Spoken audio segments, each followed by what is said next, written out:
Hate Army General saying hate Army shit to Hate Army. If your name is Hate Army, the Hate Army stands with you thick and thin. good vibes to the Hate Army. Like to support the show, head over to patreon.com/sidescrollers. It's time for Side Scrollers on YouTube.com. With me, Stuttering Craig. You got a goal? Go get it. Adam Krigler. Hey, buddy. Blabs. I want sunshine, I want flowers, and I need it now. And producer extraordinaire, Travis Key. Hi, guys. And brought to you by you, the G2 community, at patreon.com/sidescrollers. And now, broadcasting from our homes, it's time for the #1 gaming and entertainment podcast on planet Earth. It's time for Side Scrollers. 5, 4, 3, 2, 1. Welcome on out to Side Scrollers on YouTube.com. What's going on, everybody? Hey, I'm Stuttering Craig. Welcome to the #1 gaming and entertainment podcast on planet Earth. Side Scrollers. Big show today, huh? Hey, everybody, great to see you. Joining us, as always, not Travis Keys. Travis is going to be manning up on the chat today because we know the chat is going to be super busy. Blabs will also be hailing up on social media. So big ups to Blabs and big ups to Travs for doing that. But joining us, as always, Mr. Freeze, the greatest gamer in the room. It's Adam Krigler. Hello, Adam. I'm never gonna live that Mr. Freeze down, but I kind of like it actually. I gotta learn all of Arnold's really cheesy puns from that movie, so I can drop those periodically throughout the episodes. I think that'd really endear you to all those who love the freezing aspect of you, for sure. So I can't believe I'm still freezing. Anyway, we have an additional guest too. Looks like in your lap. Yeah, this is Osiris. He's hanging out. Say hi, buddy. He's like, no, I'm trying to chill. All right, he's chilling. Excellent. He wants a treat. Yeah, he's hanging. Before we get to our guest today, I want to let you guys know some things we have coming up on the show that I think are actually really, really important. And hopefully you guys will want to come back for. I know we got a lot of folks coming in today. Hopefully you guys want to hit the subscribe button and join us, because we are a show. We go every Monday through Friday at 11 o'clock Central Standard Time. The whole idea of Side Scrollers is it's meant to be a breath of fresh air. It's meant to be a place where common sense reigns supreme, something that is very hard to find in the gaming industry. But we do have some great guests coming up. Obviously, today we have Dark Side Phil, who'll be joining us very, very shortly. We also have Mark the Cyborg joining us. And James Rolfe, the angry video game nerd, will be joining us here in the next couple weeks as well. So make sure you guys, once again, hit the subscribe button. Come join us and be a part of our great little positive community we have going on over here. In addition, if you guys are listening to us over on Spotify or iHeartRadio, make sure you guys hit the 5-star rating and, of course, give us a nice comment over there. And if you guys are watching over on YouTube, please hit the thumbs up. We'd greatly appreciate that. As always, you can support the show over at patreon.com/sidescrollers. We greatly appreciate that. You get access to our post show, which will be happening directly after today's stream. We'll continue as Adam, and we'll probably bring in Blabs and Travis, and we'll kind of talk about everything that goes on today. With that said, today's show is obviously a little bit different. Usually we kind of talk news and we talk about fun stuff. Today we're diving in deep with, I guess some would say, the most hated man on the internet. We are doing an interview format, and this is something that was not meant to happen when initially asked to bring Phil on the show, but it is quickly morphed into that. I've talked about how I have this degree in journalism that I got 20 years ago, and I haven't used it. And there's a reason why I didn't go into that field. It's because it sucks. And journalism is just trash bag of an industry. It's just a huge business, and we can talk about that all day long. But okay, it has nothing to do with your abilities as a journalist. Okay, well, but I would like to point out that I am no journalist. I am no journalist. Okay. And I think that's the biggest thing. Is I have a degree, but I am not a journalist by any way, shape, and form. But with that said, we are going to do our best today. We know there's a lot of questions and comments and concerns, and we're going to touch them all because we've been assured that nothing is off the table today, and we're going to go for as long as we need to go for everyone to feel as good as you can possibly feel, which is next to impossible, because we can solve cancer. We can cure cancer today and find out who shot JFK, and it still won't be good enough for some people. And you know what? The CIA. Easy. Sorry. I'm good. Established. But with all that said, we're going to go today, and I'm looking forward to diving in deep. And so I guess with all that said, let's get into this. I'm excited to bring on Dark Side Phil. Phil, how are you? Holy crap. Phil, the You guys- camera's on now. You guys actually did it. I'm on We the did show. what? I'm on the You show. did it. I mean, Wait, you guys is he listen, here? listen. You guys, I you've can't had a hear good you. run. I can't hear you. Hello? I'm just joking. I can hear you. Oh, okay. Okay. You Nice. guys have had a good run. You've been going for a month. I've watched every episode. It's a great show. However, you made the big mistake of having me on your show. As of today, March 16th, you guys are officially canceled. I'm sorry. It's over. You Nah. can't cancel something no. that doesn't care to be canceled, and we don't really care to be canceled. You can't, so.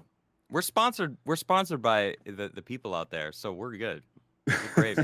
Exactly. When you're not worrying about what sponsor you're going to freak out today because you accidentally said something in the wrong way, it's a lot of relief. You can just be honest with your audience, and that's something that I love about what I do on the internet. Well, let's get into this, man. I'm excited to have you on. I think this is going to be a really telling, hour, 2 hours, whatever it may be, 3 hours, 12 hours. six days, however long it may be. So I was told pretty much after we announced this that you were coming on the show, I was told that you should not come on. I was told not to interview you. Why do you think that is? Well, I mean, considering the fact that the name of the show is, possibly the most hated guy on the internet, I don't think it's rocket science. People don't like me for various different reasons. And, they come at me with so many accusations, so many crazy conspiracy theories. And I'm just a small-time guy trying to make content on the internet and make a living doing it and loving the interaction I have with my little audience. And every time that I address it, any of the stuff that they say about me, it's completely counterproductive. It doesn't help anything. It just exacerbates worse. So why have me on a show when people feel like all I'm going to do is not answer the questions you're going to ask me, not provide any additional information to things I've already said? People think I'm just going to be here for a fluff piece or something. Like you guys are going to kiss my butt for 2 hours or so. I don't think so. I think this is an opportunity for me to come on a show and be honest, transparent as much as I can. Again, I've already said this up front. I got to protect my family. I got to protect my business. I can't be showing ridiculous personal information about any of that. But at the same time, the reason that I feel this interview will be different from what they're expecting is because I am going to be an open book. On my streams, I try to curtail the nonsense. My viewers are not there to hear me talk about my bankruptcy. They're not there to talk about accusations of spending $100,000 on a mobile game or how I groomed someone in the past. This is ridiculous nonsense. They're just there to listen to gameplay. They want to see me play a video game or talk about news or something. And every time it brings up, oh God, he's doing it again. He's entertaining the trolls. Why is he doing it? So now, this interview will be an opportunity for me to finally open up about all these topics. Nothing is off the table. I've said this to the guys here.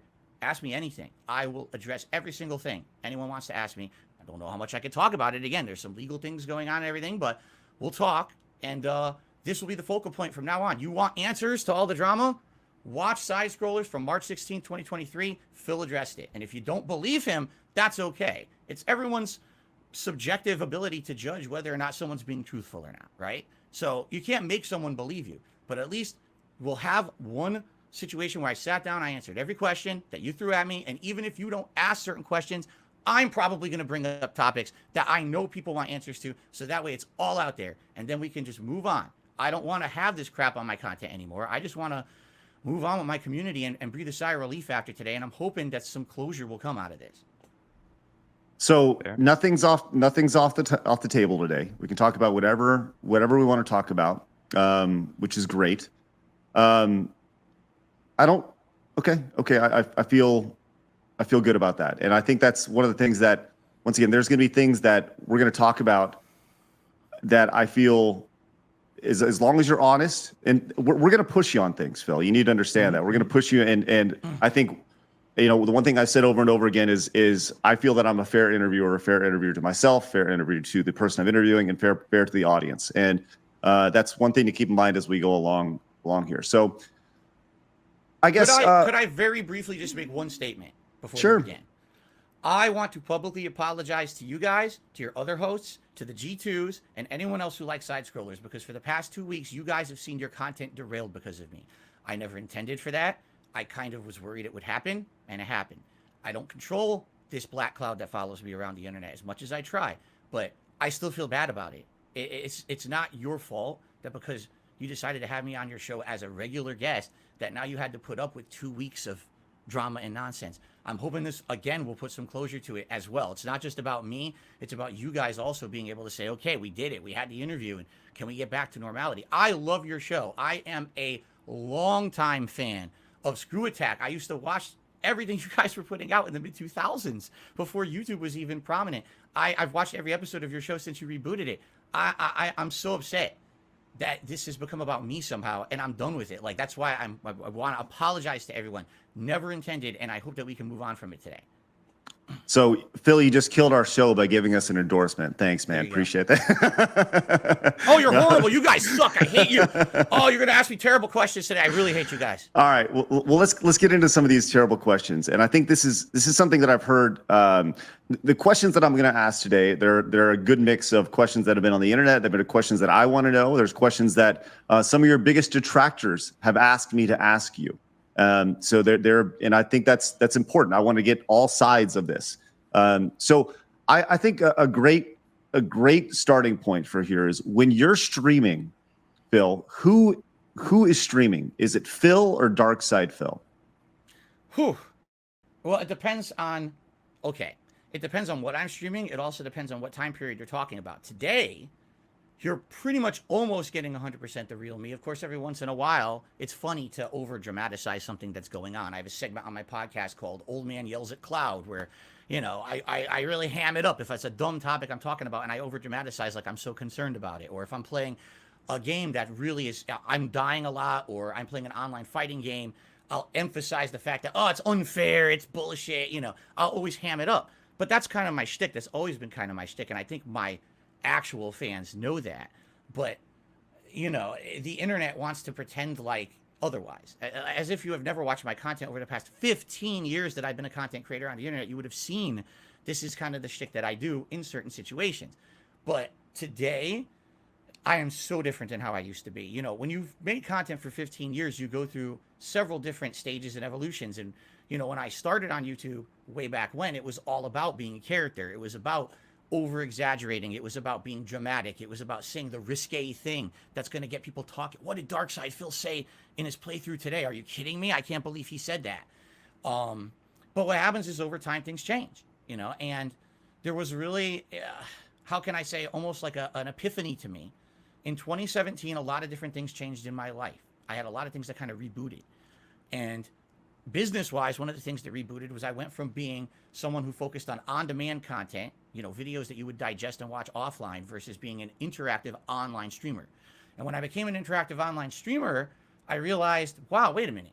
I've been doing this wrong the whole time, because like for, you know, 8+ years, I've just been talking to a camera and pretending like I'm the only one in the room. I have an audience live watching me. What the hell am I doing? I'm ignoring them. And once I started having an interactive conversation with my audience, it became so much better, this social experience of having meaningful conversations, seeing their live reactions to things I'm doing on stream. And so I realized I don't have to be a character anymore. I could just be me. I could just talk with these people and be honest about my feelings about games or whatever. And again, yes, every once in a while there's an exaggeration. Absolutely. But that's part of the fun of it all. You know, we're not all just here to be Mr. Serious all day. How boring would that be? But at the same time, yeah, today I would say I'm a lot more laid back of a person, and I'm a lot more honest and transparent with my audience, with the discussions we have. Although every once in a while, yes, there's obviously, everyone wants to every once in a while ham it up and be a cartoon character, joke a little bit to get a little laugh or a little rise. But for the most part, I would say what you see today in my content is more authentic than it used to be.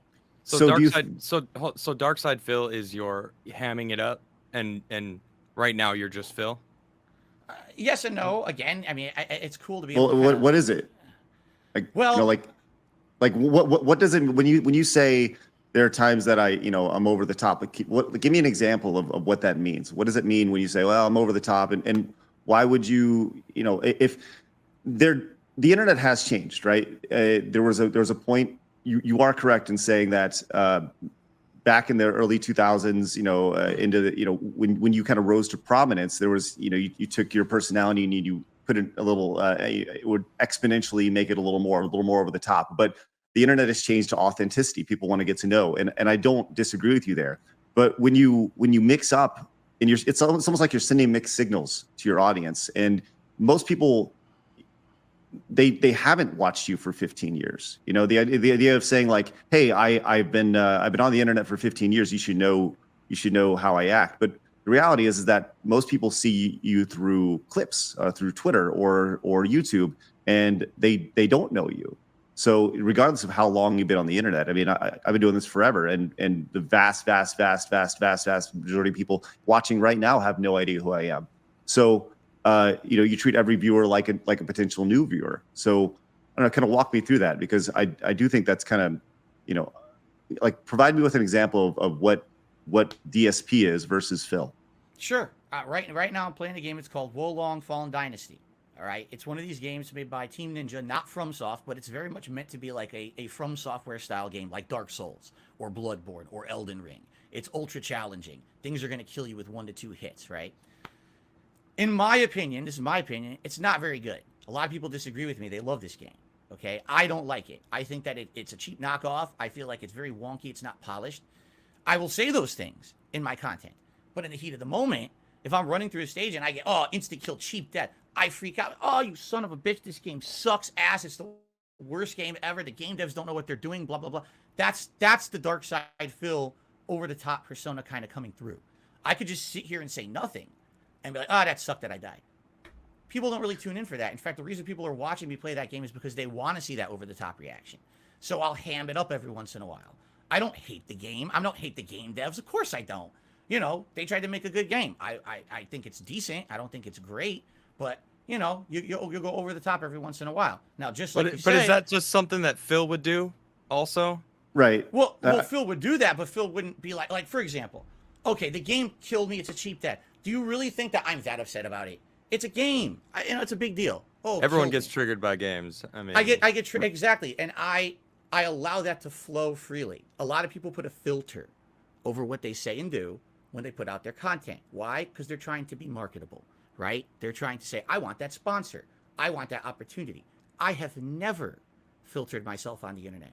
That's why a lot of people don't like me, because they don't want truthful reactions. They want Mr. Marketable, Mr. Smiley. And when I say things like, this game I really don't like because this is unfair, do you think that game companies are happy about it? Of course not, but but Phil, hold on. Like, do you think that do you think that those game companies are like looking to establish a relationship with like they're not. I mean, the reality is that these companies are looking for streamers who stream to 5,000, 10,000 people. Correct. as opposed to, a couple hundred. And that's right. Like whether it's you saying or DSP saying it, I think that if people were watching to see those over the top reactions, I think they were watching for that a decade ago. And I really mean that, right? So look, I had a character named Evil Craig, right? And Evil Craig was meant to be the essence of just the internet troll, right? I did it for 10 episodes, 12 episodes, whatever it may be. And I stopped doing it because I realized that I was growing an audience of people that were negative and trolls, right? And it was funny, and it was so silly. But by you starting with the idea of saying like, look, I'm going to overreact big, I think there's two prongs to this question. Number one, if people were really watching to see your over the top reactions, don't you think they'd be making clips of that instead of other clips that they were making, and those would be going viral? And number two, if you're really not enjoying the game, why play it? Why play it in the first place? That's a great question. That's something that's actually been. But start with number one though. Start with number one. Like, why if people were watching to see your over the top angry reactions, don't you think they'd be clipping those as opposed to clipping other things? In truth, yes. I don't know what they clip because I have so much stuff on the internet about me that I don't really watch a lot of it. I hear it secondhand from my viewers or in a chat or whatever. No, I understand what you're saying totally.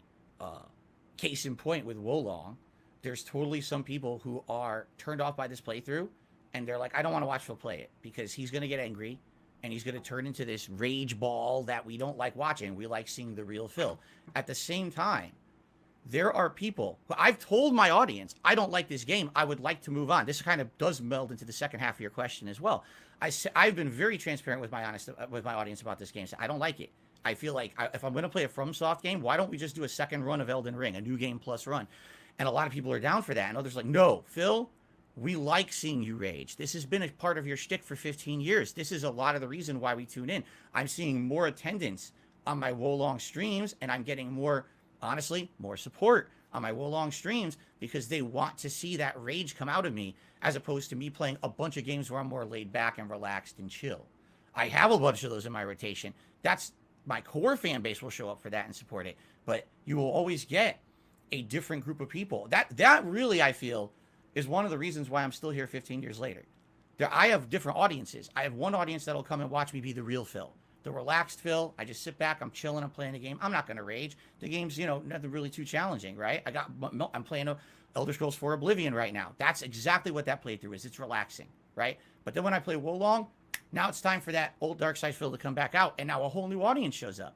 It's funny because you'll watch one of my streams, you'll say, well, Phil gets around 200 to 400 viewers a stream, okay? But in reality, when you look at my metrics on YouTube or my analytics, actually, those are like thousands of different people. One stream gets 200 viewers, the next stream gets 300. Those are 500 different people because people are coming for different kinds of content. When you've been around as long as me, you realize you get people from all over the world and for different reasons. If I were to But are they sticking?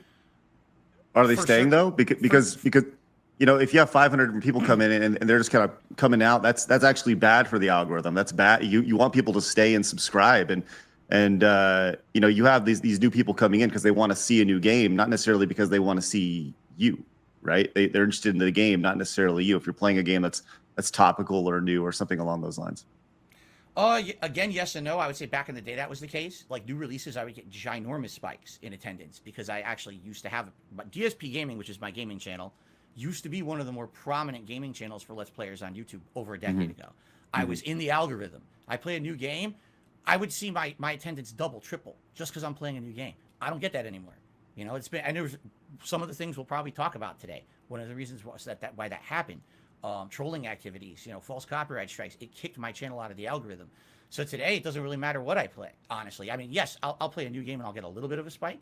But as for audience retention, it really depends on what I'm playing and who's there for what. There's some people that don't care what I play.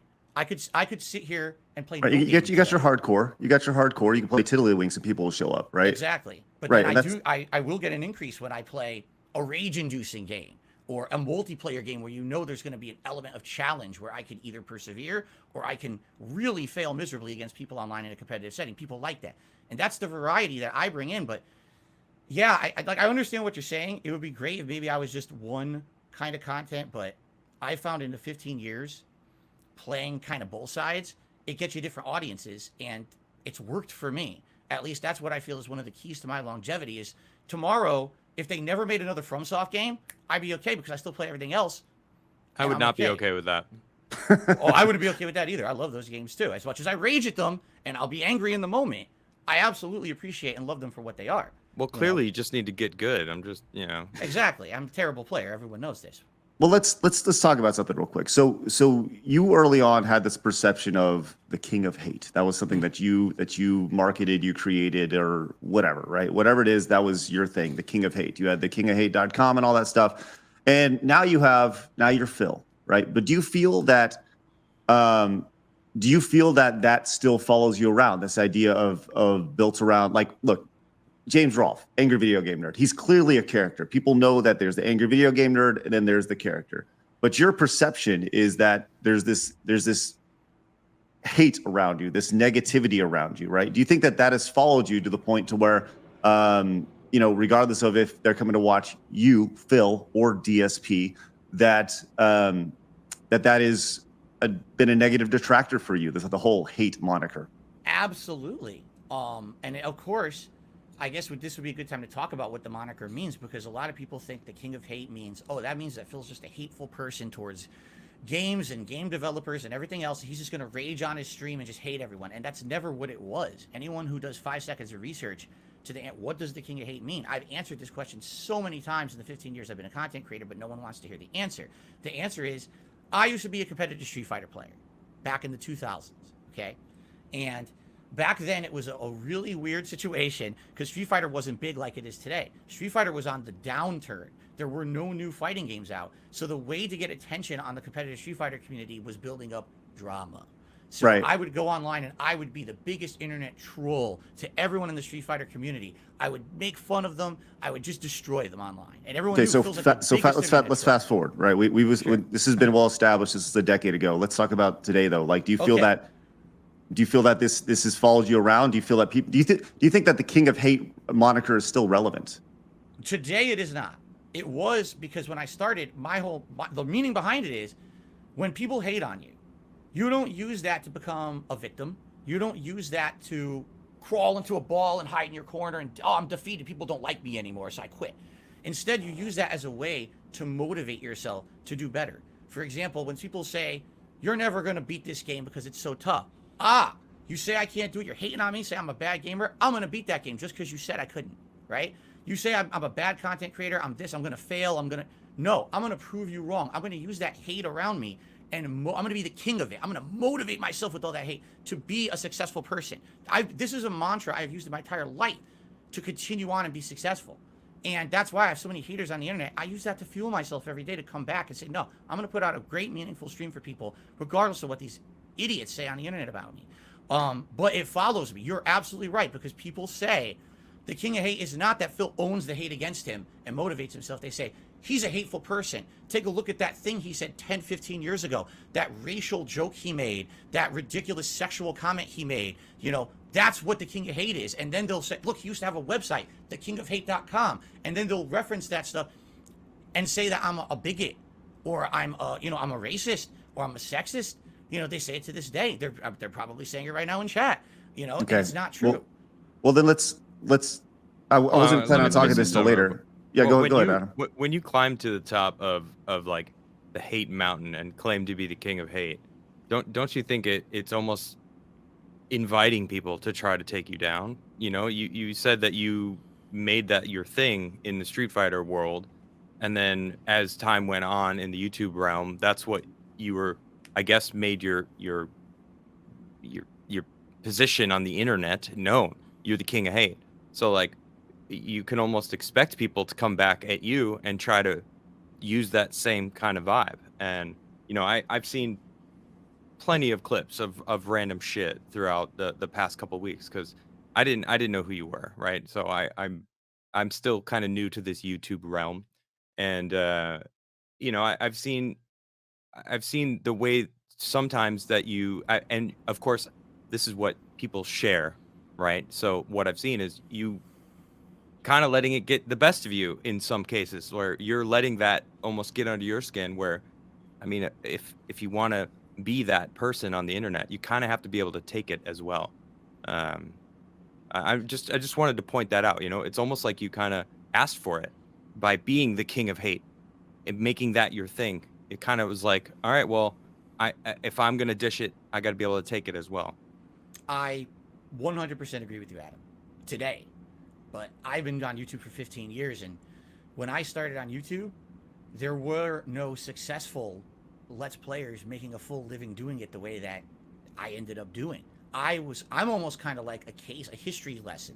Look at what Phil has done, and don't do it, right? Look at all the mistakes Phil just made in the last 15 years, and if you want to be someone who makes gameplay content on YouTube, don't do what that guy did, because he screwed up. When I started 15 years ago, I was like, I'm just going to roll with what I do in Street Fighter. It worked there. Why not do it on YouTube? I wasn't doing it for a living. It was my hobby. I had a 9-to-5 job, and this was something I came home and did 2-3 hours a night. I would pump out some gameplay. I never took it seriously. I never thought it would be my job or anything. So I was the king of hate. I just rolled that moniker over to YouTube. Now, fast forward 2.5 years after I started on YouTube, I lose my job. Oh, crap, what am I going to do? Can I monetize my YouTube presence? I guess I can. But now I'm the king of hate. Everyone knows me as the king of hate. For 2.5 years, this is my shtick. This is my moniker. What do I do? How do you erase the past that you've already established? And that's what you're known for. And so it's been rough. It's been rough. I'll tell you this. 2 years ago, about a year and a half ago, I had a revelation. I was like, I have to move on from my past in any way that I can. I have to try to get rid of this moniker. This is something that people were actively using to weaponize against me. They were going to businesses that I was associated with and telling them, you have a bigot on your website. Do you know that? Look at all these things that he did. And they would link to things, little one-off jokes from 15 years ago. As if it's something I did today. Well, and they would say, he's the king of hate. So I said, I have to stop this. I have to get rid of the website, rebrand myself. And now that's why I do not live by that mantra anymore. I don't even mention it. You know, so, but what have you done? What have you done, Phil, to change the perception of that? What have you changed the look of your streams? Have you changed your production value? Did you take a break? Did you say, look, I'm leaving and I'm going to come back, but I need time to kind of rethink this? Like, did you, because you're still going under it's the same, still the same channel, still DSP, still Dark Side Phil. What have you done to change the perception of that? I mean, it's been a consistent line the entire time of Phil. So what have you done to change that? Because it sounds like you're saying, well, you know, woe is me, but ultimately it comes down to your actions. Yeah, and if you were to watch my content, you know, 5 years ago, 10 years ago, 15 years ago, hell, 2 years ago, and you were to watch my content today, you would see a difference. Like, for example, look how everything looks behind me right now, right? Up until just, 6 months ago, I still looked like shit.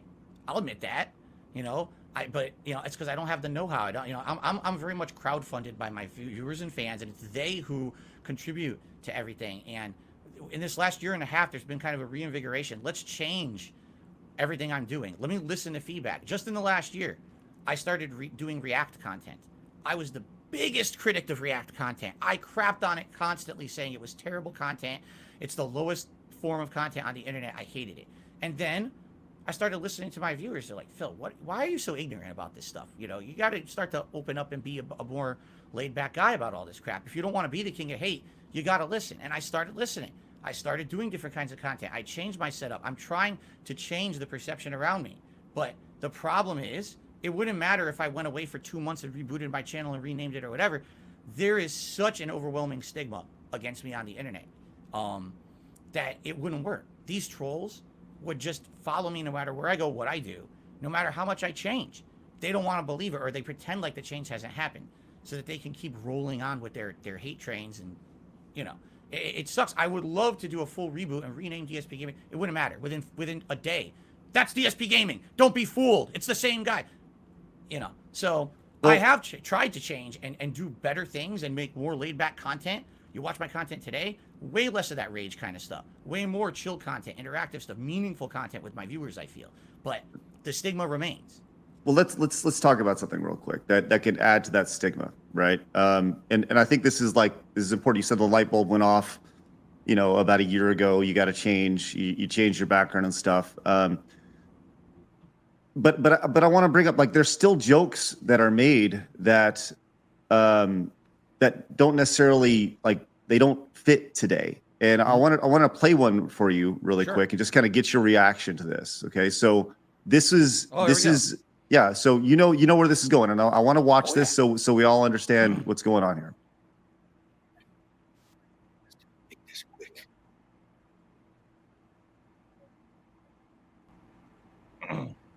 All right, boys, prepare the slave trade. We're selling her right off for profit.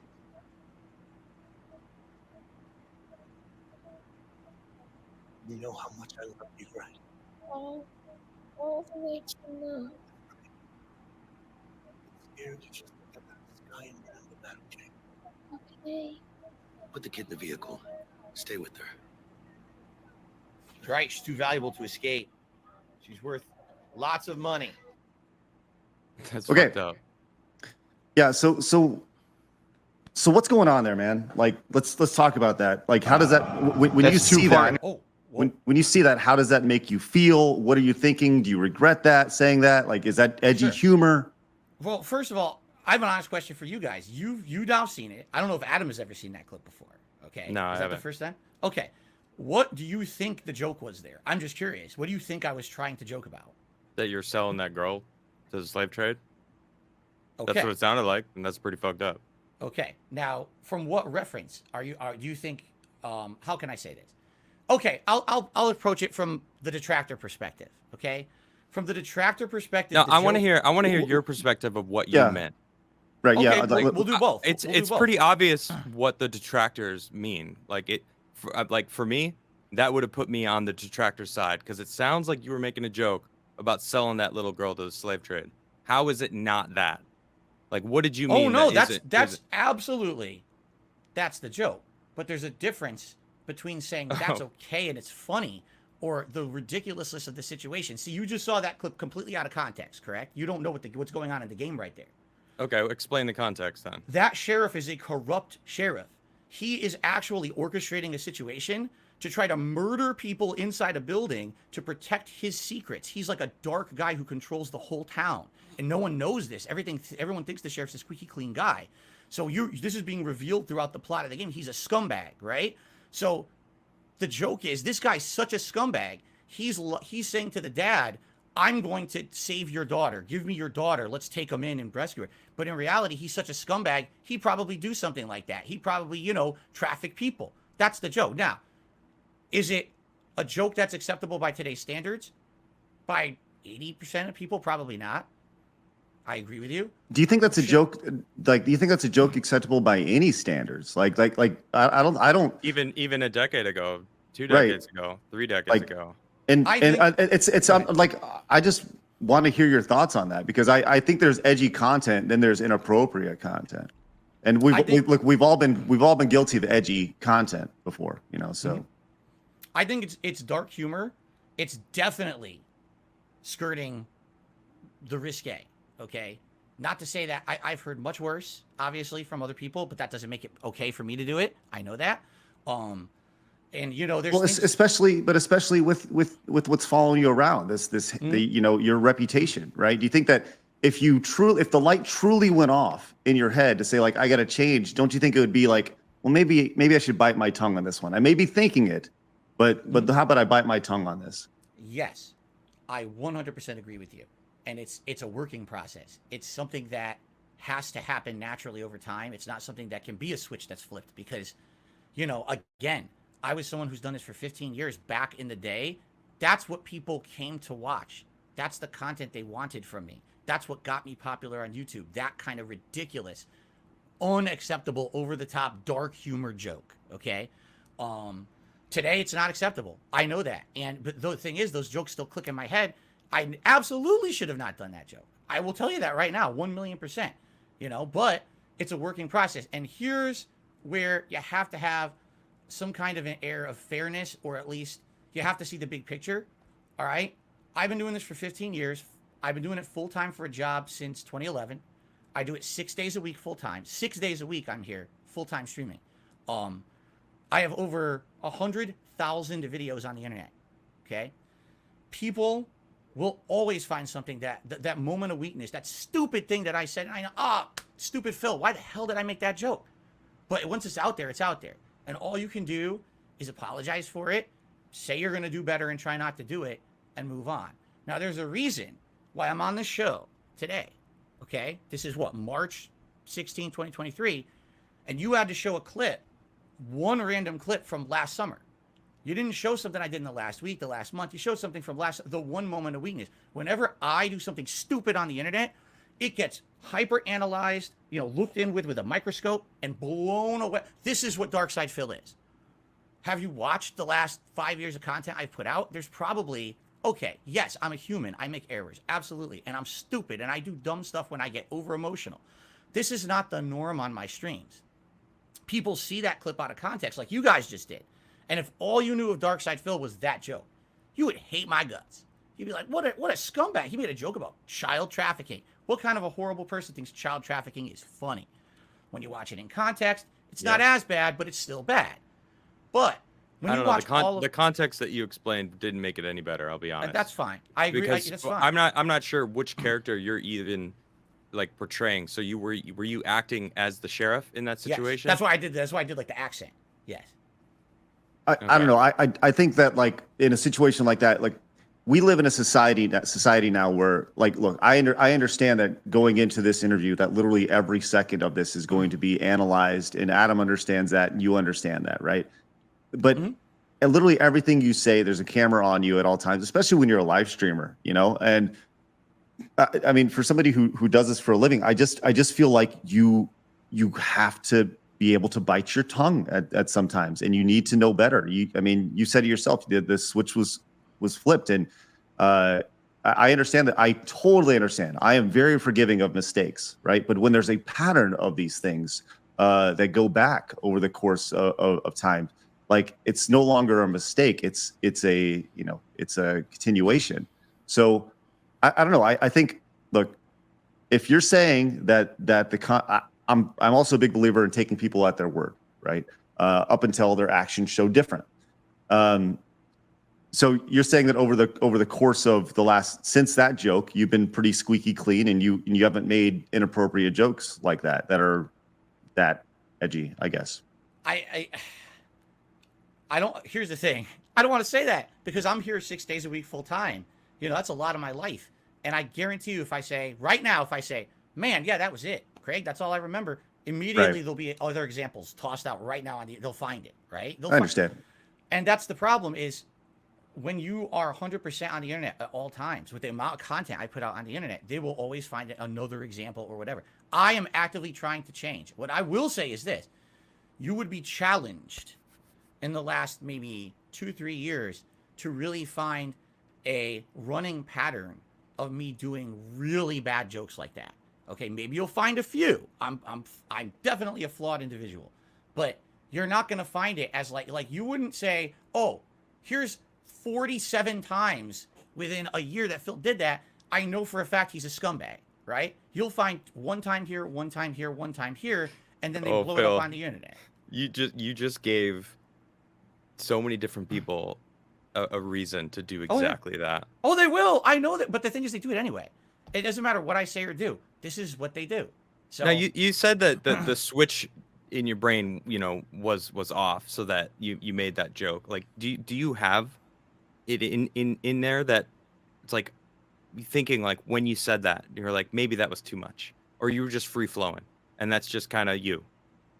Let me put it this way: if I'm streaming and a joke pops into my head and I feel, oh man, that's probably too much today, I usually will not say it. Usually it'll be maybe an extenuating circumstance, or just for a second, a momentary lapse. I feel like what that was a momentary lapse because I've done it for so long. I get this weird observational humor in my head, and my brain is going a million miles a minute. Here's a joke, here's a joke, here's a joke, here's a joke, right? But do you think that's observational humor though? Like, I don't like, I don't know. Like, I'm not one to like. There are people who make, like, there are comedians who make jokes and they're edgy and such like that. I guess, do you fancy yourself as a comedian? Like, because you're telling us that people come to your streams to watch you, rage react to streams and things like that. I don't necessarily, and I don't know. I'm asking, and I think this is probably a better question for your fans. Are they coming to watch for those edgy jokes, or are they coming to watch you rage? Because I don't know, man. It doesn't fit. You know, that's I agree with you. I agree. I actually agree with you today. I should not have made that joke. I know that. That today, you're 100% correct. 15 years ago, even 10 years ago, it was a different climate on YouTube, and people were looking for that. That's who I was, and now I'm not. So this was last year, you said? That was probably summer of last year. Yeah. So, because it just feels like a big leap from going from a sheriff who is like trying to kill people to seeing a little black girl and thinking a slave trade. You know what I mean? Now you said it. Now you said it. See what? You said black girl. It was on that's screen. Correct. That's correct. And herein lies the problem. What? I didn't think that. In my mind, it doesn't matter. It doesn't matter. You're right. I agree with you. But in my mind, I didn't even see that. I didn't think that. That's, okay.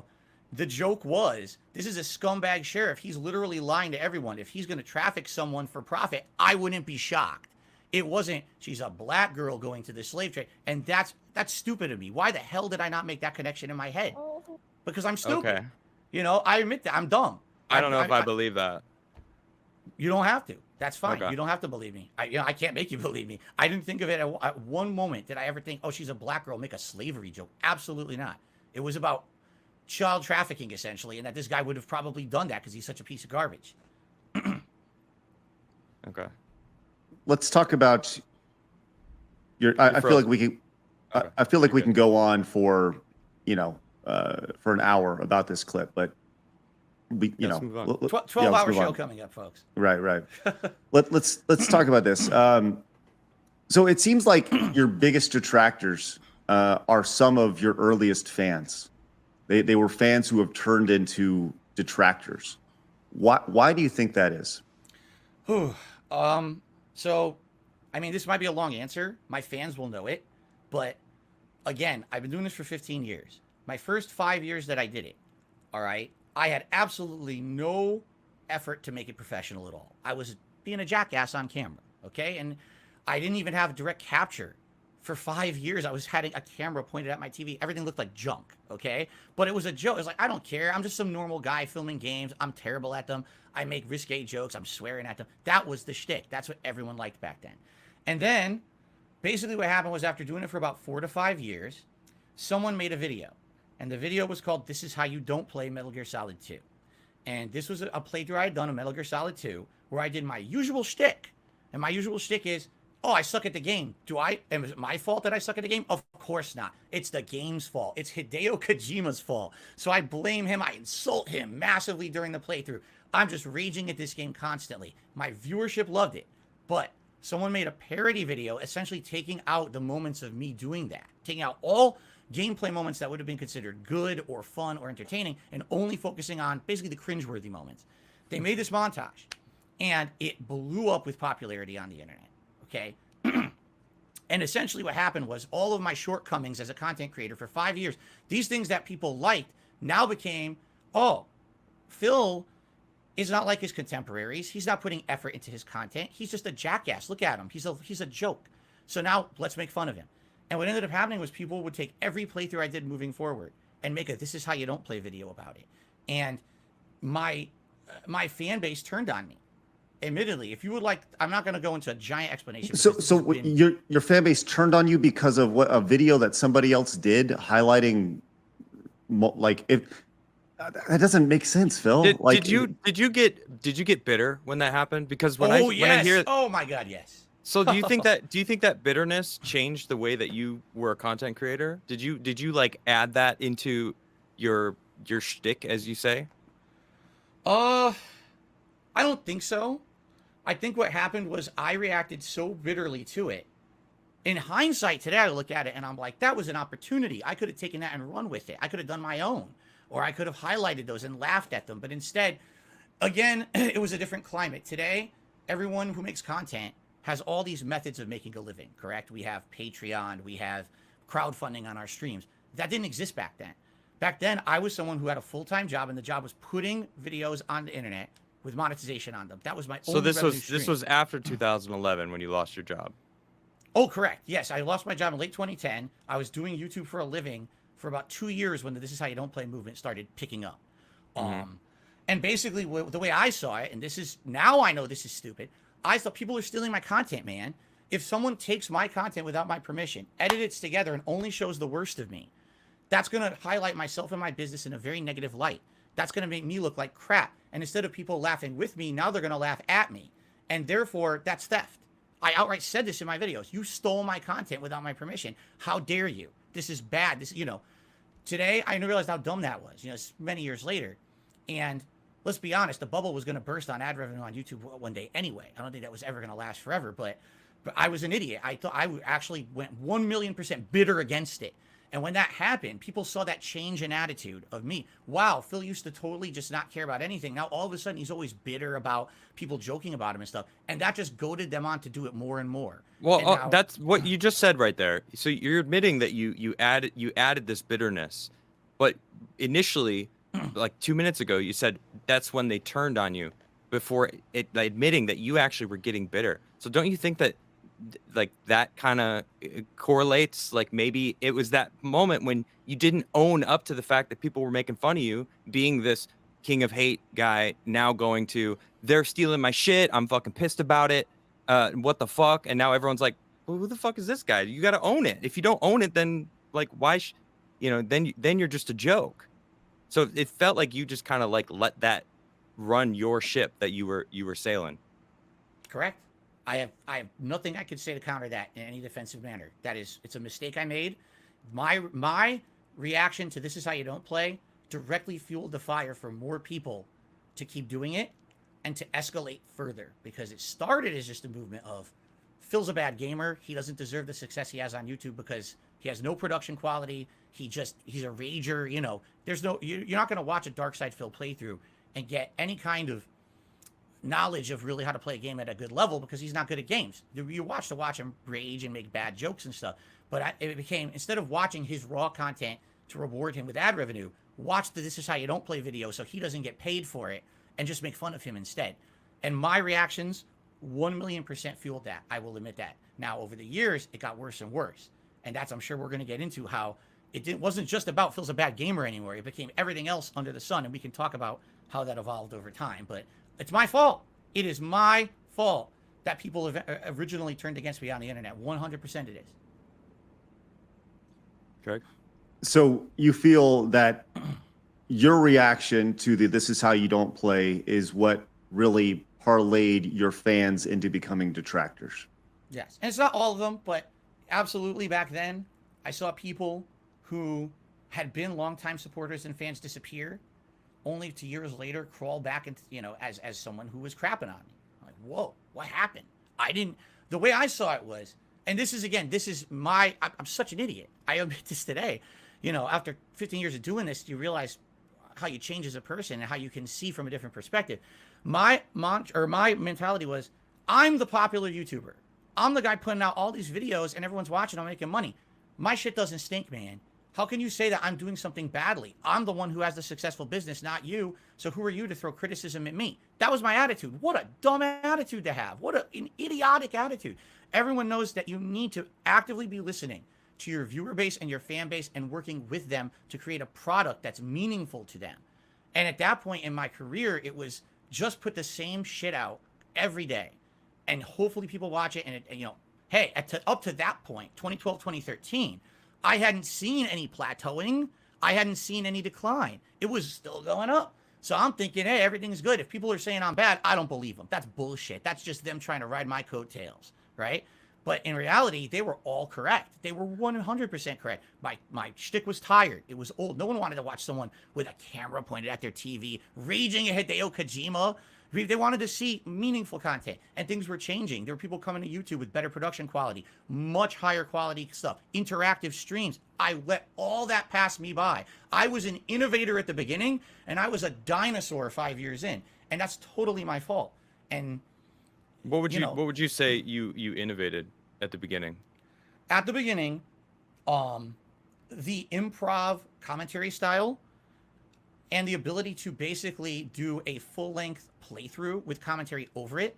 I was not the first person who did it. There's other people. Everyone will argue. There's actually argument between it was either Slow Beef or someone else who originally was like the big first Let's Player. But I was the person who started doing it rather than back then when I started on YouTube. 2008 is the year where I really started doing active playthroughs. The people who were doing gameplay on YouTube were mostly known for being like a guru in one genre. This is the Call of Duty player. This is the fighting game player. I was the jack of all trades. I could play any game, do commentary over it. That was kind of improv commentary, and people thought it was funny because of my mannerisms, my jokes. Yes, back then that kind of stuff was funny. And you say that kind of stuff. What do you mean? Well, we just talked about it. We're talking about risque jokes. Back then my commentary was like 90% sexualized content. It was making fun of every woman, making dick jokes, sex jokes, bad stuff. That today, you don't say that stuff. That's stupid. That's dumb. That's lowbrow comedy. But back then, that was a big part of my content. I watch now. I couldn't even stomach watching stuff that I did 2008 to like 2011. I'd be like, it turns my stomach to listen to like who I was, how cringeworthy I was back then. Look, but, we all get it, right? We understand that people change over time. Totally understand that. I guess my thing is, what have you done? So you've had these light bulb moments, right? You said you had one last year. You had one, in 2012, 2013, where you realized that you're getting left behind from a technological standpoint, and you're doing gameplays that are, the big difference for Phil was Phil could play all games, not just fighting games or Call of Duty or whatever. What has changed? What are you doing differently now in 2023 that you were doing that you weren't doing in 2013 when you had this realization? Because it sounds like you're doing the exact same thing, Phil. It sounds like I'm the guy who plays different games and occasionally come to my channel to get some sort of shock value joke, right? What differentiates you now from who you were a decade ago? Okay, wow. Geez, first of all, full-time streamer, I wasn't back then. I was just a YouTuber. Now I'm a full-time streamer, 6 days a week, full-time, mostly gameplay. Now I do React content as well. We'll talk about that in a second. Those jokes, I don't really make anymore at all. Now, when I turn on a stream, it's about having a relaxed social conversation with my live audience. I have people who come by and who are regulars now, who I recognize in the chat, and I can talk with them and as if they're a friend. Okay, back then I didn't know anyone. Maybe I knew people who helped me with moderation and stuff, but I didn't know my viewers back then. I didn't have any personal relationships with any of them. Now it's like a friendly community. It's a totally different vibe watching 2023 Dark Side Phil than 2013 Dark Side Phil. That's for sure. Having that now when I play a game, it's a community effort. I'm playing Oblivion right now. I don't know anything about Oblivion. It's the first time playing it, but people help me with the game. And because of that social aspect, the game is a relaxing chill session. There was no way I could have done a chill session in 2013. That wasn't what I was. I was a raged, risque commentary kind of guy. Today, that's all gone mostly. Now, yes, there are moments of rage. I'm playing Wolong. There's definitely moments of rage that come back. But for the most part, watch a stream today versus all the things that people say that I am, and you'd be like, I don't get it. I get this all the time. Someone will come by a stream of mine, and at the end of the stream, they'll say, Phil, just so you know, this is the first stream of yours I ever watched. I've heard all these things about you, and I don't get it. I just watch a 3-hour gameplay stream. None of the stuff that people say about you just happened in the stream. In fact, it was very relaxing. So what just happened? I'm like, they highlight the moments that are the shortcomings. That's what they do today. Or they reference 2013 Dark Side Phil as if that's today and saying that's the content I put out today. It's not. It's just definitely not. I have a whole new channel where now I'm doing React style content, which again, I used to be an idiot. I hate React content. Reacting, that's lowbrow, that's minimum effort. And people are like, Phil, people are interested in your thoughts. They just want to hear you react to random stuff from the internet. They want to hear you talk about a new stuff. Why would you think that's bad? And then you know what? Let me give it a shot. I started doing React content. People love it. So that's on me for years being an idiot and saying dumb shit on the internet. And now I try it and it works. And it's more relaxing and it's fun. It's interactive with my audience. That's the difference, is that I've now become a more laid back guy. I want to put out meaningful content for my people every day. There's a difference between I did one rage inducing thing, everyone laughed at it and talked about it, versus, wow, I just put out a 4-hour stream and people told me that they were able to separate from their daily lives and relax with me and have a good time. That's more meaningful to me than getting one rise out of a stupid joke. What is what's a day look for you? Like when you wake up, what is your average day like? Walk me through a day of Phil. Okay. Like when you from the time you wake up to the time you go to sleep. Usually I don't wake up. Usually my cat wakes me up. And I get out of bed and get you ready for the day. Just like a normal person. Shower or eat breakfast, have a coffee, do chores around the house quick. Depends on the day, because some days my wife's at work, some days she's not. Jump into the office here. So I time wise, I probably get up between 8, 9 a.m. every day. I get into the office usually between 10:30 a.m. I'm setting up for my stream for the day. I'm reading news off of Twitter to try to have news stories for everyone to talk about on my podcast, which I do every day. My stream usually goes on by 10:45 a.m. my time.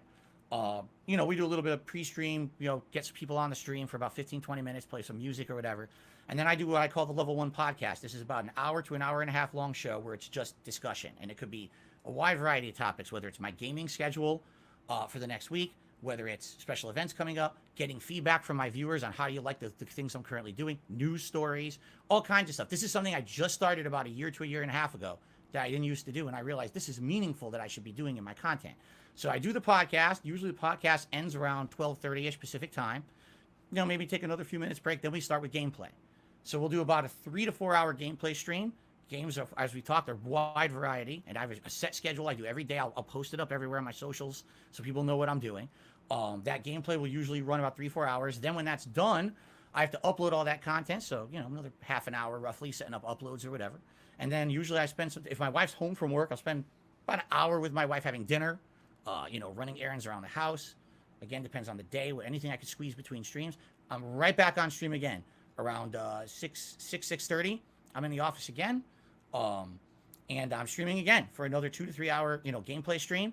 The late night streams are more chill streams. What I say is the daytime streams are more. Let's say there's a major new game coming out. In a few weeks we got Resident Evil. Actually, next week Resident Evil 4 remake. That'll be my daytime streams. That's the one everyone wants to see.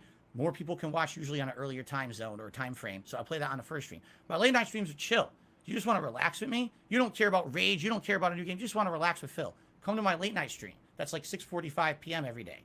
And that runs about 2-3 hours. And it's just chill gameplay. It's not about the gameplay. It's about me talking with my audience. And if there's gameplay, great. We'll advance with the game. But it's more just relaxing. And then when that's done, that stream probably runs till around 9:30 p.m. Then I got to upload. And then, of course, I'm closing down for the day, setting up streams for the next. I'm probably out of my office between 10 to 11 p.m. So all in all, we were talking work day wise. My work day starts roughly around 9:30, 10 a.m. and ends around 10 to 11 p.m. Then after that, I maybe have an hour to spend with my wife and relax at night. Watch a movie, watch a TV show or whatever. And, and then chores around the house. It's time for bed and on to the next day. And that's 6 days a week. That's my life.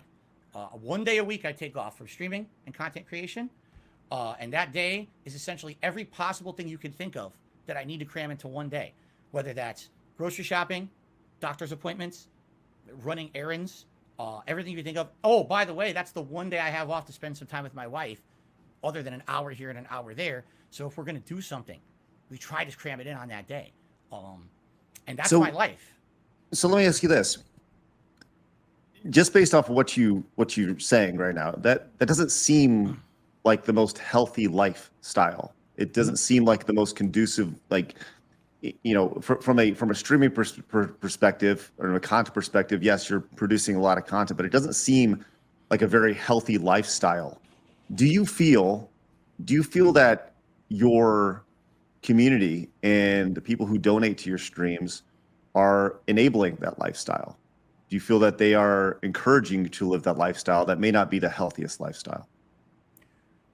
So you're saying through people showing up and supporting my streams, they're making me work more. Is that the question? Maybe you have a pressure that you're putting on yourself to do that because this is your only job. And then you're therefore working as much as you are because you are, working for the support that you have. So it's like cyclical. Like they come and then you're like, I need to be there. And then like now you need to be there and do it all day. And then if they're not there for you, then it's kind of like this mental addiction almost. I mean, I've been doing YouTube for about 3 years and I know that it's a thing. Getting addicted to super chats, numbers, analytics, like the way that you spoke about analytics about 20 minutes ago, or no, 40 minutes, I don't know, earlier in the stream, you're clearly very much like watching it and attuned to it. So it's obviously on your mind. Right. I think the biggest thing is, we talk about mental health, right? Mental health, physical health, and how they're so tied together. And the one thing I didn't hear during there is a time to, whether work out or have time for yourself. Everything that you're doing right now seems to be from a streaming perspective, from a content perspective, right? Oh, hanging out with his wife. Right. Well, but an hour at the end of the day, chill. Right? And that's awesome. I'm just thinking once again, like it seems like you're in this never-ending, I don't know, for lack of a better metaphor, like a hamster wheel where you get up and you start running and then you finish up at the end of the day and you finish up running and then you get off, you go to sleep and you wake up and you do that 6 days a week. And I understand we all have our hamster wheels and our rotations and our schedules and the way we do things. But it just appears that just from the outside looking in that if you weren't making the money that you were making, you probably wouldn't live that lifestyle. Okay, fair enough. I've talked about this many times over the last several years with my viewers. They say, what would you change if you could improve anything about your life? What would you do? And the answer would be somehow to take financial pressure off of me so I could spend more time with my wife. We've been married since 2019. We never went on a honeymoon. We haven't been on a trip. since we got married. Can't afford it, and I'm sure stuff will come up. I went through a bankruptcy because of really bad choices in my past and a combination of online trolling ruining a lot of my financial income with my business. And a combination in tandem of that ruined a lot of stuff for me. Since the bankruptcy went through, I have not been able to fully recover because of it's always something else, and I'm tired of it. I really am. I'm looking, where's the light at the end of the tunnel so I can have an extra day off with my wife once a week, which I think I deserve and she deserves. But every time, and again, I want to make something very clear here. I am not trying to put myself out as a victim, all right? The reason that a lot of the things that have happened to me over the years is because of me. I know that. I'm a flawed human. I'm sorry for some of the horrible things I've said and done over the years. I've publicly apologized. That's why a lot of people hate me. But every time that it looks like things are getting better, these people will do something horrible to me or my family that ruins financially things for me. This has happened several times over the last few years. There was 2 years ago, all right? There was a light at the end of the tunnel. I was still on Twitch. This wasn't when I was full-time YouTube streamer. I was a Twitch streamer. I've been streaming on Twitch for 4.5 years. I built up my viewership and my subs on Twitch were at like 900 subs a month. Things were going good. I said publicly to my audience, guys, this is great. The bankruptcy went through last year. That's not great, but that took a lot of financial burden off of me. If things keep going how they're going, I see a light. I'll be able to improve my business. I'll be able to maybe take time off, spend time with my wife, reduce the amount I stream. This will be outstanding. What happened? My trolls took the King of Hate mantra, which we just discussed earlier, and they got me kicked out of the Twitch Partner Program because of it. Now, I've been with the Twitch Partner Program for 4.5 years. Twitch had no issue with me. Twitch, knowing who I was in my past and the kind of content that I put out and everything, willingly took me under their partner program. They signed me up for promotional opportunities. They'd be promoting different things on their streams and stuff. And then they actually campaigned to get me kicked off of Twitch, and they did. So I'm not kicked off of Twitch, but I can't make money on Twitch anymore. What did they do? What do you feel that they did to you to get you removed off Twitch specifically? They organized a campaign. They did it, and the thing is, these people are so everything they do, they try to do publicly, so that way they can get a laugh out of it or at least get credit for it. So there was an organized movement against me where what they were going to do was say that 2021 Phil, because that's the year this happened, is the same as 2009, 2010 Phil. They took out of context clips. They took those bad jokes from back then, which I've already publicly apologized for. And I don't do that kind of stuff regularly anymore, okay? I've grown from that.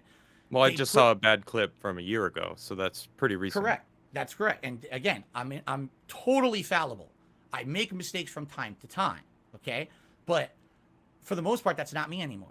You can watch I know, but what you just said was just disproven because you had just made it that same kind of racy joke. I'm not trying to like make it a big deal, but I'm just pointing out that what they were saying is 2021 Phil is the same as before. When you just told me in 2022 you made a joke, so this was after they'd said this, and you're making the same kind of like inappropriate jokes that you were back then. Correct. So it's kind of, so they're right. Are they right or are they wrong? I mean, they're right in saying that I still make mistakes and I'm a flawed human. They're wrong in saying this is who Phil is all the time. This is his content, because that's what got this happening. And by the way, it wasn't just the Twitch Partner Program. They basically did this exact same thing to all these different business relationships that I had. They said he's the King of Hate. He has a website called thekingofhate.com. Here's a bunch of bigoted, racist, sexist, horrible jokes he's made over the years, and they compiled this into like a montage, and they basically had hundreds, if not more, people pummel these businesses with it, to the point where they said, listen, it's not that, we had Phil on our site for so long. We knew this was him, but we can't have people constantly harassing us for this. So we have to end it. That way it'll stop. They won't still keep bringing Twitch it up. tell you that? Did they say that to you? Twitch told me, here's what they told me.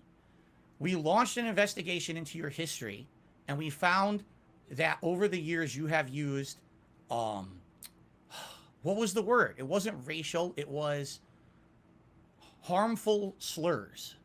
Harmful slurs, as if basically I'm saying really nasty racial or things that I do not say. I do not say those things. You'd have to go back so far to see me say something like that. And it was a one-off comment that was, again, I'm sure people will bring it up what it was specifically, and we could address it individually if you want to. But the way they're portraying, oh, we found that you said this 100 years ago. Sorry, you're gone. Like, what? I was on your site for 4.5 years making money. You know, you never had an issue with it. Now you find something from the past, and that's not acceptable. And all of a sudden, what changed overnight? And the funny part was, it happened to me. It happened to another streamer called Wings of Redemption and others all at once. Almost as if Twitch was having a culture shift where they decided they wanted problematic people off the site. They wanted them, that, you know. that is true. I mean, that happened to plenty of people.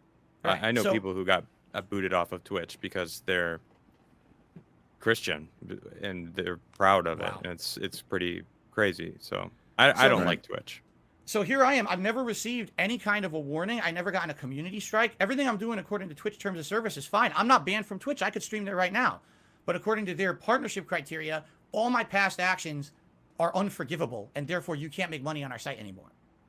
Did So you go what to them and bring them, you know, did you explain to them this, like, this comment was made? Have you had any sort of discourse with Twitch to kind of explain these things? Because if you're saying that these comments were made a decade ago, 5 years ago, 7 years ago, whatever, and, you know, culture was different or whatever it is you want to say, have you had that opportunity to speak with Twitch about these things? And if you did, do you feel, well, no, we'll start there. Okay. And by the way, it's not just Twitch. This happened to several other businesses too. I don't want to talk about all of them publicly only because it's just going to open the hornet's nest. But basically, these businesses, the way that they approach it now is, well, we have terms of service.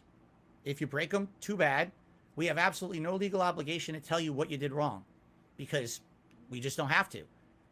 I don't believe that's true. I think if you do something wrong, they should tell you what exactly, specifically, what you did and how to remedy it. Because if you're telling me I did something to break our legal agreement, obviously I want to fix that. I don't want to keep doing the wrong thing, but they don't care. I tried reaching out to the legal team of Twitch, and essentially we have no obligation to have further contact with you. If you'd like to reapply for the Twitch Partner Program, come back in 365 days and reapply, and at that time we'll reevaluate the situation. So Well, now I'm out of income for a year. Okay, so can you still be an affiliate? Nope. I was completely out of the partner program for a full year.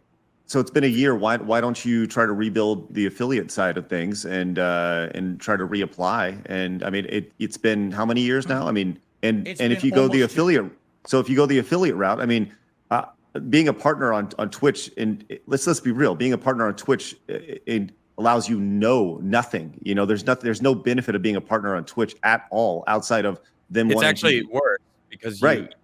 you can't share your content in multiple places. You have to be exclusive on Twitch. Right. So it would seem like the best route would be go the affiliate route and not be a partner on Twitch. That way you can stream to YouTube and cast your net as wide as you possibly can and grow your audience as much as you possibly can. I don't know. Like, why not do that? Well, I've told you one half of the equation. Let me tell you other stuff that was also going on. Within that same time frame of that happening, the whole year, Twitch had basically several times shut down my business entirely for things I never did. So, for example, it was the summer before I'm streaming a game, and my stream just goes offline right in the middle. What happened? Oh, you've been hit with a copyright strike. A copyright strike. Someone lied, said they worked for the company that I was playing the game of, and impersonated an employee, and Twitch doesn't vet it. They just shut your whole stream down. This happened probably 3 to 5 times within a small time frame. And I'm like, wow, like, I hope it goes away. Eventually it did, but they left me with basically no avenue to really fix this issue besides going to their support and saying, you know, what are you doing? Do you actually have confirmation this is real or not? Then at the same time, okay, that I got kicked out of the Twitch Partner Program, I decided I'm going to, just what you just said, Craig, I didn't just quit Twitch that day. I stuck around for about a month after that. I said, you know what? I can't get super chats. I can't get paid subs right now. I'm going to roll with it anyway. Let's see what happens. Can I make a living? I had a Patreon. People were sending me tips, you know, direct donations, as you call them. Maybe I could still make a living doing that. And you know what? More power to it, because if I can, now who cares if I'm not in the partner program? What are they going to get me kicked out of, right? As I'm streaming, I get shut down again. What? Oh, you said a racist term. No, I didn't. And then I repeal it. Oh, What did you're they say back. you said? What did they say that you said? I believe it was the N-word, but I don't know because they don't say that in the log that they submit. They just say, "Oh, you were caught saying a racist term." Did And you if say go the back- N-word? Oh no, I was playing Returnal, and when I was playing it, I was in the middle of saying something, and then like an enemy attacked me, and it was like a jumble of words that just happened to maybe sound like that. If you were not listening in context, you might say, "Oh my God, I heard it out of context. It sounds like he said it," but it was. It was actually like me getting tongue twisted. You know, and it could happen to anyone. And then they mass submitted, my trolls mass submit that to Twitch. Oh, he said the N-word. So now I get kicked off of Twitch temporarily. My whole stream gets shut down. It took about a day. I got brought back, but it's like, at one point, when am I going to realize this business is not being professional? They're going to kick me out of their partner program for stuff I did 10 years ago, not give me any recourse to appeal it or stick up for myself. We don't have to do that legally. So, you know, oh, so now I'm out money that I was making for a living. Now you can shut down my stream at any time for something I didn't even do. And then I have to go out of my way to correct your mistake because you're an unprofessional business. I mean, and I was there for almost 5 years building a community. I had so many people who loved me being on Twitch, and I lost a lot of viewership and a lot of income moving from Twitch and coming over, becoming a full-time streamer on YouTube. YouTube is not as profitable to stream, man. There's no real discoverability over here. It's very hard to get noticed on YouTube.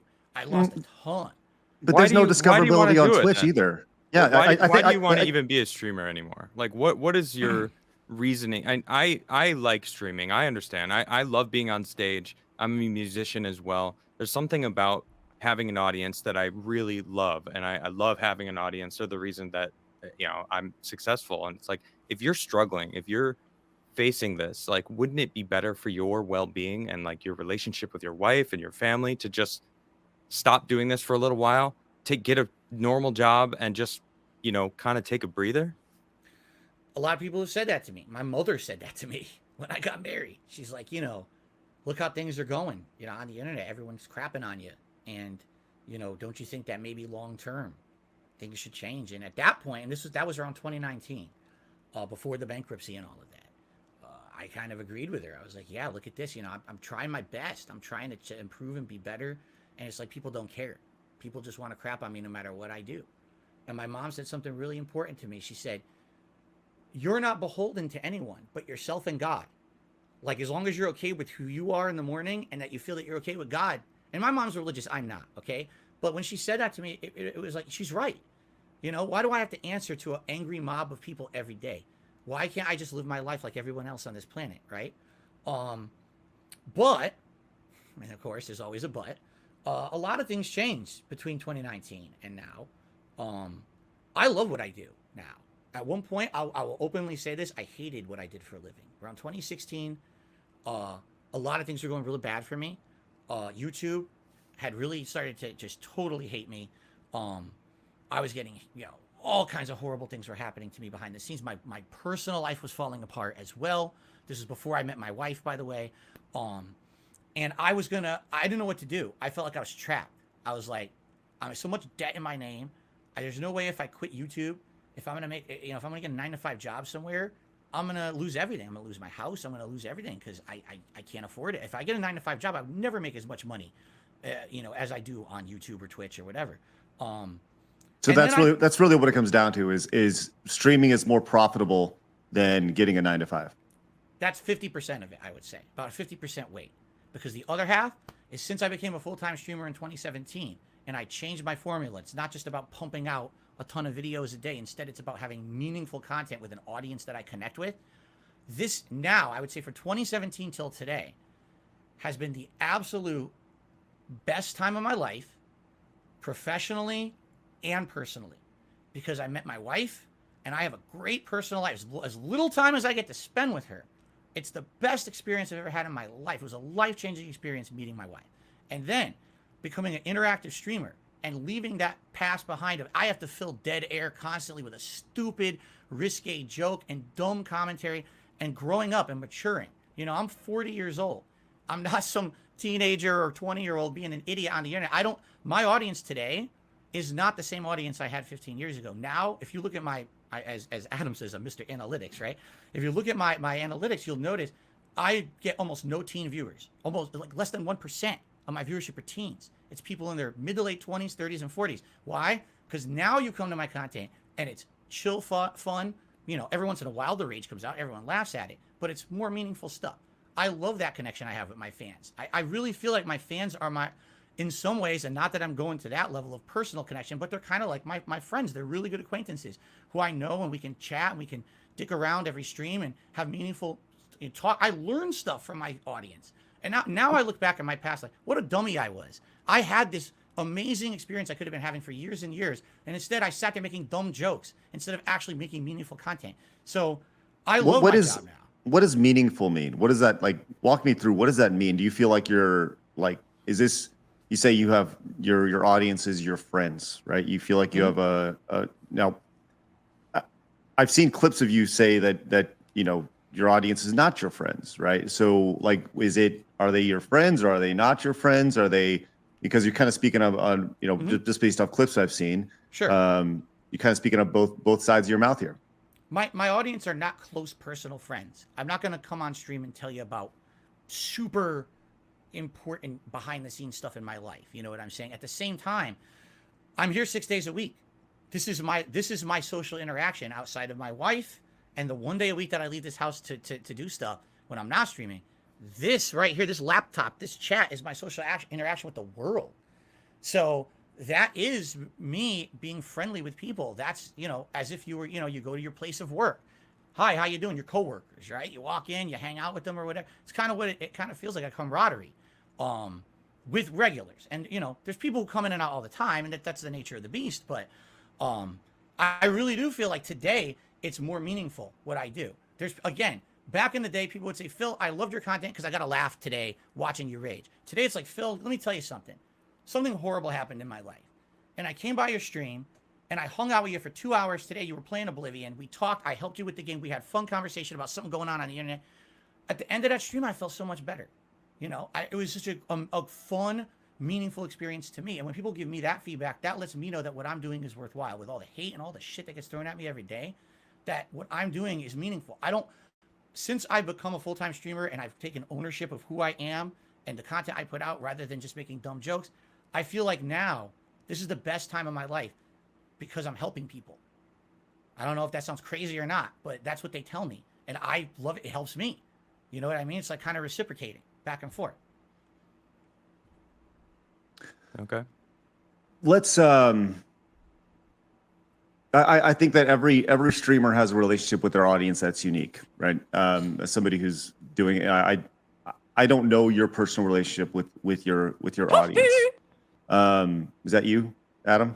Was that you toasting? Okay, just making sure. You were talking about a relationship with the audience, you know, and right? Just giving them a shout, giving them a toasty.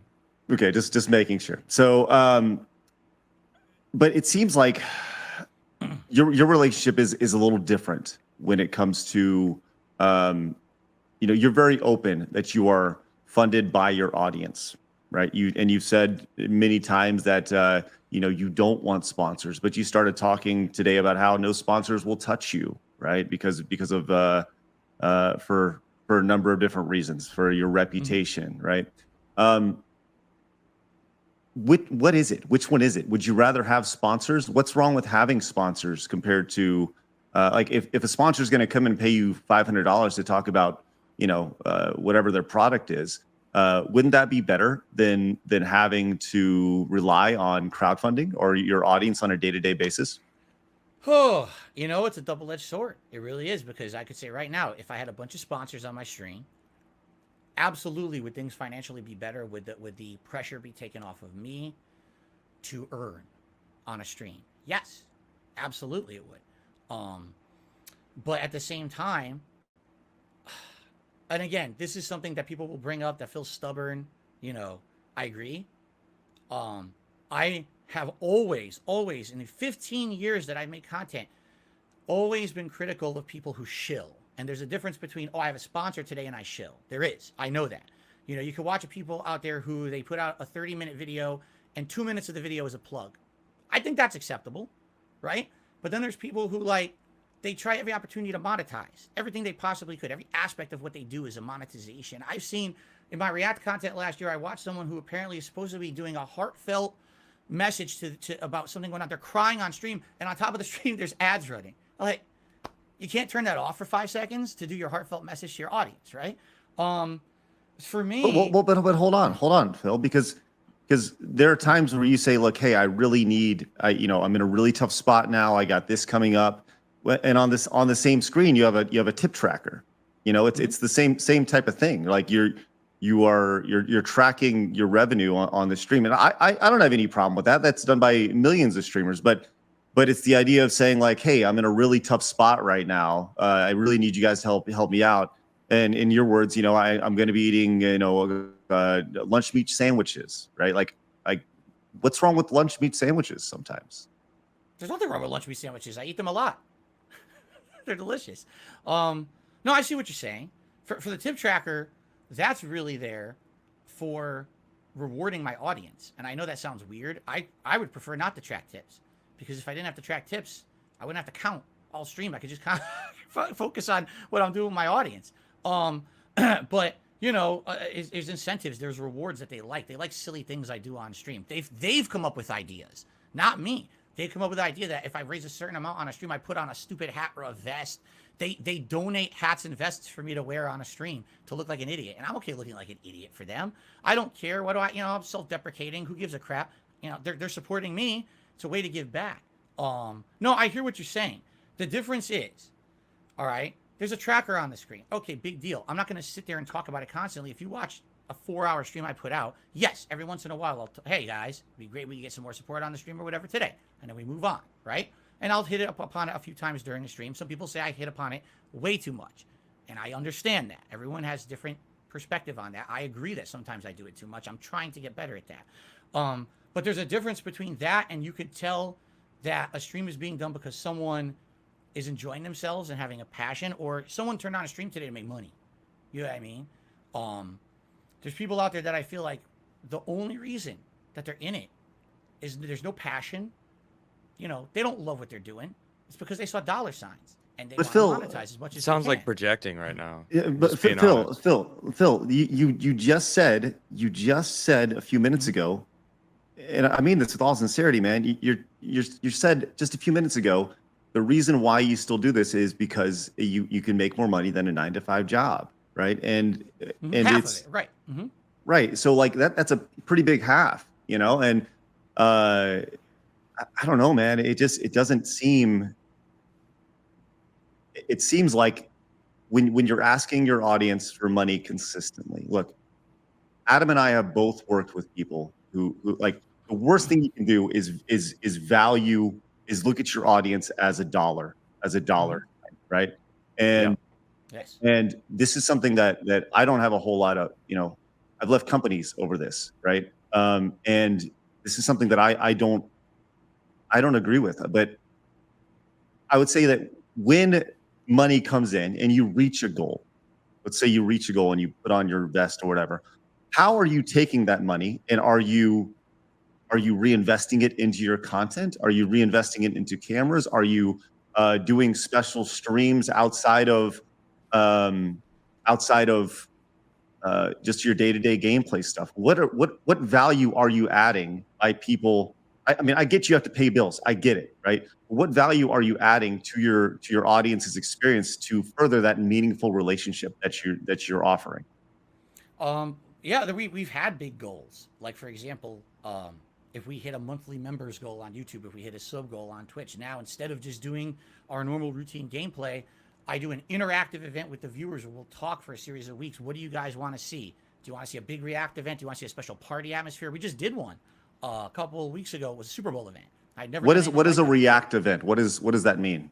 Is it just you watching stuff or? Well, React would be, for example, let's say there's a documentary, a long form documentary out there that people really want to see me react to. It's like 2 hours, right? But for me to react to it, it's going to take like 3-4 hours. Well, that's going to take a major chunk out of my normal schedule to do. People also don't want me to get backlogged on the games that I'm playing. But you hit that event. Now we're going to do special things. This big React event. It's separate from all my other content. A lot of times it's hyped up. We set special things around it that I normally wouldn't do. Yes, some of that money gets reinvested. I have a series. I know this sounds stupid, but my fans love this. It's called Feasting with the King. Basically, I order a meal and I eat a meal with my audience. They think it's funny because they think it's funny to see me eat. I look stupid. They say I look like I'm in pain when I eat. They like making fun of me, right? When you But- say you're the still, king, you're still using the king moniker. I see. right? The king of correct. hate. Not the king of hate. That's the thing. It doesn't matter. You say the king, and you know that's what it was. So people are gonna make that connection. You're 100% correct, and the thing is, I do need to try to fully phase it out. Feasting with the King and Ask the King are two leftover shows or events that I do that have the King moniker in them that I probably should try to phase out or rename. But when you have things that have been running for so long, people actually have pushback. Like, don't change it. We love it. It's been like that for so long. Those are my true fans saying that, not my haters. You know. But you're right. You're right. I agree there. But anyway, no. Yes, I try my best to reinvest. You know, there was. How? Well, like I just said, doing something above and beyond. I'm gonna. Well, that doesn't cost any money though. You know, doing another stream, reacting. That's just correct. making you more money. But correct. But then the ordering of a giant meal that normally I wouldn't order. You know, I'm talking ordering 2 entrees and stuff, getting DoorDash. You're talking $50-$60 out of my pocket that I normally would not spend. You know, it's not budgeted, but because we did the special event, and I know I hear what you're saying. What you're saying is, if you have these goals every day, where's the money going? Would you really like to know? Do you really want? It's not. Honestly, it's not that we are asking. It's that I feel like the people out there that have been supporting you, that now have turned against you because they feel you lied to them or you saw them as dollar signs, and that's all that they were to you. It's like, I feel like they want to know most. Well, then let's talk about that. Let's talk about that for a minute, right? Set it up. There was a, you went through bankruptcy, right? And that's pretty public. You went through bankruptcy, and there was this, the $5,000, business expense thing has been talked about by your detractors quite a bit. They say, what could you possibly be spending $5,000 on? Look, a month. You are a streamer who streams, by your own schedule. You're active 12 hours a day doing this, right? And and by your own admission, you said like you didn't fix the set at all. It's been just a shoddy set for most of your over a decade of doing this. Right. So there's this whole, like, what do your business expenses look like? I mean, I've done this for a long time. The business expenses are your initial cost of setting up your camera, your lights, and that's about it. And then after that, it's your cost Internet is bill. your time. Yeah, is your time, right? And so walk me through, what does that look like? What is it specifically? There's this $5,000 business expense every month. So what is this? Okay, so first of all, we're talking about things that came out publicly during a bankruptcy proceeding, correct? And I believe that the $5,000 a month number came off of, I believe it's from a tax return. Is that correct? That it was filed or the data? I'm trying to remember exactly where it came from. You guys probably know more than me because you've probably been inundated with this for 2 weeks. While I'm so far removed from this. I want to hear it from you. I think, again, I'm just speculating. I think what happened was when I filed for bankruptcy, a lot of information goes public. And so they look at a public filing. I guess there's certain information that's made public. I don't think it's all your tax returns. I think it's like 1 year's worth or something.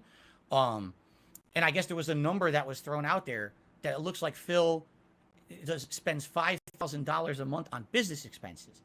Now, number one, I don't do my own taxes. I have a tax guy to do. I pay him to do it. Okay. Here's what I can tell you. All right. I can tell you right now, because I'm working on it right now for this year, what are considered expenses that a tax attorney wants to know you're spending every month? Geez. Your mortgage, because if you work from home, I guess that's part of it. I don't know. Again, I'm not a tax guy, but your cost of your mortgage, all of your utility bills that apply to you operating the business. Correct? Hold on, Phil, you've been doing this for 17 years and you don't know what your business expenses are? You don't know what you get tax write-offs on and stuff? I mean, like... Specifically, no, I don't.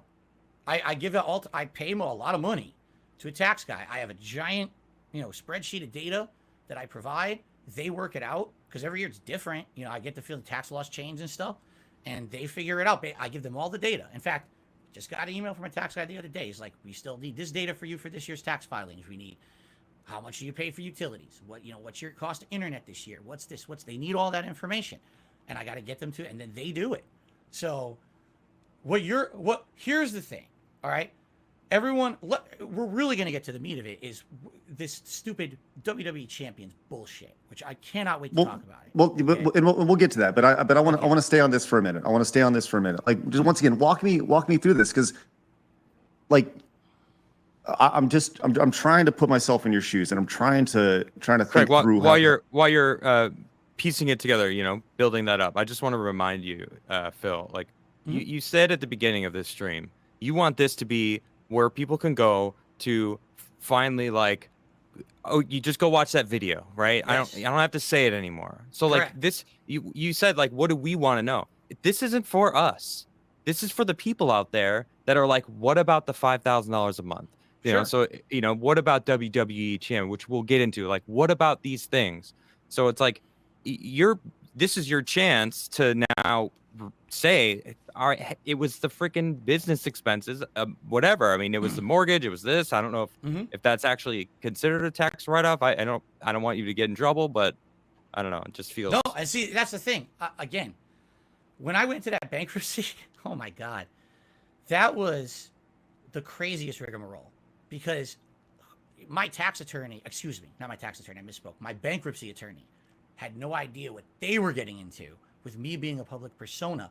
And there were things you can do, I guess, to protect from online harassment, which they did. I tried to explain. They didn't really understand who I was or whatever. And so when all that went public, that was the most drama-filled bankruptcy hearing ever. The judge was inundated with thousands of messages from my haters about stuff. But anyway, let me answer the question first, and then we can get to anything you want to talk about there. I would assume that the expenses are including everything that I do. Okay, that's related to the business, and that could include mortgage, any insurance that I'm paying that relates to the business, health insurance and or medical costs, legal costs, and that what I'm talking about is my tax attorney, but also other attorney and things that I've been involved in over the years, which maybe we will get into that today, or maybe we won't. I really can't talk too much about certain things. We'll get to that, about identity theft and stuff. I know it's the first time I ever mentioned that, you guys. So, among other things, all the normal things in a month. Like I said, utilities and all of that. It adds it up. Here it is. Here's my tax return. All of a sudden, I'm being accused that was a lie or something. All right, here's what I can say, because I'm not going to sit here and go back to a 2010 tax return and say, here's what my accountant said or whatever. Right. This is from 2010. That's $5,000 a month. Oh, excuse me. Did I say 2010? I meant 2020. That's totally my fault. I meant 2020.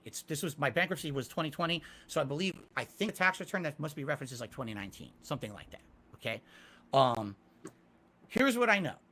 Because of the amount of trolling that happened to me, this judge that was involved in the bankruptcy hearing was attacked online with so much shit.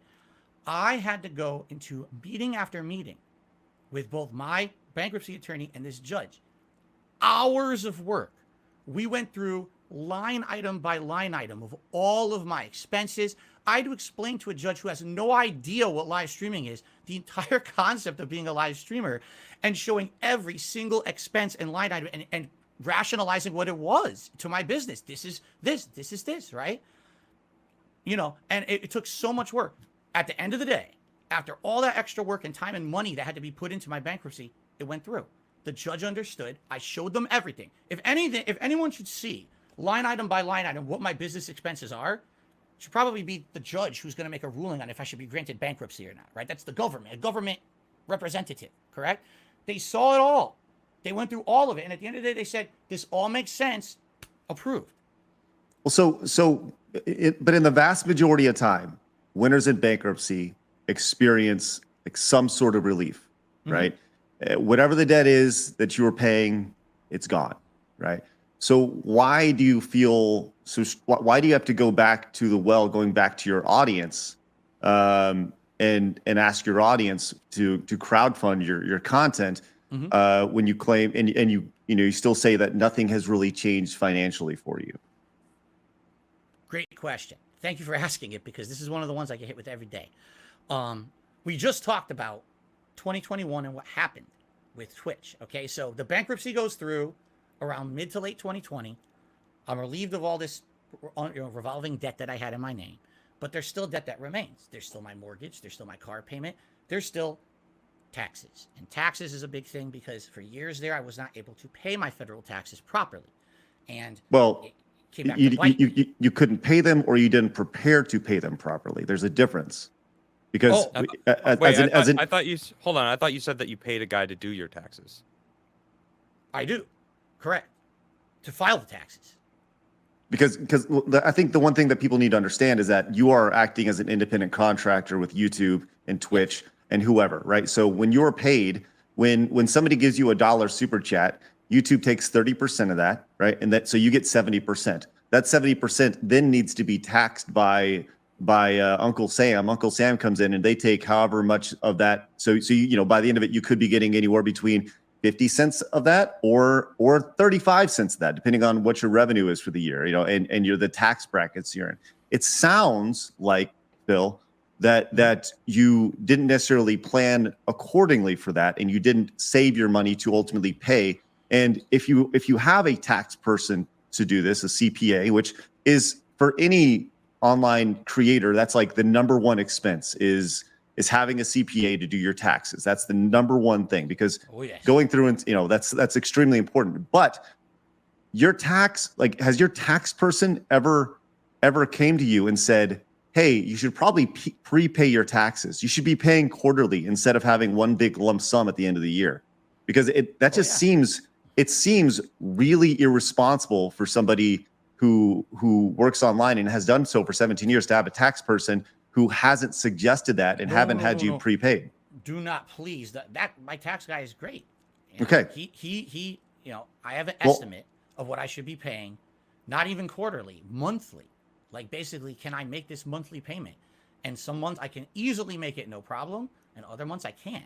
I have to pay less, depending on the income that I made that month. But that income is based off of your tax for that month is based, and your quarter and your year is based off of the revenue that you're making that month. So if you make $10,000 that month, then you're going to be, you know, then you prepay whatever, $2,000 in taxes, however much it is, right? So the money is already in your account.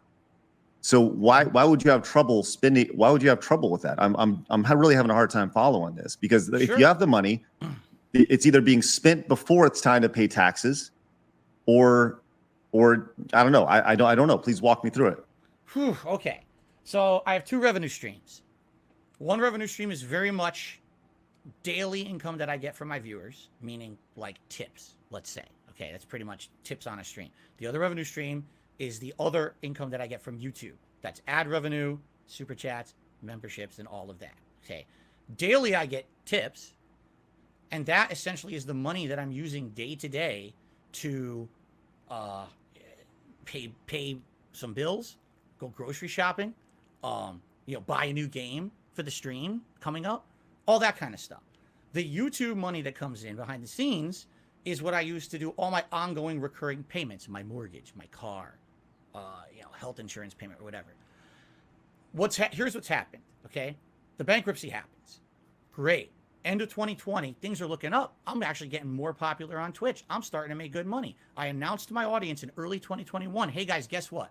There's a light at the end of the tunnel. You guys are supporting me so much. The bankruptcy went through. It's looking like if you keep this going this year, not only for the first year in many years, because now the bankruptcy's over with, now I can pay all my taxes properly for the first time in a long time. Because, you know, my problem is we have that much debt and everything. You can't, you know, I couldn't do it. It was my fault. I was in financial ruin. All right, 2021, things are looking up. And then what happens? They get me kicked out of the Twitch partner program. They shut down other revenue streams for me that I can't really talk about. Later on that year, identity theft, which we might or might not get to today. I don't know if we'll talk about that. That's a huge one. Identity you clearly theft, want to talk about it. And we'll get there. We'll get there. Yeah. It cost me so much money to fix the identity theft thing. So now I went from I'm good to, I immediately have lost a revenue stream from Twitch. I have to go to YouTube. I'm making way less money on YouTube now than I was on Twitch. All that money that was going to make everything even, I'm good to go now, is gone again. I'm way reduced income again. So you're right.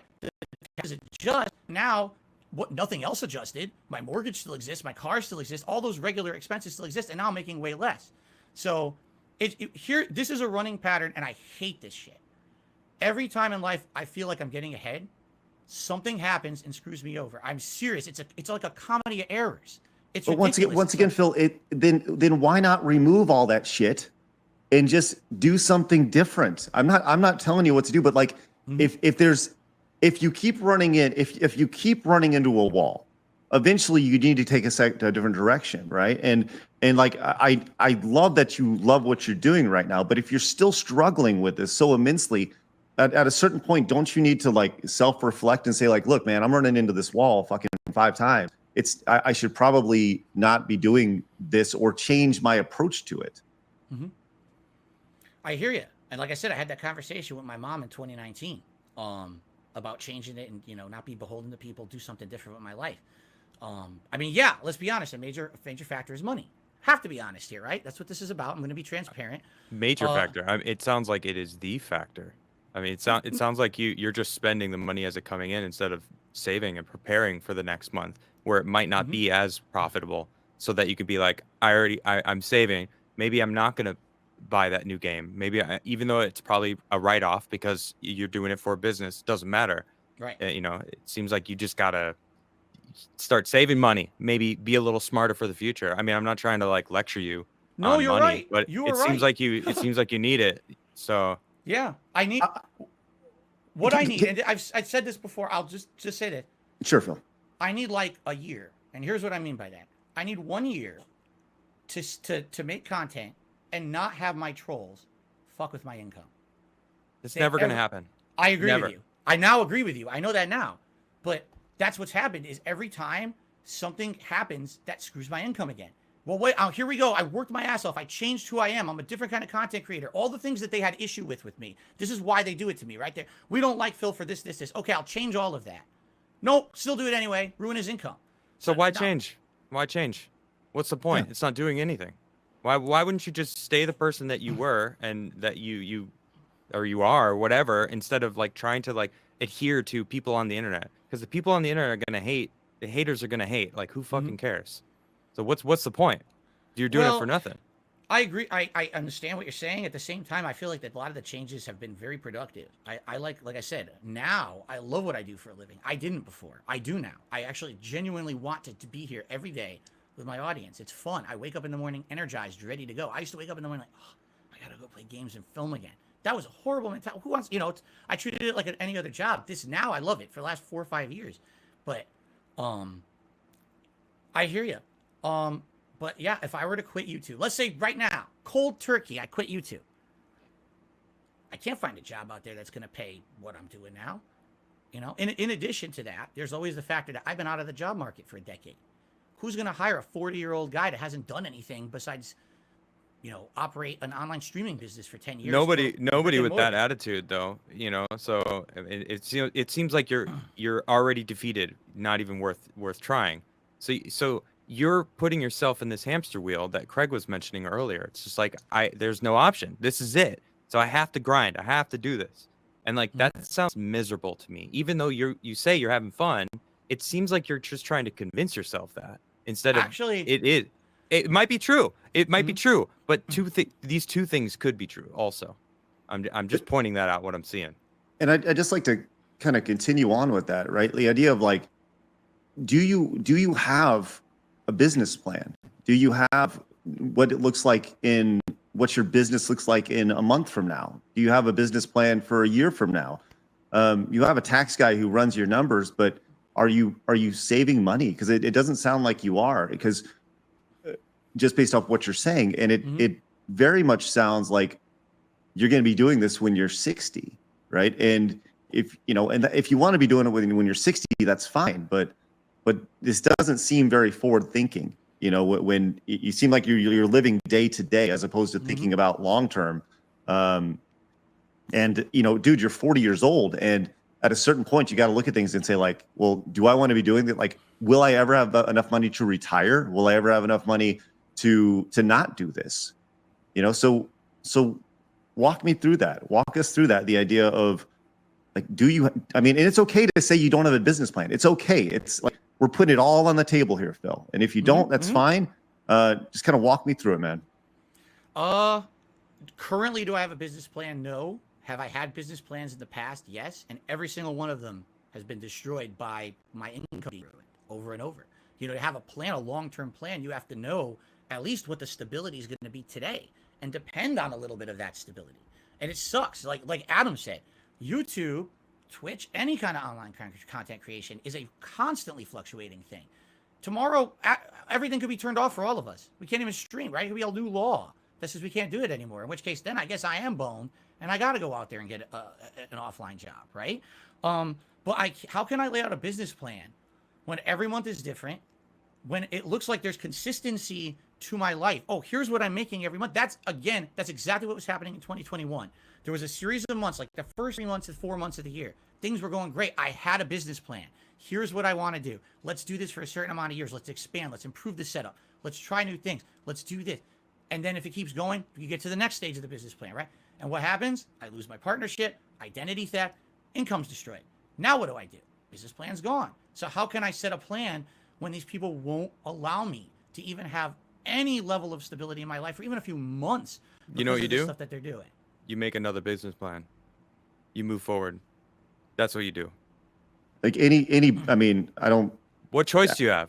Right. The only choice is to make a new one and continue moving forward. I agree. Like, I will not be beaten by these people. You know, it's what you just said sounded like you were. Oh like no, you have been over not. and over again. One of the I'm major letting you things- know. I'm letting you know what you what you had just finished with. Mhm. You know, I had a business. He asked what your business plan is. He was like, I had a business plan, but they kept shitting all over it. Like that was your response instead of this is my business plan, right? You don't have a future vision. I think that's what Craig was going for. Okay. I spoke. I do have a future vision. The problem is, if I fully explain it, they're going to try to ruin it. You understand? That's a good answer. That's a good answer. I should have said that. I'm sorry about that. Like, do I have an idea of what I'd like to do? Yes. I know exactly. Actually, I have steps in place to know exactly what I can do to try to fix my situation. I don't want to listen. Sounds good. I don't want to be here on stream every day saying to people, toss me a few bucks. Oh my God, that's the worst feeling every time I effing do it. I don't want to say, hey, tip me, do this, do that. That's obnoxious. I just want to play games and chill with my audience. And this is the funny part that my detractors will never mention. Before my income kept getting screwed over all these different times by them and by my choices. It's not just them, it's also my bad choices that did this. I never had any kind of crowdfunding. It was always just Phil's making a living on YouTube via ad revenue. I had no sponsors. I didn't take any money, extra money from anywhere. I wasn't asking my fans for crowdfunding. Everyone else was. I wasn't doing it. It wasn't until the revenue started to get hurt by that I decided to do crowdfunding because everyone told me to do it, right? Now, my income's ruined over and over by these people, and what's their number one critique of me? You beg too much. I wouldn't beg if you didn't keep messing with my income. The only reason I have to do it is keep ruining my financial income. You keep ruining it for me. So how can I have... Go ahead. Sorry, I'm sorry, Phil. Begging for money is never a good look for anyone. Completely agree. Completely agree. I can't dispute it. Well, it's indisputable. Okay, then look, we all established, look, the idea of like going on stream and saying, I really need help for these taxes. I really need help for whatever. I got a big thing coming up. Trav, can you please kill it with the chats, please? The biggest thing, and people asking, is this live? Yes, this is live, right? Of course, this is live. You had an opportunity with Keemstar and Drama Alert to go on there for it was $50,000 was being offered to you to go on this podcast, right? $50K. Why not do that?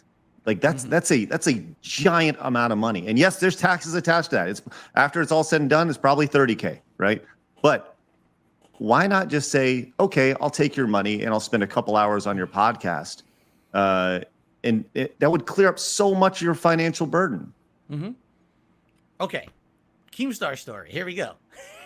Well, no, just answer that question. I don't want to hear the story. I just want to know, like, why would you not take $50K? Because that's not what happened. You've been told a story that's not true. I have to tell you what actually happened. Please. So there's a history with Keemstar where, over the years, this guy's a horrible reputation on YouTube. Everyone knows it. I'm not going to crap on the guy here, but just go look on YouTube. You'll find out all about him and the things he said and did to people and things over the internet. I've had a little bit of history with him, little bit, but not a lot, and basically he had been pretty nasty to me a few times, tweets and things like that. What it is people will ask me something on a stream. What do you think of Keemstar? And I'll be like, it's not just Keemstar. It's a lot of guys. I don't like these drama YouTubers. I call them misery brokers. Okay. Mm-hmm. What they do is if you have a bad day, they're having a good one because you had a bad day. What kind of content is that? To me, I feel that's the worst kind of content. You're benefiting from someone else's personal drama and misery. Keemstar is definitely one of those people in my eyes. You can disagree. That's okay. That's what I think of the guy, okay? So I said this one day, casually. He starts insulting me and everything on the internet. So we have a little bit of bad blood there, okay? All of a sudden, it was last year, okay? Unbeknownst to me, people start telling me, Phil, Keemstar is trying to contact you. I'm like, what? What are you talking about? I have a public, Craig knows. Craig emailed me, right? I have a public email. If you want to talk to me, contact me. Let's talk. Let's figure out, it's a business relationship. No email, nothing, okay? He's sitting on his Twitter and he's making public tweets. Someone tell Darkside Phil I want to talk to him right now. Contact him. Tell him I need to talk to him. There's $50,000 on the table and he needs to contact me right now. First of all, is that how you start a business relationship? Is you scream on your Twitter to have someone come talk to you? If he has something to offer me, should he not contact me? So I only know about this because people come to my stream to tell me about it. Okay. So to answer your question, I think that in a traditional environment, no, that's not how you start a relationship. When you deal in the space that Keemstar does and kind of the drama, like look at me space, yes, that is how you would start it. Because you throw out $50,000 on Twitter, people go, whoa, I want to get this attached. So is traditionally no, but we're not dealing with Coca-Cola. We're dealing with Keemstar, right? And that's what he does for a living. So he wants to put eyes on his product and drive interest. So I would say, yeah, he did do it the right way in his world, in his interest. It's the same thing as the people making this is how you don't play a video game. It's the same shit. They're using your, I don't know, for lack of a better word, clout to make content, and it works. So Keem did it, and you're doing that same thing. You're bitter that he's not approaching you respectfully. If he actually wants to get you on his stream or whatnot, he maybe should have reached out to you, but he's basically using you. It's like the right thing would be is to use him back. Right. Instead of getting all upset. Right. And if there's 50 grand on the table, what better way? There's no way he's going to make 50 grand back off an interview with you. Like, why don't just take it, cash the check, and then you're golden. Okay. Or even if it's 10 grand, even if it's 5 grand, even if it's $1,000, like, why not just be like, yeah, I'll take it. Sure. Okay, let's continue because this isn't what happened actually. Please. It wasn't an interview. So explain that part, because I just want to know about that. Like you said, that's not what happened. So what did happen? Correct. So eventually, I had to DM him on Twitter to even get his attention because he wouldn't contact me. I learned it from drama on my stream. Everyone's drawn up drama on my stream. Keem wants to talk to you. So I DM him, and he's like, call me right now. I was like, I can't. Just tell me, what is this about? I'm streaming. I'm busy. Just let me know what this is about. So I'm serious. I had to go back and forth with this guy so many times for him to just tell me in a DM, what I'm interested in is I want to do a show with you. I want you to host a show. This was not an interview for 2 hours. This was some kind of like a big project he wanted to be involved in. I don't know exactly what. Let me explain. So he says, but I don't want to talk about it in a DM. We got to have a phone call. I'm like, okay, that's reasonable, right? Let's have a phone call. Here's my number. Here's when to call me. I'm available at these times of the day. Okay. I wait. The call never comes. It's been like 2 days. The call never comes. Maybe he's not serious about it. I don't know. I don't know what's going on in this guy's head. All of a sudden, I'm on streams. He starts calling me when I'm on streams. I'm like, is he? I don't know what's going on again. So I DM him after the fact. I'm like, hey, you want to? So basically, it's like stupid telephone phone tag. The guy won't even contact me to talk about what he wants to offer me when I'm available, right? So at that point, I'm like, let me figure out what this is. And I talked to my wife about it. And we sat down. I was like, sounds to me like he wants me involved in a project. I don't know what it is. And my wife says, you know about him, right? I was like, of course I know about him. Everyone knows about Keemstar. And we talked about it seriously. And we're like, right now, $50,000, if this was real, would be hugely helpful for us. It would put us, back, jump ahead, almost square one, I would say. With all the things that are going on financially behind the scenes. And, when at the end of the day, you got to do what's best for you. You got to do what's best for the business. You got to do what's best for everything. Everyone's good interest. And if this were someone who I felt had like my best interest in mind, or possibly was not had the history that he has, I probably would have done it, you know? But this is a guy who has a history of online. He gets you involved in something, and then everything he does is for his own personal gain, and it doesn't matter how much he hurts you as long as he's still benefiting from it, okay? There was no offer to me of being on an interview for $50,000. That's a lie. Right? So what? Okay, and I'm just for if it sounds like there's miscommunication here. Yes. Right.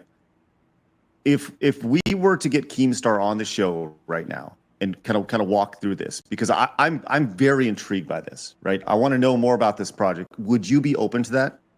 Absolutely not. Not after all the stuff that happened after that. Okay.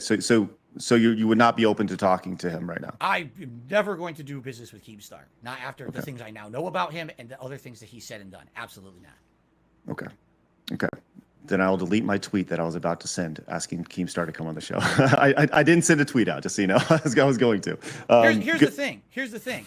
You could say it's a difference between short-term gain and long view, right?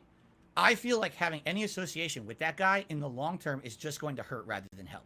I feel like it's going to be even more trolls, more toxicity towards me than I already have, because I've seen documentaries on this guy. It's factual evidence that he creates. I don't want to worry about. I don't want to talk about Keemstar. But I want to say you should use that mentality towards money. It seems like, you're holding him on that, but instead in your own world, I'm just saying it's just going to help you out. I feel weird because it feels like I'm like lecturing you, but I'm just like, I'm the type of person. My friends called me an honest asshole, and I'm cool with it. Like, I don't mind. I'm blunt. I'm freaking vicious sometimes, and it just seems, you're being really raw here, and honestly, props to that. So yeah, major props for sure. this is who I am. So I just feels like. No, I'm taking no offense from anything, and I appreciate all of the input. I really do. Having conversations like this can only help. Well, so how do you square the idea of not taking Keemstar's money, but taking it from your audience, who you may not know? Maybe they're slinging crack. Maybe your audience, you don't know where that money's coming from, right? They may be getting it morally in a way that you may not agree with morally. How do you square yourself with that? Maybe that I think everybody. If you have a sizable audience online, you deal with people who are favorable people, and you also have some unfavorable people in your audience, right? And they may get money from other ways. So how do you square that in your brain with Keemstar versus unknown money? I don't equate the two. Like, Keemstar money is, I'm taking money for a direct project that apparently is going to be a long-term business relationship with this guy. I'm associating myself with a guy who I don't respect, don't like the content he puts on the internet, versus people who watch me, like who I am, like what I stand for, want to support that effort to keep it going. My crowdfunders are the people who allow me to do this for a living 15 years later. I'm a small-time guy, but I can still make a living doing it while others of my size can't, because of the amount of support that I get, and I appreciate that so much. They know that. I tell them every day, thank you so much for allowing me to keep doing what I feel is meaningful for you guys, and what you tell me is meaningful every day.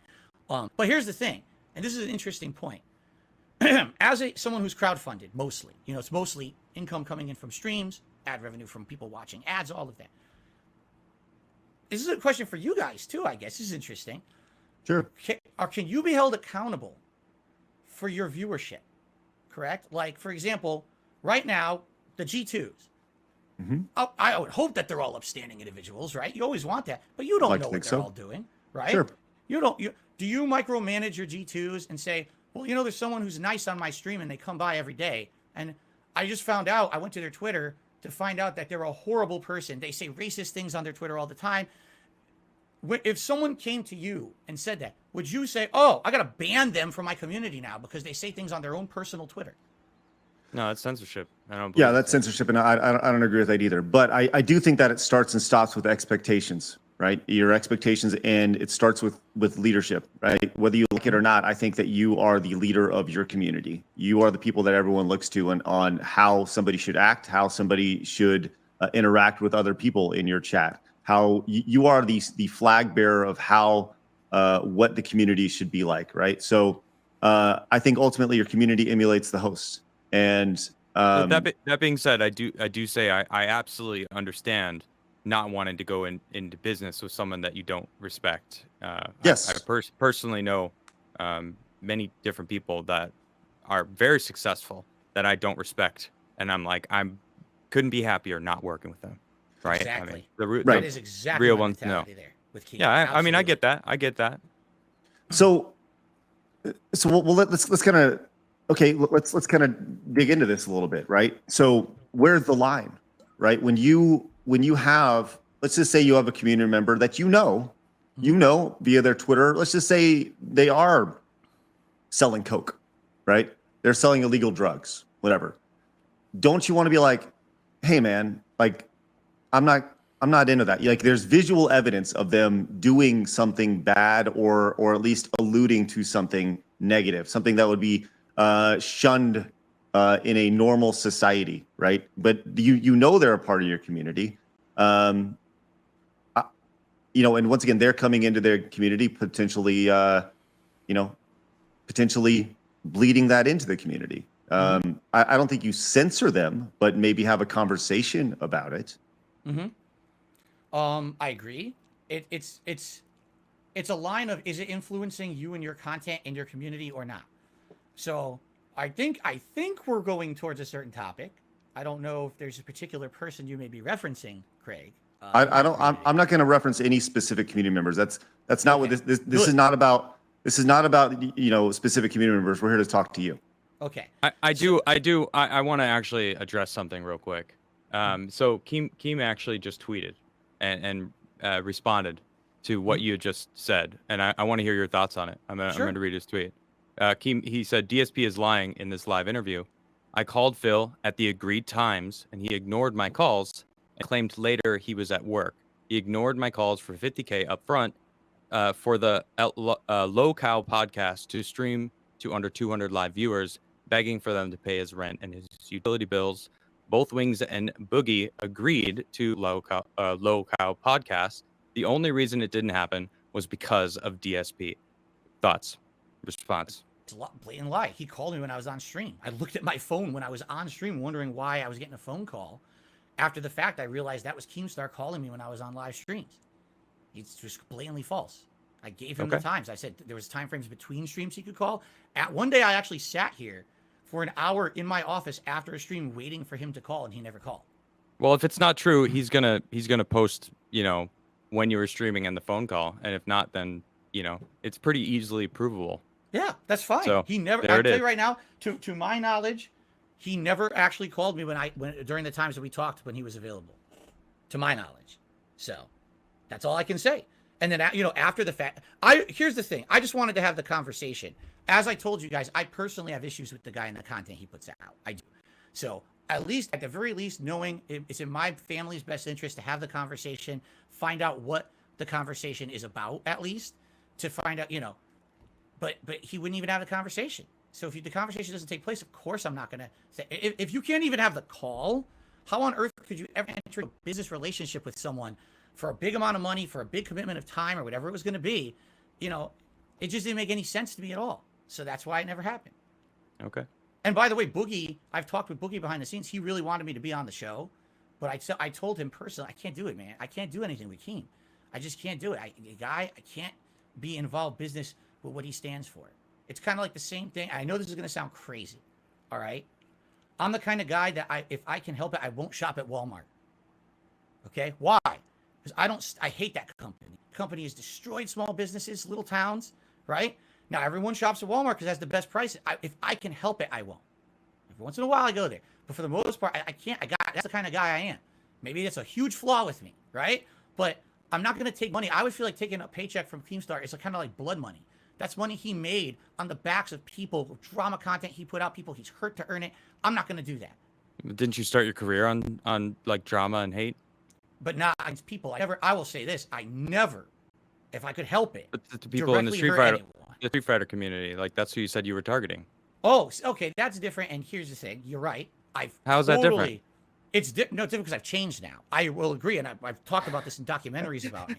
I'm sorry, you sound like the abusive ex-boyfriend trying to get back with his girl. I've changed now. Don't worry about it. Adam, you're talking about something that happened the first half of the 2000s. I know. I'm just call it as I said. It just sounds funny, like hearing that.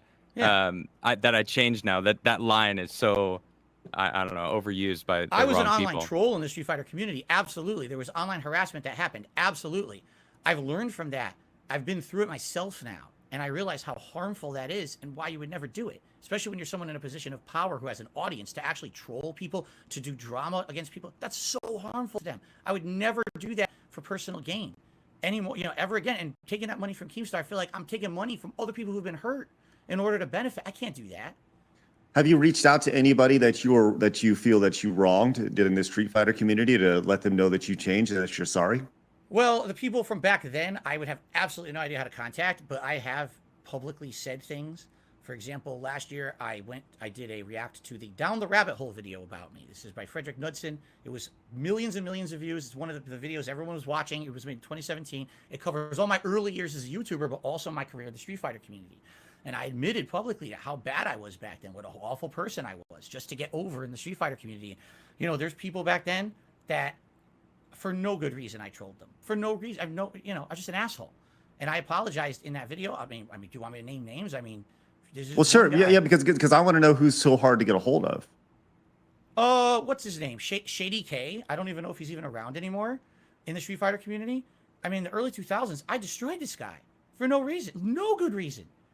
I don't know, I latched on to people because look, the more I make fun of this guy or the more I try to attack these people, I get over, right? And it caused so much drama. We almost fought at Evo. It's so stupid. Now I look at it, I'm like, boy, I was dumb.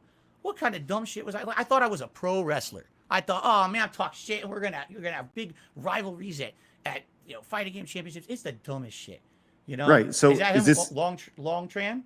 I don't know. You tell me, because that's the thing. Like these people are not hard to get a hold of, and his DMs are open. So like I feel like that's pretty disingenuous to say like, well, it's more like you don't want to put forth the effort in saying that, I'm going to say this publicly, and it's a big blanket to cover all the things that I've done wrong. When if you know that you've done things that you regret, you should probably reach out to people and say like, hey, I'm sorry for what I did. I'm sorry for what I said. Because the reality is that on today's internet, it's not impossible to find these people. It's very easy. And it just comes down to like a little bit of effort. And I'm not saying that you're not, but I'm saying that maybe there's an opportunity to provide a little more effort.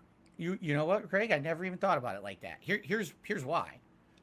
Little mini story. When I was in high school, I was bullied a lot. Okay. And years later, one of my bullies actually contacted me, like probably around that time frame when I was in the Street Fighter community. And he found me online. He contacted me out of the blue. He's like, I just want to let you know. We got to stick together. I'm just kidding. No, he basically said, I'm sorry for what I did to you in high school. Like, I think back on it now because I've grown and I've matured and I realized what an asshole I was. And I responded, I said, thanks, but I don't really care. I've moved on with my life. You don't have to worry about it anymore.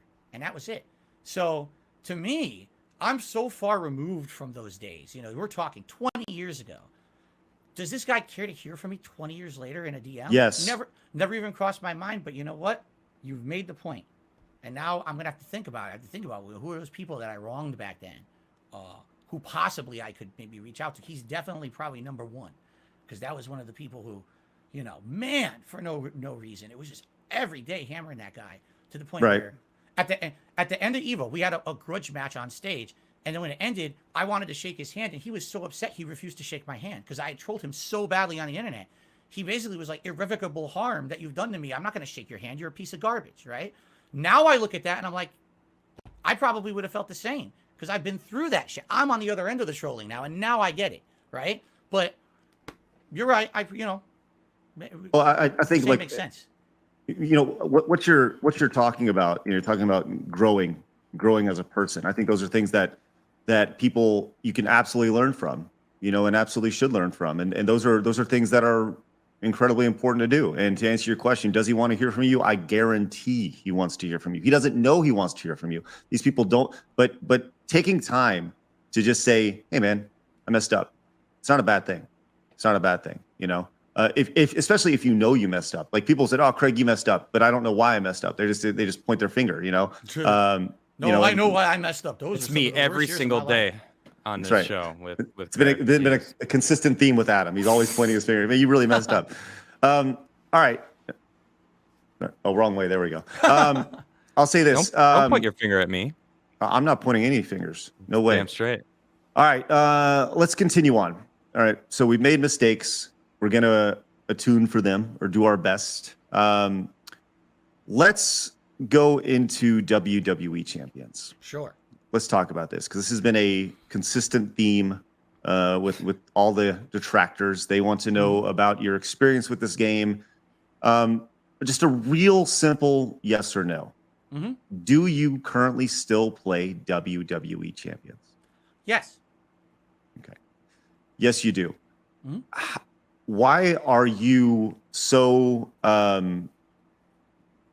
why are you so hesitant to talk about that or to talk about WWE Champions? And we'll start there. Oh, why am I hesitant to talk about WWE Champions? Well, the thing is, I wasn't at first. I did talk about it publicly years ago when the game first came out, very innocently. Talked about playing it casually, that I was a fan of wrestling. This is a game that I played. Over the years, every once in a while, I will casually mention a mobile game I'm playing or whatever. But, it's nothing that I would think that my audience would be super interested in to hear about me. What mobile games I casually will talk about them. That would be like something I would mention on my podcast. Let's talk about I'm playing a new mobile game today or whatever, right?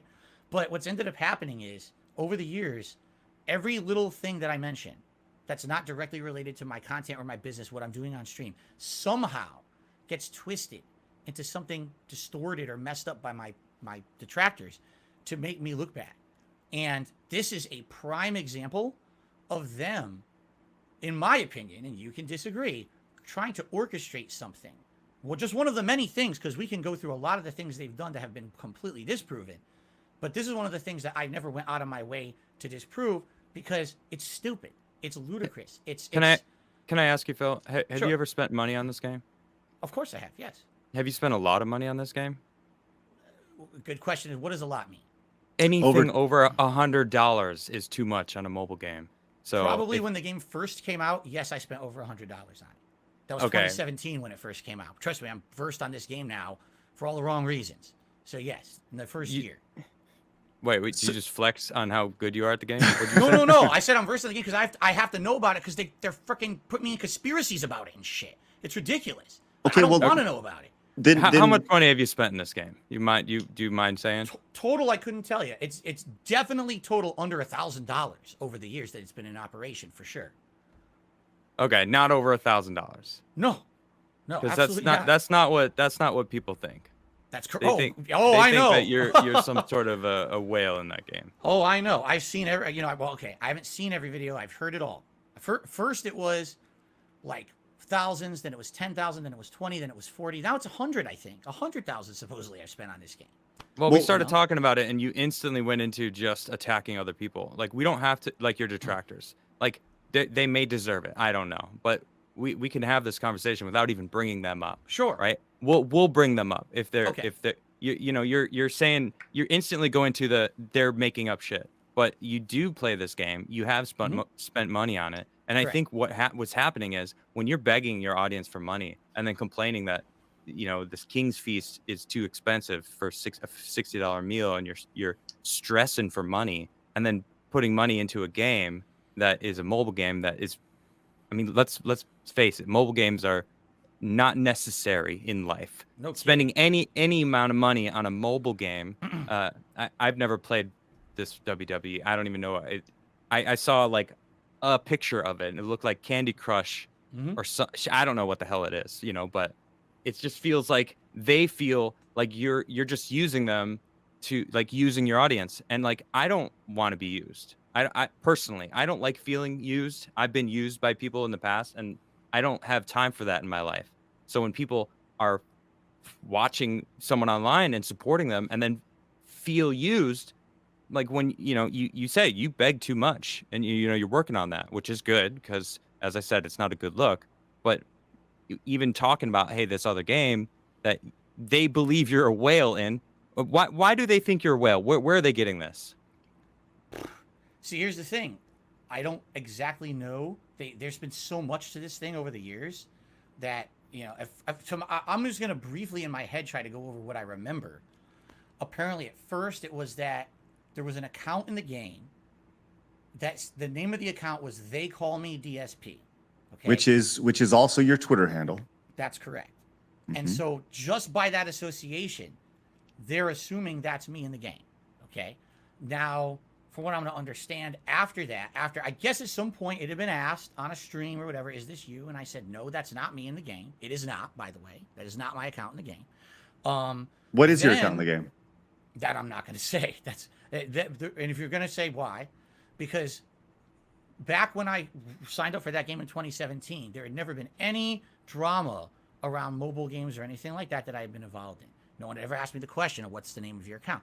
I have an account name on basically my Apple device that kind of crosses over a lot of different accounts, okay? And if I were to tell you information about my account, these people will absolutely use that to hurt me. They will try to use this data to get into other accounts. They will probably try to commit identity theft, impersonate me with Apple. I can't do that. I've already been through that 2 years ago. So on the record, you're saying that that account, They Call Me DSP, is not you. That's correct. Okay. Well, Now, okay, but here's the thing that I'm having a hard time wrapping my brain around, right? Because apparently that name was changed later to Down from the Rafters, right? Why would somebody, if this is a troll that is a whale, right, that in this game, why would somebody after, let's say after this was brought to your attention, the name is later changed, right? And they're spending all this money on this, right? And they know it's being, it's being tracked in this game. Why would they change the name if they're just trolling you with They Call Me DSP, this name? Why would they then change the name if it's just a troll to begin with? What's the point? I'm trying to wrap my head around this idea here. Sure. Apparently, there's a couple theories. Theory number one is, like you just said, this person was actually a troll who was trying to make me look bad, and that was the theory until the name changed.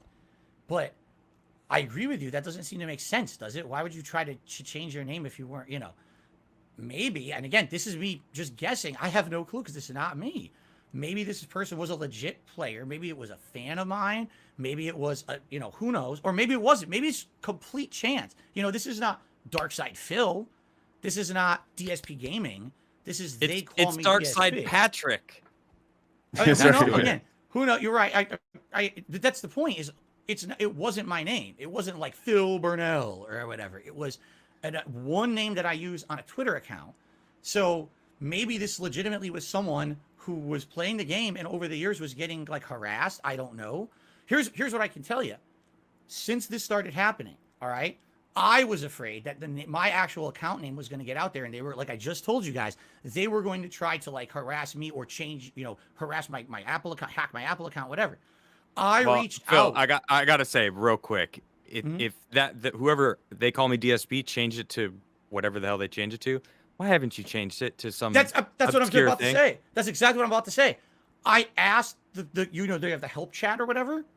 I asked them. I said, "Listen, this is happening, and I'm really afraid." And they told me they don't do that. I was like, "What?" They're like, "Yeah, we don't do that. We don't do name changes." I said, "There's evidence that there is." They wouldn't do it for me. So maybe, I don't know. Maybe this person, because of the level that they spent supposedly in the game, because they're a whale, maybe the company did them a solid because they keep spending, and so they did it for them. Apparently, you can't just change your name. There's no option in the game to change your name. I've tried. It's not there. And you contact support. They say, we won't do it. Okay, look, there's a lot here. And look, I'm of the mindset of once somebody gives you money, you can do what you want with the money. But true. I think that we're here to put all the cards on the table here and work through these things. So when you play this game and you have this whale that has the exact same Twitter handle that you have, that is pulling this elaborate troll on you, right? If that's what it was, I don't know. Right. But, I I hate to bring this up. But I'm going to because I feel like it needs to be addressed. Go for it. People have been very aggressive with you to the point to where they have leaked bank statements from you, right? And that's obviously not cool at all. It's ridiculous that somebody would go to that length, and it's honestly upsetting, but it's out there, right? And there have been, according to these leaks, there have been dozens, hundreds of transactions to the Apple Store. Some many over hundreds of dollars that had been there. Were those your transactions? No. So those were not tied to you at all. No. The bank leaks. Now we have to get into the identity theft thing. Okay. Well, let's just talk about the bank leaks first. Well, they're tied to that. Okay. You know what I mean, like they go hand in hand. Those bank leaks. Explain it. Yeah. Sure, the bank leaks are not accurate. That is not my account. So it's the person who took your identity was spending money in the Apple Store? No, that's not my account at all. Whatever that is not me. That's fabricated. Or it's someone else's account. I don't know whose, but that's not my account that was leaked. I've had a lot of issues that happened with identity theft that same summer, but they use that to run with some kind of this crazy conspiracy theory and say that was me, and it's not. So you're saying, just so we're on the same page, you're saying that this account that is not yours, that had thousands of dollars of fees to the Apple Store consistently, that are these amounts just happen to tie to exact amounts in the game that we're talking about, WWE Champions, and it's a game that you also play. Just so we're all on the same page. Yeah. You're saying that is not your account at all, and they were unsuccessful in hacking your bank account. They did not hack my bank account. They did not have access to my bank account.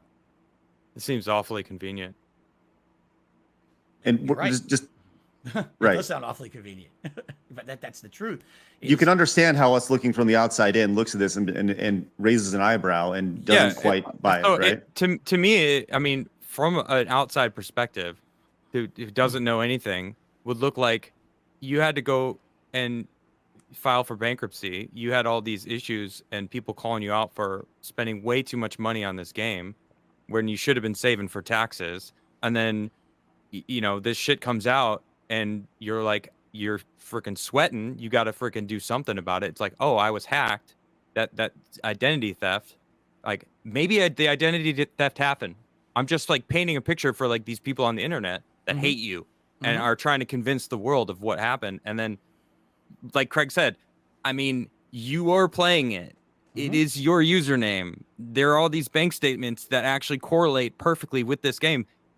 I'm leaning more towards that side of the story because it makes more sense. I mean, you needed an out. You have money issues and have had money issues for a while, and it's just like it's hard to believe, dude. The reason that this story has not died out like every other one is because this is the one that I really don't have a way to prove my innocence without further exposing myself. You understand? Do you have a police report for the a police identity report? You don't. Oh, you no. can redact certain things. I but did not. I don't have a police report. Geez, how do I? Did you not go to the police when your identity was hacked or No, taken? I went to all my financial institutions. I went to the credit bureaus. You and didn't go to the notified them. police though when someone No, was I didn't. stealing your identity. No. Why wouldn't you do that? I didn't even think to do it. I don't think. What would they do about it? Try to fucking get the person and arrest them for stealing your identity? I mean, I guess maybe, but here, okay. I guess what I got to do is tell you a little bit more about all the crap I've been through. I have contacted the police about the harassment. No, listen, I have contacted the police about harassment over the years. When I got swatted, years later, when someone was actually doing tons of fake transactions against my PayPal account that were all fraud. They were actually fraudulent credit card transactions. I contacted our police here, and I had a big conversation, and they said, listen, I swear to God, this is the conversation. We don't do that. We don't have an online task force for this stuff.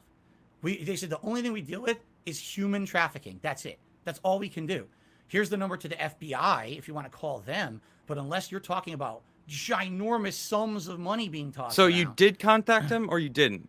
not about identity theft. I contacted them years earlier about other issues. And you talked to them about identity theft. I talked to them about a lot of different things that had happened or could happen. And they But basically why told would me- you have talked to them about identity theft years earlier if none of that was even happening to you? Well, I don't know if we specifically said, oh, identity theft. What like I said, there was a case where, first of all, I received death threats, like pretty serious death threats. Someone saying they're gonna come to my house and murder me with a gun. Well, that's And a completely different subject. Correct. Right. And I contacted them about that. And while I was talking to them, I also brought up PayPal issues that I was having with fraudulent transactions and other things. And they basically said, we don't handle that. We can't. We don't have the capacity. Local PD doesn't care. You have to go, if you want to go to the FBI, but they even said, here's the number. If you ever get into something really bad, you're afraid for your life or something, call us 911. Outside of that, anything else, it's, big transactions or whatever, like you lose $1 million, you call the FBI. That's it. So I didn't think, I didn't file a police report about the identity theft because I didn't think they could do anything. They told me years previous nothing's going to happen about it.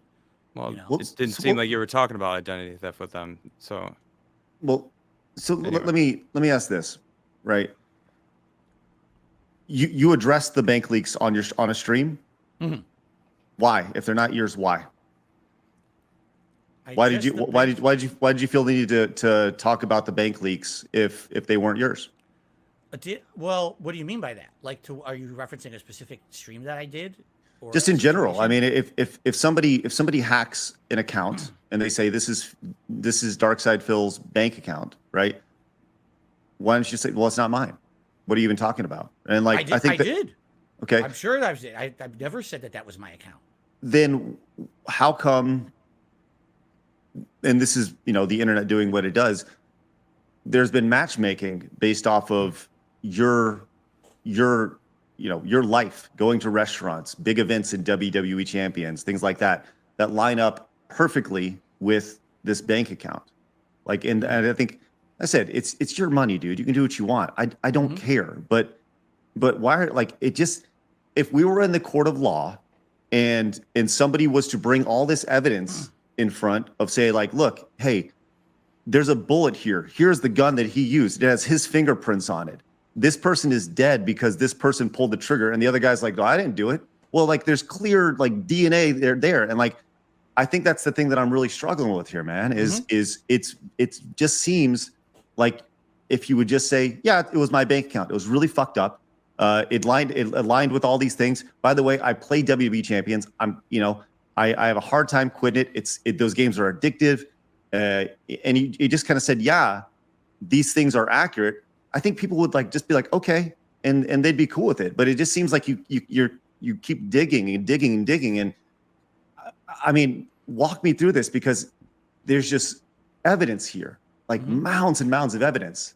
And that right, say you claim that it was someone else, but why do a lot of the things on the bank statement actually correlate to things that you actually did and paid for? Right, and the only evidence provable. that you're putting out is, well, no, it's not, or that's a lie, And just walk me through this, man, because this is the whole purpose of this thing was not to make you look bad at all. But I just want to walk through this here, man, because it doesn't make sense. This doesn't add up. What specifically, you said a couple things there. First, you said big events in the game correlate to money being spent on the account. No, I don't think he meant in the game. I think he meant in life. Well, in life and in the game, apparently there's special events that happen in the game, and it's a certain character's released or whatever. I don't know enough about the game, right? I didn't do a deep dive into the game. Just there are special events that happen. Hey, it's like you see this on any game, Call of Duty, Apex. For this time only, you can buy this character, whatever. That's all. I'm just trying to walk through this, man. But here's the thing. I don't know specifically what you're referencing. I guess what you're saying is there's transactions on that account that correlate. That's something that's been proven that I spent money on. How would that even be proven? What does that mean? Well, I mean, maybe you went to a restaurant and you said, hey, I'm going to go to dinner tonight. And then there's a transaction at a local restaurant for an amount that may add up to a couple people dining at a restaurant. You know what I mean? That's all. Like I said, I'm just trying to walk through this. Yeah, I don't know. That sounds. I mean, nothing. first of all, from your perspective, if I were sitting where you were right now and hearing this story, you know, I'd be like, she's probably lying. I don't know how to defend. Again, I don't know how to defend myself without putting myself and my family at personal risk, and that's the problem. I don't know how that lines up. I wish I knew. Sure. I wish I knew I could explain those transactions. Here's, I guess, man, I'm trying to figure out how I can tell you from my perspective what really happened that summer. And why? Because I'll tell you. Here's something very easy, very simple, very simple. You have my email, and this is a small ask. It's also a big ask. You can say whatever you want. Will you? And you can say no, and I'm totally fine with this. But just confidentially between us, will you send me a screenshot of your account, of your WWE account, and just so I personally, I will not share your name to anybody, but just between us. Man, I have to think about and vouch for you. I would put out. Yeah, and I will vouch for you either way. I have to think about what kind of risk that. I don't want to say. Here's the thing, I'll consider it, but I can't agree to it yet. I have to see what's the risk, you know. And I not say that I think you would do anything with it. I don't. I think you got to look at what's to benefit more than what's to risk. You have no idea the levels, how this has gone. Accounts that I do. I see it. I'm well aware. I have chat up. I mean, I know. I mean, people have been tagging me relentlessly since it was announced that you were coming on the show. And I didn't know who you were. I had never heard of you before. Before this moment when Craig was like, hey, so do you know who DSP is? And I'm like, no.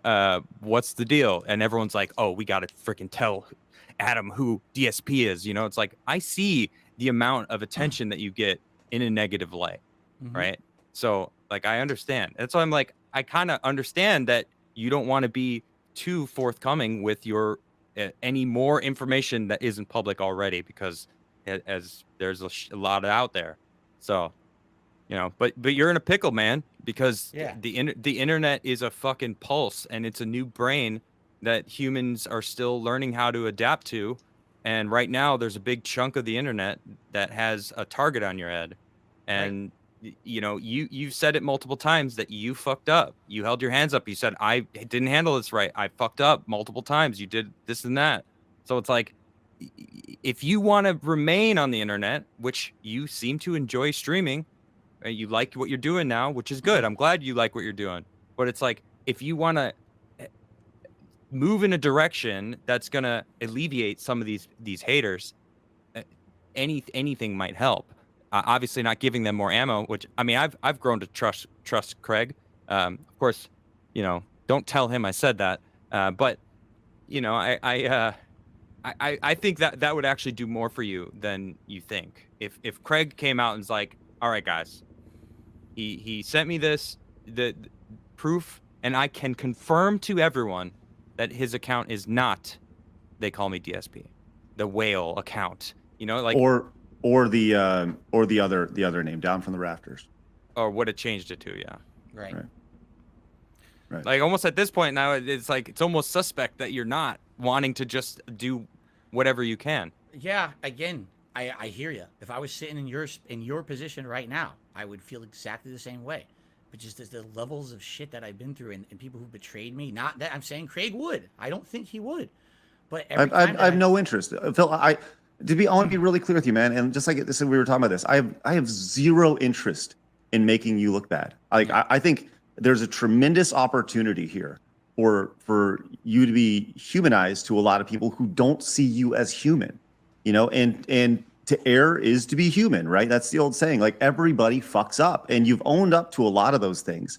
But there are certain things here, man, that I just, you know, they don't add up. And you're saying, hey, if I was in your shoes, I'd be saying the same thing. It doesn't. I don't know, man. It's not connecting. It's not connecting. And I'm trying to help you out here, man. I really am. And I hear you. And so I feel like there's yourself. I feel like there's nothing else to be said then, you know, because could I bring up one point about these bank statements? Sure, yeah. So I've seen limited amounts, because here's the thing. You guys just said, why do you bring it up on your stream? I only bring this kind of stuff up on my streams when someone else brings it up, and there's like, it's such a loud fervor on the stream. People are talking about it in the chat. I'll address it, okay? I did look into it. I saw some of this supposed bank statements that are mine. There's a couple things that don't make sense to me. All right, number one, if this is me, okay, there's a bunch of transactions on there, I guess from like pet stores, okay? And people are like, well, that's because Phil has a cat. Yeah, but those transactions are like big. You're talking like hundreds of dollars a week or something like that. I have one cat. Now, again, that's he said, she said. It's not going to prove my innocence, but everyone knows I have one cat. He's been on the stream all this time. I don't have a secret herd of dogs in my basement. I don't even have a basement. So we're, you know, some of the transactions in that I've seen don't make sense at all per what it's funny because you say circumstantially, some of these transactions could be yours if you went out, you know, and ate. Okay, you're right. But some of them also don't make any sense. Like, okay, there's a bunch of transactions on there that say iTunes. Okay. Now, I don't know, but here's the thing. The narrative that they have put out there about me is that I'm begging and shilling to my viewers. The viewers give me tips every day, and that money goes right into WWE Champions. Correct? Like, that's the narrative that they say on the internet. If that's the case, why are there bank transactions for iTunes? Right? The money is in my PayPal account. Why are there bank transactions for iTunes? It doesn't make any sense. Why would I take money out of a PayPal account that I have, that I get my tips from, transfer it to my bank account where then I take a hit because there's a transfer fee anytime you transfer money from PayPal to a bank account. So I'm taking a big financial hit on that money. Then I'm making transactions in the game off the bank account. Why wouldn't it be made out of the PayPal account? That doesn't make sense to me. It makes no logical sense. To me, Well, there's a lot of things that haven't made a whole lot of logical sense here, Phil. I mean, let's just be real. There's a lot here that doesn't add up, right? Well, isn't the iTunes like where the microtransactions from games get charged?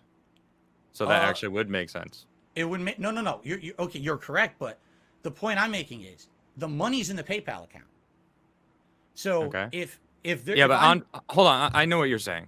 But on PayPal, you can actually use PayPal, and you could click use balance or use your bank account, and it'll just pull the money from your bank account, but using PayPal as the payment service. So that's irrelevant because you can choose where the money's coming from on PayPal. Okay, I see what you're saying. What I was going off of their narrative, and their narrative is every day I'm begging my audience for money. It goes to my PayPal, and then I immediately spend that on WWE Champions. That's the narrative. I didn't believe that narrative, but it does seem that you do get money and you just spend it on the things that need to be spent on instead of, you know, planning for taxes the next month or whatever. You know. That is absolutely correct. Yes. Right, and or things that aren't necessary, which could include WWE. Not saying that it is, but it could be. Do you feel that you said you still play the game? Do you play any other mobile games? Yes. Do you feel that you're addicted to them at all? No. No? I play them casually. I play them, you know, for example, I'll be off the stream and it's night and my wife and I are watching a TV show. And as we're watching the show, I might just open it up. And, you know, these mobile games are not big narrative experiences. They're just like kind of busy work game, grinding games, right? You mash a little bit. You do like Adam said, this stupid WWE Champions is just a freaking puzzle game like Candy Crush. It doesn't take a lot of intelligence to do them. They're more like, you know. Do casual players pay under $1,000? No, I don't know. I feel like you elevate your level when you actually put any money into it, but then when it goes over $100, you kind of elevate from casual to all right. I'm one of the core players. This all started because you guys probably don't know the full history. This all started many years ago before there was tons of financial issues that were public. I was playing a different WWE game. It was called WWE Supercard. All right. This one I actively spent a lot of money on. I will tell you guys this. I can't tell you the exact. I got addicted to that one. Everyone knew it. I talked about it. So you have been streams. Addicted to mobile games? Yes, I have. I've publicly admitted this, that I spent way too much money on that. And there was another one. It was called Dragon Ball Z Dokkan Battle. That one as well. This was before, you know, way before years before the bankruptcy and everything. I was spending too much money on them. And at that point, I stopped. I cut off. I stopped playing WWE Supercard and Dokkan Battle completely. When I saw what I was doing, I stopped myself from doing it. And then, I've casually played other mobile games over the years. And basically what happens is with my, and I know you guys are going to say you're changing the narrative. Please bear with me with this. No, it's reasoning, not okay? helping your case at all, though. I know, but I'm being honest. I'm going to be honest with you. I'm not going to lie to you guys. This is all public record. I talked about those games in the past. And with these detractors, what they do is they find a narrative and they stick with it. If I can dispute it or disprove it, or if it gets somehow disproven, then they drop it and they latch onto the ones that they can't, that I haven't been able to disprove. This particular one, they've been looking for something to get me on for years and years and years, and every single thing gets disproven or just forgotten about. This is the one I can't find a way. Use Craig. Send him a screenshot. I haven't found a way to do this without putting myself at personal risk up to now. And so this is why the narrative is continued. Even though there's been so many different things that have been disproven. There's people who make videos about WWE Champions that have made entire exposés about me in the past that were completely disproven. They don't care about that. What's the next thing that we can make drama about for Phil? So we can have personal gain on the internet and get clickbait views and shit, So that's what I mean. Because this all started years ago with those other games, I publicly admitted to everyone, yeah, I was addicted to them. I spent too much money on them. I'm done with that now, And then I casually, people at one point, like 2017, when this game came out, asked me, are you playing any other mobile games? Yeah, I started playing this one. And every once in a while, I mention it. I think the last time that I actively had admitted that I had played it was 2019. I'd said that I was on a plane to Connecticut to get married with my wife, and I had played it on the plane. And then people use that as you still play mobile games. You're still So let's, okay. So you say you play the game. You say you're not addicted, although you have been addicted to mobile games in the past, right? Yes. And I'm just going to lay this all out in front of us, all right? So you used to play a mobile game that was WWE related. Yes. Okay. You were addicted to that game. Fast forward, new game comes out, right? You play that game. And by the way, you separated yourself from that game because you knew that you were addicted to it. Okay. Mm-hmm. Usually in the case of addiction, just usually there's some sort of intervention in life, some sort of intervention that happens, whether it's brought on by friends, family, or just personal, you look inside yourself and you realize something needs to change, right? Right. Do you feel that you're addicted to these games? I've already asked you this, but I just feel like, once again, you have transactions that line up with major events. I'm getting DM pictures of your Discord, your Discord handle in the WWE Champions Discord, Mm-hmm. right? Mm-hmm. I have, and it just seems there's all, so make it make sense. Like, this doesn't make sense. Make it make sense. I have such a hard time believing that there is a group of people that are so hell-bent, this evil plan to make you look bad, that they're willing to spend thousands and thousands of dollars on WWE champions just so they can make you look bad. I don't buy it. And once again, there's an easy out here, Phil. I'm offering you the easy out. All you got to do is just take a quick screenshot. You can email it to me. It's done. We all move on. The detractors move on, and everybody goes, okay, you know what? And we all move on. That's it. That's it. It's very simple, man. And we want to make this happen. Like, I want you to be able to move on from it. I want the detractors to be able to move on from it. I want the internet to move on from it. I want all the WWE content to be done. Like, it's there, man. It's there. Like, yeah. Let's make this happen. Like, and then we all move on and we can start talking about other things.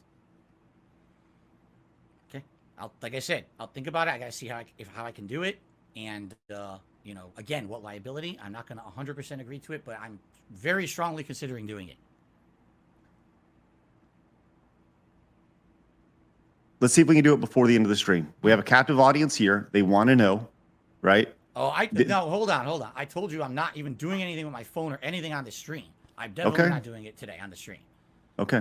It's just, you got to understand there's liability here. This is not just a discussion for me either. I'm talking to my wife, everything here, because if this Okay. account gets out, that's a lot of stuff that now can be compromised. Okay. All right. Look, like I said, family, I get it, right? Totally understand. Okay. But then, when you decide that this is something that you're comfortable with, you can email it to me. The email will only be seen by me, not anybody else. Okay. And I will delete it immediately after. And I will, I will serve as your confidant in this process. So, all right. Well, I mean, I don't really know how to move on from this. I don't know. I just feel like there's this mountain of stuff here, and Right. it just. Phil, I got a show name that you can do. This is how you don't game. I think you need to own it, man. I think you need to fucking take back what they took from you and just fucking lean into that, dude. Fuck them. I mean, just do what you want to do. Do you, man? But like the best thing to do is be honest and own up to whatever, right? So if you truly you said multiple times you don't know what you could do. I think Craig has given you a good out. If you want to use it, like I understand you got to like think about it. That's fine. Yeah. Again, we didn't even get into the identity theft stuff of what's happened to me, and that that's why I'm so afraid. It almost ruined me, And that's what I mean. Even doing this is a risk.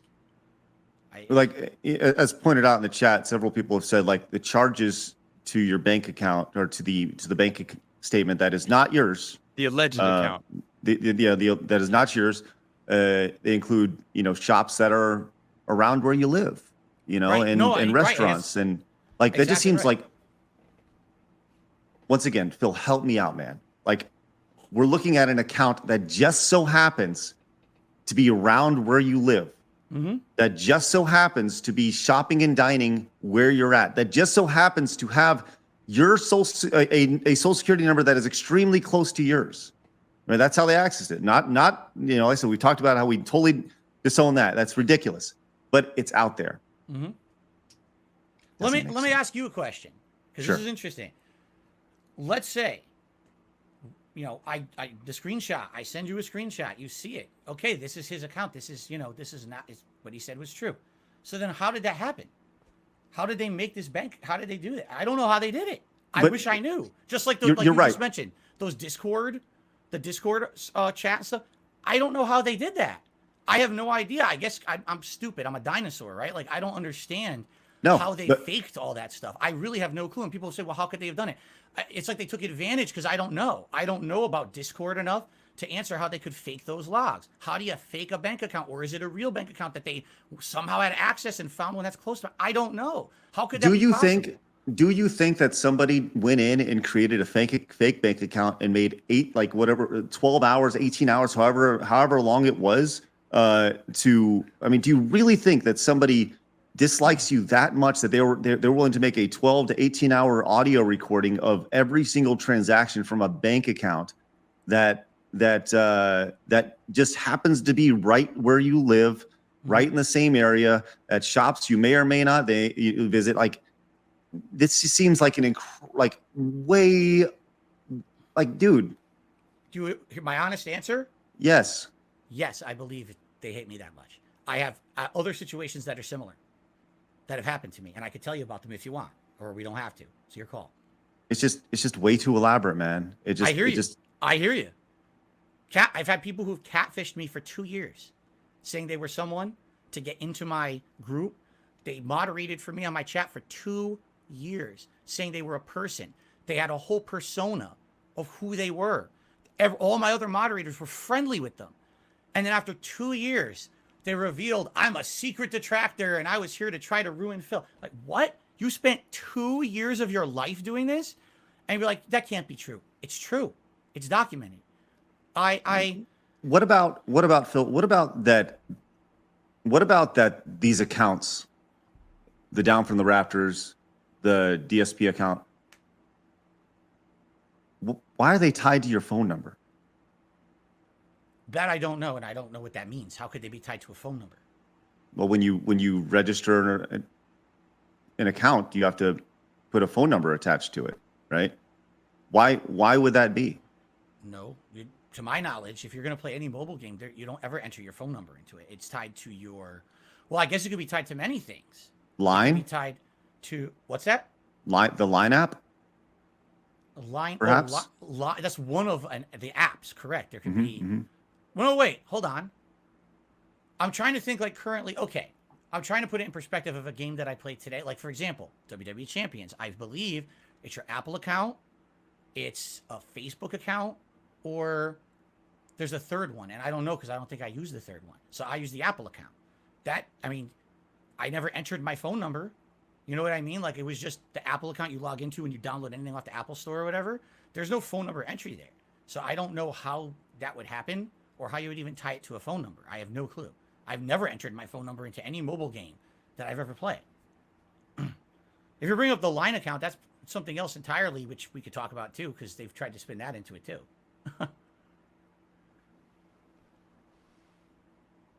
We have almost been going for 3 hours. We have? Holy crap. And it's been a great interview. I know it's been tough. I'm certainly taking the stance of being very critical. You know, I don't want to make you uncomfortable or anything. But I think that we should move to super chats because and I don't know if we're gonna have the time to read them all because I saw super chats going the entire time. Right. Well, there's a lot more to get to here, and I think that those who are contributing, they will be read and they will be appreciated. But I feel like there's more substance here that we need to hit on before we talk about that. And I think those who are contributing will contribute because they want to contribute and they appreciate that this is happening. And Phil, I want to be clear, like, dude, I told you all along, man, I really appreciate you doing this. Like I said, you had other offers. This was not meant to be an interview to start with, but I appreciate you coming on and being a part of this. I know that those who want to contribute, they will contribute. They will give memberships. They will super chat. They will buy merchandise, whatever, because they want to support. But I think that there's more substance here. So let me continue with this really quick, if you don't mind. Sure. Yeah, it's your show. Right. Well, it's our show, buddy. It's our show. Let's talk about this, man. So we'll move on from WWE, and we'll talk about something else. You have been doxxed. You have been doxxed, and that is ridiculous, right? Mm-hmm. Now, to be clear, there's been a lot of the idea of what doxing is, right? Like leading up to this, I was asking people, like, I want to know who I'm getting my information from. People are like, are you doxing us? Well, no, I was asking to see who I was speaking to. I feel doxing is putting personal information out on the internet for people to find, for people to see, and that normally wouldn't be available to people, right? And you have been doxxed. Your personal information has been put out. Like, why do I know that your personal phone number is tied to this account, right? Like, your address, all these things. It's insane. But you have also been accused of not necessarily doxing, but holding the information that you have over people's heads. And I wanted to kind of show you this clip real quick, and then we can talk about this. So let's. The fact that his fucking Twitter account is the same exact avatar that he's fucking using for this troll account on my website. Oh, by the way, I have your IP, I have your name, and I have your address. So congratulations, you fucked up. You really did. Be awesome one on Twitter. I have all your fucking personal information. Now, I'm going to say this up front. I'm not going to give it out. This is not a doxing video. I do not condone it. I will never give out someone's personal information or anything like that whatsoever. However, understand something. I got you. How about the fact that his fucking Twitter... Do you think that's okay? It sounds like a threat, right? That's the first time I've Sure actually heard does. this clip since I said it. Pretty sure it was a threat. Yeah. Yeah. That is definitely a threat. That is, I mean, okay. No, it's not. Again, this is kind of goes back to, you tell a dark joke. You Yeah, made it was. one way, it came out a different way. What I was getting at in that clip was, this is someone who had hurt me. I don't know if you want to get into the specifics of what they had done. It's kind of a moot point, right?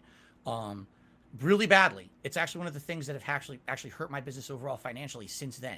Okay, I've never. So really it justifies recovered. it. No, it doesn't justify. That's why you wouldn't have said it otherwise. It got me that angry. They had actually hurt me so bad for no reason. I don't even know who that guy is.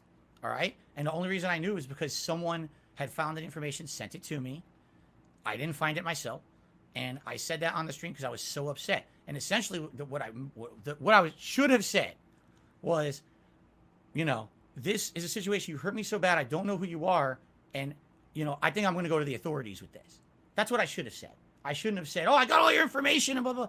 You're right, 100%. You're right. I never doxed that guy. So it was a threat. So you admit that it was a threat.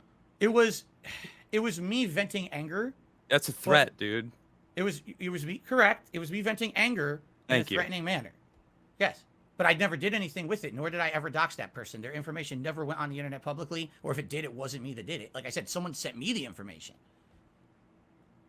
But you understand, like that's not something that you should. Uh-oh. Craig, you're breaking up. I can't hear you. Craig, your audio. Yeah, what happened? I'm not sure. His mic seemed to have been muted. Oh, crap. Yeah, I mean, I have people that support me. I have a few different companies. I have a coffee company, and like I have people's information, and I would never ever use it ever, and I would never claim to, even if someone pissed me off, even if they bought my coffee company, I knew where they lived. That just feels like a weird, like you say, your anger or whatever, and it just slipped out. It's like, is there things that go on that, like, in your head that might, because the way it sounds, like it seems like you kind of just fly off the handle sometimes and do shit and say shit that that gets you in trouble. Like, I mean, it almost feels like I need to be worried about you, dude. Like, what's gonna happen next? You say you've changed, but it turns out that racist video with the little girl was only like 7 months ago. It wasn't a year ago. That's pretty recent, dude. You can say it's you can say it's racist. That was not what I was making a joke about. Bro, I'm telling you, it doesn't matter. The internet thinks it's racist. I saw it, and it's fucking racist. So you're talking about a killer who's killing people in their basement, and then so you're bringing up the slave, like sending a little girl off to the slave trade.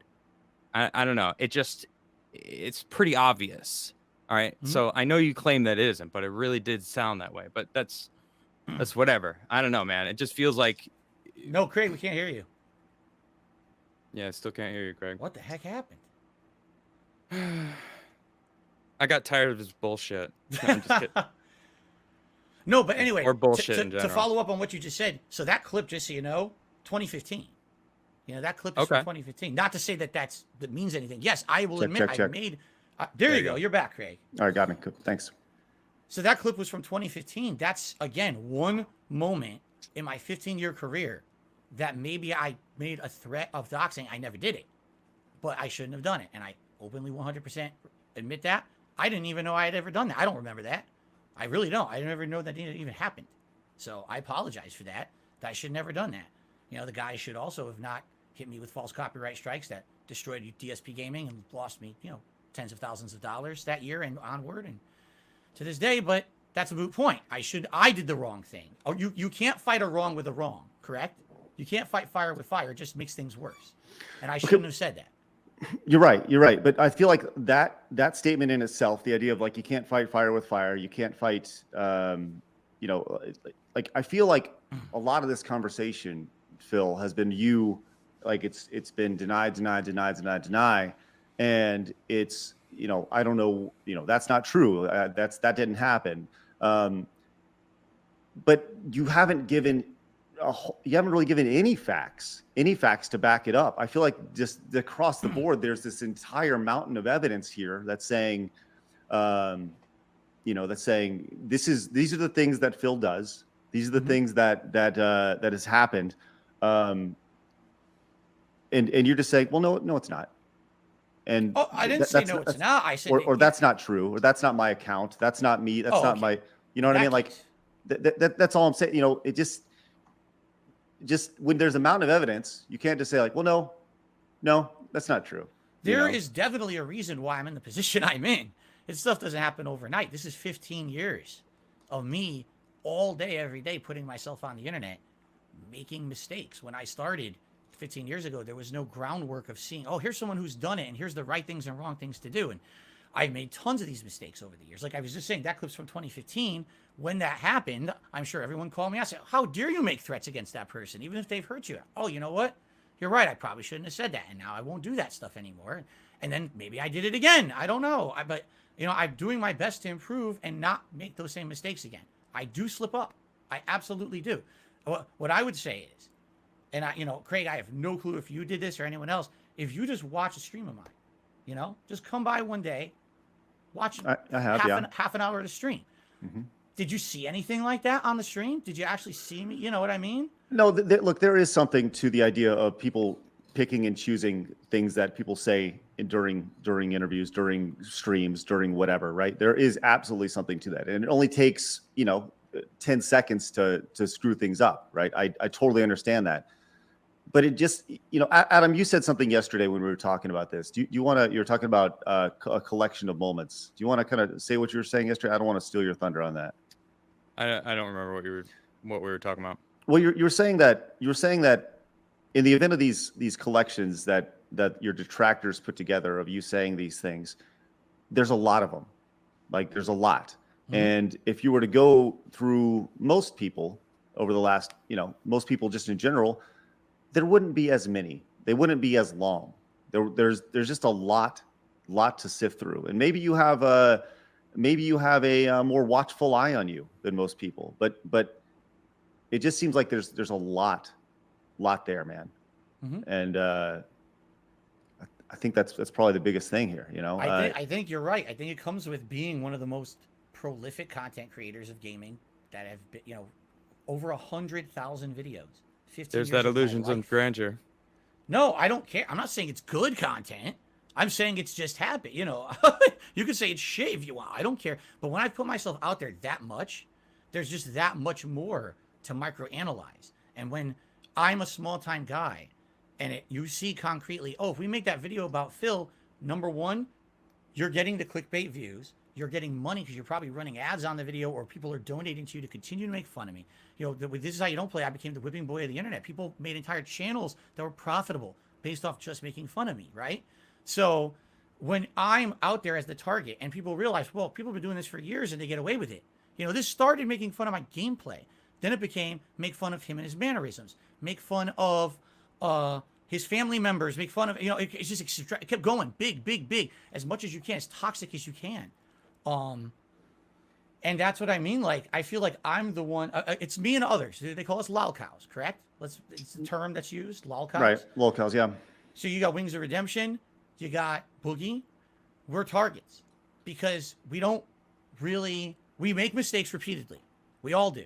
And sometimes we make the same mistakes over and over. I feel that other content creators make those same mistakes too. Maybe not as much as us, maybe not to the extremes that we do. But those other content creators are big and they have ginormous audiences that back them and defend them. And, the crazy stuff. I mean, the other day I saw a video of Moist Critical picking up an assault rifle in his video. Mm-hmm. If I picked up an assault rifle, I'd be off the internet. That would be ending for me. I'm out of here.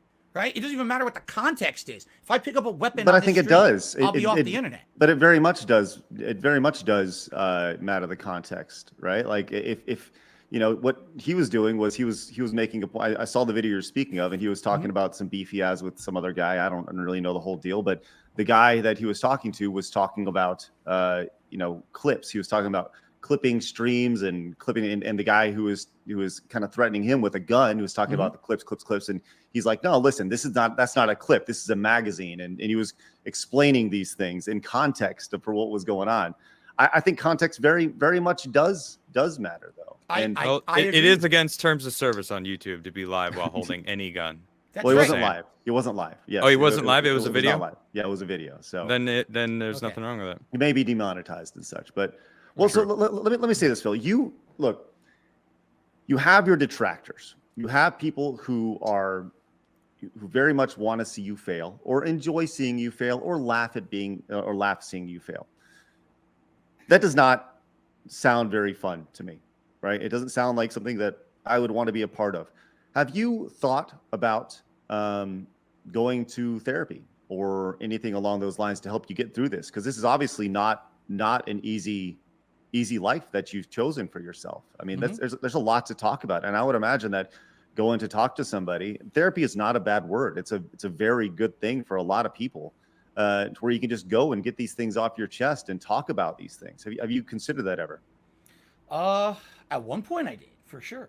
I would say probably around, like I told you, around 2016 was one of the worst years of my life. I hated my job. My personal life was falling apart. But I didn't. I've never formally talked to anyone. I'm not anti-therapy or anything like that. But no, I had just never gotten to that point where I've considered doing or seriously pursued that. I'm just throwing this out there. Is it because you think that it's not you, it's everyone else? No, That's the feeling I get. I'm a flawed human, man. I make I know mistakes every day. you've admitted your flaws from the past. Like you say, like, yes, back in 2015 I said that fucked up shit, and I took that, this is how not to play, way wrong, and I admit that now. But it's like, it's really easy to do that, right? To convince someone that you've changed. Not saying that that's what you're doing, but it could be. All right. So it's like, it feels kind of like you can do no wrong almost, and that's the vibe I'm getting. Whoa. And I could do no wrong. That no, like not in your past, but it does feel like you kind of have like, what, I've changed, so people should understand that. And like, I don't know, it's just a vibe that I'm getting, that because there's been so many times where we've asked a question and your response was instantly blaming other people. And that was a consistent answer throughout the entire 3 hours and 10 minutes that we've been live. So, it's like a dishing responsibility elsewhere. I think that's, like, if I can echo what Adam is saying, right? Like, Phil, we want nothing but good things for you, right? We don't want negative things to come from this. The whole idea of this was, to allow you an opportunity to kind of talk through things. And Adam is correct. Pretty much, what about this? Well, my detractors, or the people who are after me, at what point, you have taken accountability for some things, right? For this is how I was in the Street Fighter community. This is how I was then. But I feel like there are other things that have yet to be, you have yet to atone for, whatever the word is, that are just. I just go back to it, man. It just seems like there's just this mountain of evidence, and we're talking fucking JFK level conspiracy theory here. If all this stuff lines up the way it does, and if you were just to say, like, yeah, I play WWE Legends, yeah, I'm addicted, yes, I have a problem with spending money on it, yes, I need to improve, I think people would be like, yeah, cool, let us help you, instead of stop lying, and that's what it feels like right now, man. It just, look, only you know the truth in your heart, right? Right. And the evidence attached to it, right? Which there is a mountain of, right? Craig, you sound like a detective right now trying to get a confefession. I'm just saying. Well, no. And it's not trying to. I'm not trying to. I'm more trying to sound like fucking Dr. Phil. I know, but there's a fine line between the two, and I understand that. It feels like you're trying to get a confession, and I don't. I'm not trying to like make it weird and right. And I apologize for that. You've already been there a couple times. So I know, but I'm just having a really hard time getting through it, and I apologize if that's what it sounds like. That's not what I'm trying for. You might not be able to get through it, Craig. You're right. I may not, and for that I understand why people would be critical. Right. It just too much lines up. With the situation I'm in, it's a lose-lose. There is no win. There is no win in this situation. There just isn't. Well, no matter what I do, there's a risk, there's a liability, and just like you said, even if I send you this screenshot, they won't care. They will not care. It honestly it depends, right? Yeah, I don't agree with you. I don't agree at all. There's people out there that would be like, damn, would be genuinely shocked, myself included, because I don't think you're gonna send that screenshot, but I truly believe it would be for the better.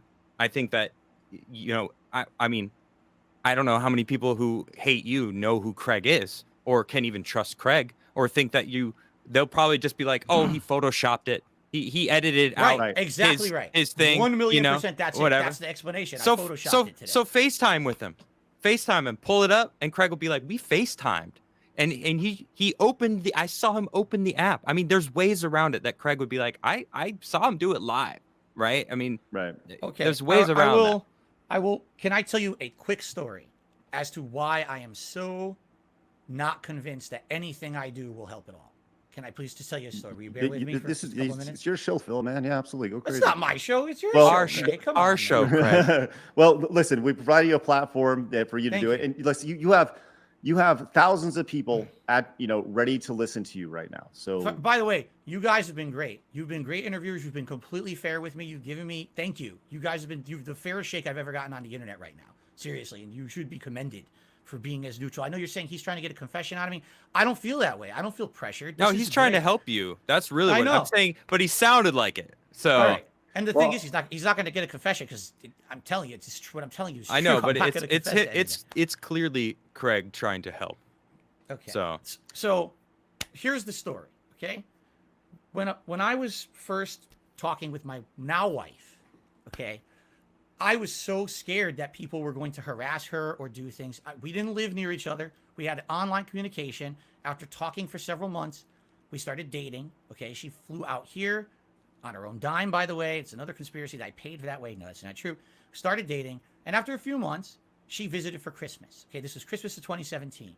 I took some pictures while she was here, but I didn't take a picture of her face. I just took a picture of her back, decorating my Christmas tree, saying, here's someone nice who's in my life now. My life has changed because I had previously been in a relationship that was very public. And sadly, it turned out toxic. We broke up in 2016, or excuse me, early 2017. So this was like something new and positive that I wanted to share with everyone, but I was apprehensive about showing her face or anything. So all I showed was her back, decorating my Christmas tree. I talked about what we did when she visited. We made some brownies together. We did this, we did that. Very, very basic stuff. I'm not making this up. It's documented. You can look this up on the internet. I wonder if you guys have come across this. There were people, my haters, made up an entire fabricated story about that was not someone I was dating. That was an escort that I was paying. The money that I was bringing in on streams, I was paying for a European escort and flying this escort across the globe to spend Christmas with me. All right. Right. Well, They had evidence. what does this- that have to do with anything, though? We'll just continue. Okay. They had Okay. evidence of it, documented evidence. Oh, look at this. There's a whole social media account of it, of the escort. Here's the logs of plane tickets. Here's the recipe for the brownies. It's well documented. Everyone said I was guilty. I maintained my innocence for about 3-4 months as she continued to visit me, and we had our relationship blossomed and all of that. Eventually, she moves in with me. Okay. What ends up happening is, guess what? The whole thing was fake. It was Right. all my haters. They had made And- the whole situation up. Well, now hold on, because you're talking about the narrative is that your detractors actually cleared you of that and said, like, no, this doesn't add up, right? They're looking for evidence of this thing adding up, and they're After the fact. and they're the ones who apparently put the evidence out that said, like, hey, this is not the case. That's fair. What happened was for 3-4 months, they're making my life a living hell, just like with this WWE Champions thing. Phil is guilty. Look at all this evidence. It's all there. It's outright. And then basically when she moved in with me, well, now what are they going to, now the narrative has to change. Okay. So now they figure it out. It's fake. You're right. They did research. They found out it's these two people in Europe who apparently they do this all the time with other streamers. There was even a possibility they were going to try to extort me for money, try to get them to shut up about it or something. Okay. So to give you some perspective, did anything change positively when that was disproved? No, nothing. They were on to the next thing already. They had already created 2-3 more narratives that they went on to. This is something concrete, almost exactly parallel to the situation. All this evidence, corroborating evidence, proving that it was real, it was real, it was real. And then all of a sudden, oh yeah, we found out it was fake. Oh well, move on to the next. There was someone who made a video about it, okay? You probably know him, Craig. Did you watch the Secret Limited video about the $100,000? I sure did. You watched it. Secret Limited is someone who once a year makes a very negative video about me, highlights all my mistakes, puts it into one video. They made a video documenting this. They called it the escort saga. Okay. The thumbnail for the video was me, my ex, I don't know why she was in it, and the escort's face, supposedly who it was. This gets disproven 3-4 months later. Did my detractors say, sorry about that, Phil, mea culpa, we made a big mistake, let's forget? No. You want to know what he did? This is the same guy who made the WWE Champions video. He took the face of the escort and put a horse's head on it. And he said, my wife looks like a horse. He never took the video down. He never the fucking apologized. internet, though. Diaz. I know. Come on, but that's man. what I mean. When these things get proven wrong, oh, move on to the next. It's just the next thing. I will send. I will. So send wait. you a So what does this screenshot, I have will to do a with it, face- though? Because I will disprove anything, and they will just move on to the next. It will never end. That's what I mean. So it's the internet. So who fucking cares then?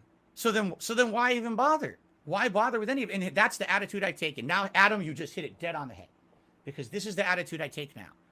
This was not supposed to be an interview, right? I was just supposed to be a guest on your show. It wasn't my intention to ever come out and have it be like this. On my streams, we don't have this. That's why I wanted this to be the end-all, be-all. You want my actual answers on this stuff, you watch this show, and that's the last thing I'm talking about, right? So this is off my streams. I'm making content. I just want to be left alone. They won't leave me alone. They're the ones who continue the narrative. I'm with Adam. It's the internet. It's going to go on forever. So then why even bother? Why disprove anything? It's on to the next anyway. So once I disprove WWE Champions at great personal risk, okay, on to the next. And by the way, now something might happen to me because I exposed myself. So that's why I don't care about it anymore. I've really become, in the 15 years I've been a content creator, I have become so desensitized to this stuff. It's like, what's the next one? I don't care anymore. If you truly don't care, then you won't bother sending him a screenshot. Because it doesn't matter to you then. It doesn't matter either way. If Well, anything, then who cares? If Fuck I it then. send Craig the screenshot, it would be out of like respect that he gave me his time today on the show. You know what I'm saying? Like, Well, but then that's something to think about. That's a lot of trust too, because again, I'm not saying Craig would ever do anything dishonest or expose me. I'm telling you, there's been times this exact situation has happened, and then something bad has happened to me because I did it. I haven't. I'll tell you this. I haven't done anything to dissuade your trust or lose your trust. So look. Ultimately, this is your call, but the offer's there, and I know you said you didn't want to do anything, with your phone during this. Respect that. That's fine. But you realize that by leaving the door open, by even doing this after the stream, there still allows the opportunity. It goes back to the picture didn't happen. Like if somebody sees you pick up your phone right now on stream, you were to then email it to me right now on stream. And it was this was to happen literally right now in real time as people were watching. It's on his bucket list. It's on his bucket list. But Seriously, it's like number 3 on Craig's bucket list for that to happen right now. well, I'm just saying. But once again, I think this is all done. It's all done. It's all done. All right, let's continue on, man.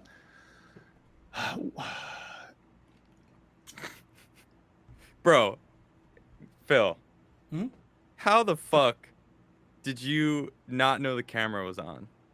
You know what I'm talking about. I wasn't going to talk about this, but I did. What the fuck, man? I mean, come Dude, on. Sadly, when it happened, I tried to What the spin fuck? it. I tried to spin it in a very positive light, and I rolled with it. It's one of the rare times where I learned in my life you roll with it and it'll go away. It never went away, but at least people, it's just something funny now, right? Imagine if I had reacted to that the same way I reacted to "This Is How You Don't Play." Like that would have been the end for me. Like, if this guy, what's he gonna say? He didn't do it or whatever? Of course, yeah, it happened. It's something stupid. But the truthful story, sadly, is not happy. Okay, here's the truth. I've told it before, but never in this context. So in 2016, it was probably the second worst year of my life. Everything was falling apart in my personal life. I moved out here to Washington. I used to live in Connecticut my whole life. I moved to Washington in 2014 with my then girlfriend. Our relationship was great. Over the course of 2 years of systematic harassment on the internet, being swatted, doxxed, all this stuff, her family members being harassed, my family members being harassed, our whole relationship fell apart. Okay? In 2016, I was living with her, and we had 2 separate lives. It was like 2 roommates rather than a romantic relationship. It was messed up. Like, we're supposed to be together, and we're really not. It got to the point where she went off and had her own life. She had her own friends, her own job. I was doing my thing. Where no one knew this. Everyone thought everything was fine. We pretended, we smiled, whatever. No one knew that. I was depressed. I was really messed up in the head at that point. The way that I saw it was, this room was the only place in the house where she never went. She never came in here. Okay?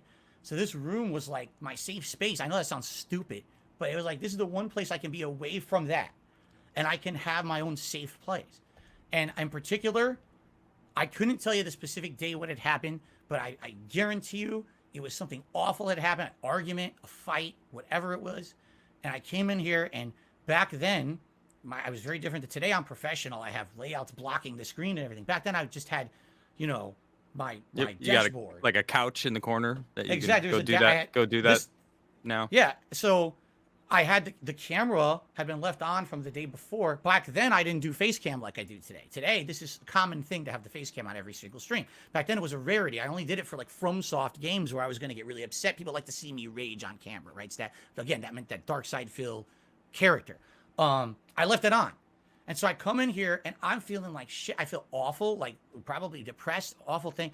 And I beat one off to relieve myself before a stream. And then it's all over the internet. And I'm like, oh, the camera was on, huh? So it was depression. Oops. It was part of Essentially. it. It was definitely part of it. Like, obviously, you don't sit down in front of why would you even do that? I mean, what an idiot to do that, even in a situation, but it was probably something so horrible, another argument. There was many of those. So you said the camera was on, and then you started the stream and then did that, or like you were prepping for a stream, but the camera was on, so it just happened? Yes. So basically, I have a question. I'm sorry. I'm sorry. I'm just trying to walk my through. Okay. What was the lead time between starting the stream and completion? Because that's pretty fucking impressive. I'm just kidding. Not long, man. It was, I would turn on the stream. I call it the pre-stream roll or whatever. So you had I don't. I really don't care. I really don't care. The pre-stream. The pre-stream roll. The whole my routine. God. Oh Lord. All right. So it's a normal thing. No, it's not. Obviously, no. It was. You've got a name for it, Phil. You got a name for it. The time that I turn on the stream to let people come into the stream. Oh, thank God. The pre-stream. Oh, jeez. Okay. That's not a routine I do every day. No. I mean, it'd be a hell of a pre-show. I'm just saying. Here's the thing. Hey, you could monetize, as our friends from Geeks and Gamers say, you could monetize the haters. You could start a wicked OnlyFans, Phil. I'm just saying, a wicked OnlyFans. And here's the narrative. Here's the truth of the matter. First of all, it took place on YouTube, not on Twitch. All right. There was maybe 20, 30 people there when it happened because I just turned the stream on, right? And it was laptop in front of me or whatever, cameras on. So embarrassing. But what's the narrative now? Darkside Phil masturbated in front of thousands of people, including small children, on the internet, live on Twitch, and didn't get banned for it. When did that happen? Well, CNN rehired Tubin after he jerked it in a friggin' Zoom meeting. So, I mean, things can happen, dog. Thankfully, the camera was not panned down. That would have been very, very bad. Thank God it was, the angle that it was at. No one wants to see. Okay. Oh, so it doesn't. All right. It doesn't show anything because I haven't seen it. And I don't want to see it. It's actually like from the neck up, and it's kind of just like me tilting my head back and looking at my asshole. Okay, so it's just the my O face. It's just my O face. Hey man, that's it. there's been worse videos of prominent YouTubers with their heels above their heads, and it's been worse. But I'm the one. That's sadly that's the association a lot of people will always have with me. Is that's how I became known on the internet in 2016. And, all right. How am I ever going to live that down? If anything, here's what I learned from it. That's going to always, no matter what these idiots say about me, that's always going to be my most embarrassing moment. All right, you know what? Hold on. I'm going to give you some advice. All right, I want to give you some advice right now. You need to own it, and you need to have a box of tissues behind you. And a t-shirt. As a fucking joke, dude. Troll them back. Here's the thing. Here, I hear what you're saying. I hear what you're saying. However, again, you have to understand something. We're joking about it. It's funny to joke about it and own it, but actually, it's representative of a really bad time in my life. You know what I'm saying? Like, it's okay. That makes sense. Yeah, sure, it's a depressing thing. My wife doesn't ever want to talk about it. She knew. I mean, think about this. She met me after, and she still likes me. She married me after that. So obviously, she's moved past. She doesn't want to talk about it. It's like, why am I going to monetize the most embarrassing moment? Phil, beat. Damn it, that would have sounded so bad. Yes. I was gonna say beat your demons, but in this context, pretty good. It's like shit. I mean, conquer your demons. You know what I mean? Like you're like, I don't want to like go there, but it's like, no, fuck that. Like face it and conquer your demons.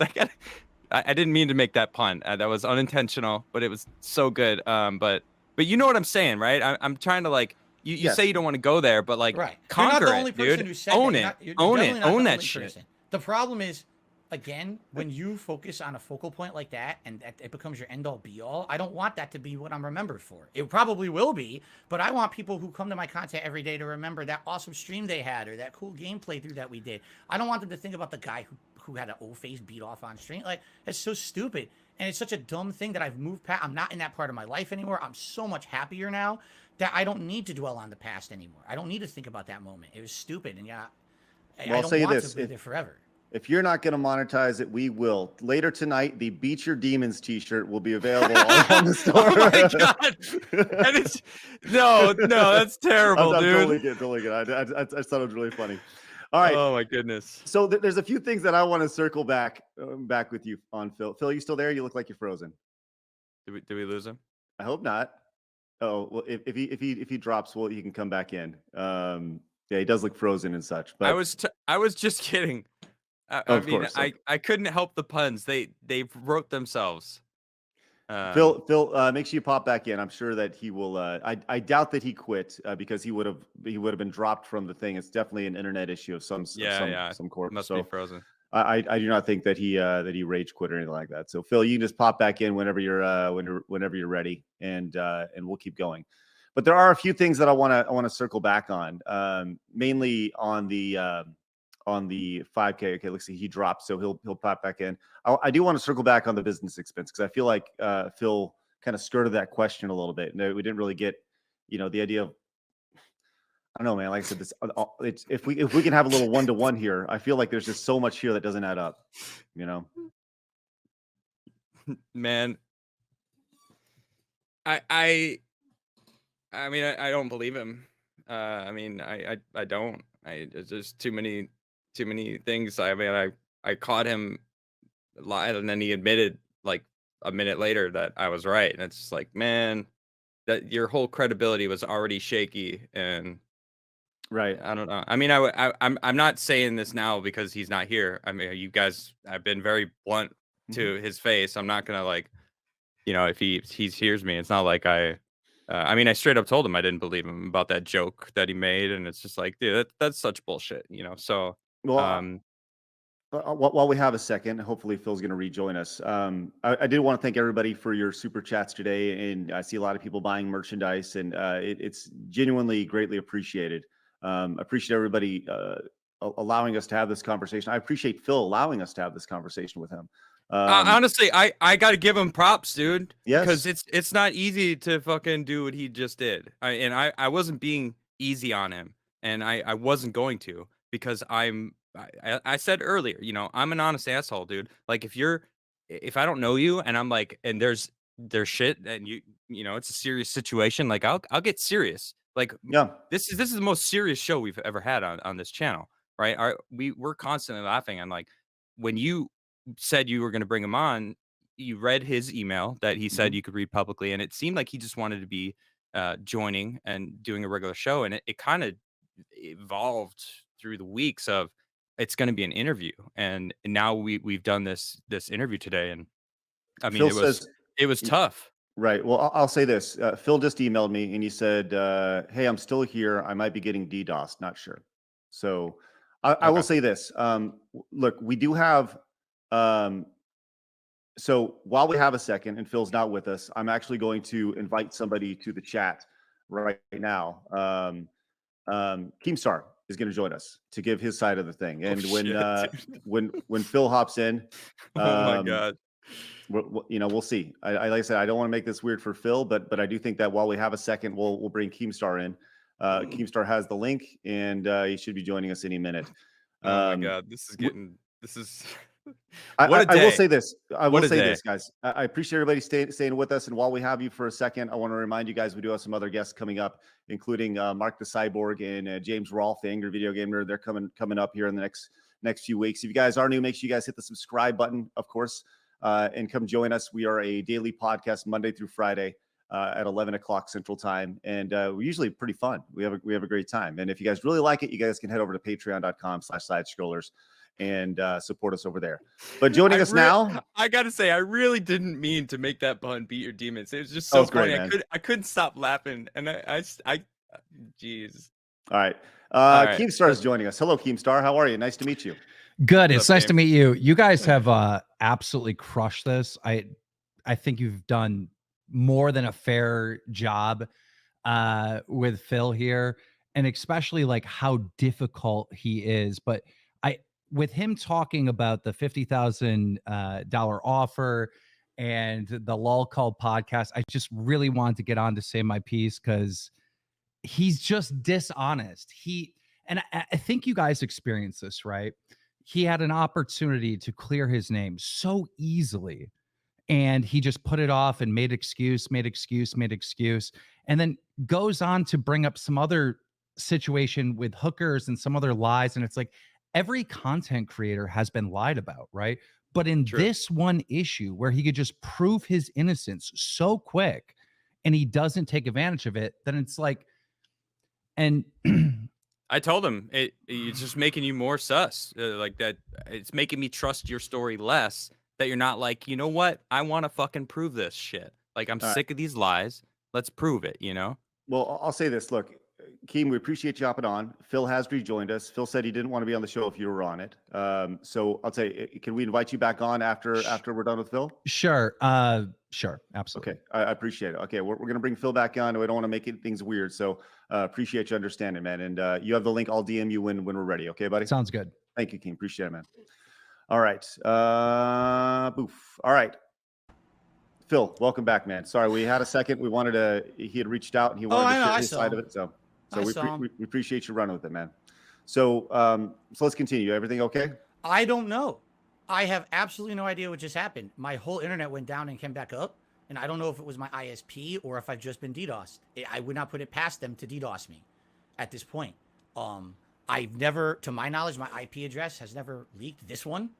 But if it happens again, I guess we kind of know, right? Well, I hope that's not the case. I hope not either, because that's a lot of work for me. I have to call my cable company then to get it fixed. It's not pretty. All right. Let's circle back on some stuff here, man. And did I miss anything? Did I miss anything?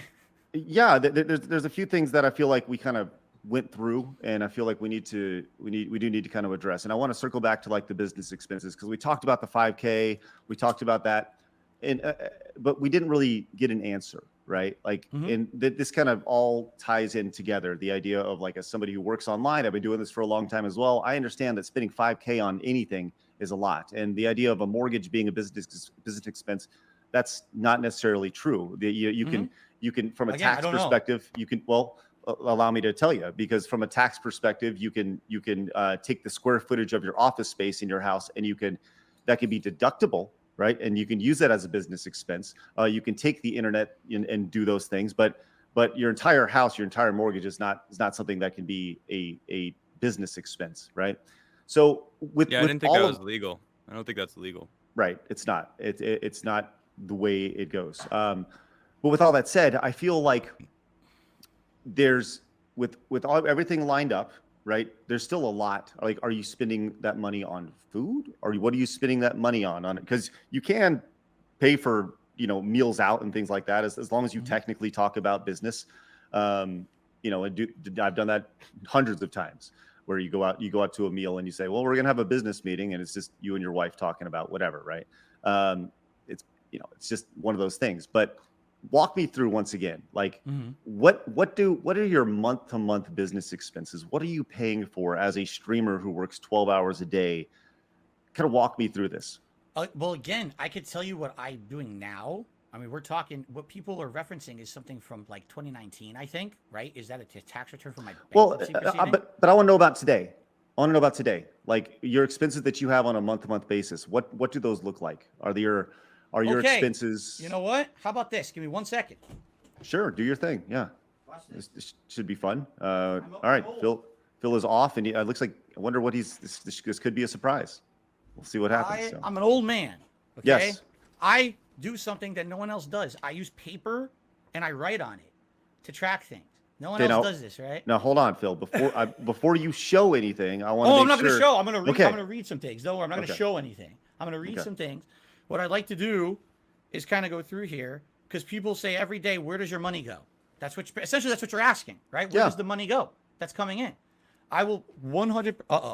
You guys are chopping. Tell me. No, it's you're not good. DDoS. You're good. You're good. You're I'm good. Keep going. Keep going. Okay. Keep going.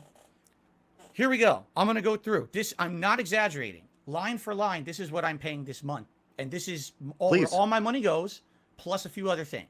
Okay, and this is literally all of it. Great. I have a subscription to Hulu. It's $10 a month. Business expense. Okay. Definitely not a business expense. I'm just saying this is where our money goes. This is everything. I'm serious. I'm going to cover it all. Okay. Sure. I have my internet. I have 2 internet lines that I pay for. They're very expensive because they're unlimited internet. It's it's not an hourly. It's like you have to pay a ton of money. Hourly? Who pays for hourly internet? No, not hourly. I said unlimited. Oh, I thought you said that. Okay, you go ahead. I'm sorry. I meant to say data rates, not hourly. My bad. Got it. Data rates. You know how much you use. Good. I have my dues here where I live. I live in a community, a condo facility community. So it's the dues, monthly dues. Mm-hmm. I've got. Let's see here. I mean, Game Pass. but you're reading off personal expenses, and that's no one's business. Right. I'm reading off everything. I don't care. I'm reading off Well- everything so you know where my money goes. Because this is what they want. They want to know where all my money goes. I'm going to tell you right now. No, I don't think that's the case. I think it was about the $5,000, the business expenses that they were like, what is going on with this? Like, how is this the case? So you're now giving them more shit when you were very seemingly very nervous about giving anyone any more information that isn't public. You know what I mean? I'm just trying to, before you continue, it just seems like this is counterintuitive for where you have said your stance is on like revealing public information. So like, Well, I'm not going to tell you any account name. I'm not going to tell yeah, you no, I businesses or understand. anything. Yeah, You know I what I'm get that. saying? But still, it's still personal stuff that it's like, all right, well, I don't understand that's not what the subject was about. It Right. was about the business expenses. Right. These aren't business expenses that you're reading off. It's personal stuff. Some of this would be considered business and some wouldn't. You know, like I was just going to say, Game Pass. That's. But what's the point? Is kind of where I'm leaning. Like, what is the reason for giving us your personal expenses? Because people want to know where my money goes. You're asking me your business, the business Okay, expense you're money. That's what specifically they're asking talking about. You're That's what specifically- I've seen on the internet. That's what I've seen that people are upset. There's the business expenses, the 5,000, and then like I don't know where this like $500,000 thing is or what that even is. But there's some questions. $500,000. Yeah, I don't Holy know. shit. I heard. I've seen. I didn't look into that much because I have multiple shows that I do, and I couldn't dedicate too much to learning about you. So I figured I'd come and just hear from you. But like that's from what I've seen. It's the business expenses that's what people want to know about. Like how are you spending that much money on the business? Here's the thing: if you were to nickel and dime every single transaction I do, when it comes to like video games and stuff like that, I don't think it gets close to that. I think I don't know how it was divvied out in those, in that report or whatever they used for the bankruptcy. I don't know how it's calculated. I'm not my bankruptcy attorney. I'm not my CPA. I know it's done right because I went through it with the bankruptcy judge line by line. So is that where that Mhm. Large number comes from? Is the bankruptcy number like how much debt you had? Oh, I'm trying to take a. Oh, you know, right? I mean, if that's what I don't know the total number of debt. seems like a pretty big moment in your life that you would know. I never, it's not a milestone. Oh man, I'm so happy I got $500,000 off my back. I'm not Oh, saying no. it's a good milestone. No, it's a but- horrible milestone. Something I want to move past and forget and get, put in the past. But I don't know. Maybe that's what that number is. But again, I don't know. I can't go line item by line item. I don't know. It's from years and years ago. And guys, you still there? Yeah. Okay, You're you good. froze again. You're good. Jeez. You're good. Keeps You're good. freezing. You're Yeah, good. okay. Well, they call me Mr. that's me. Freeze, so Okay. But yeah, like I can't, I don't have that. I don't know. I would assume, this is my assuming, that data includes anything that's considered associated with the business or not. I don't know. Again, I can, without going through it, because I'm not going to go through all of it anyway. That would be exposure to talk about all that stuff, I feel. Okay. A couple things that no one knows. I guess I have to. I didn't want to do this. I really didn't want to do this, but, again, Phil, you do what you're comfortable with, man. I think that's the biggest thing. Is I really you don't don't, want to. like- Let me go put the paper away. I'm going to tell you. Okay, hold on.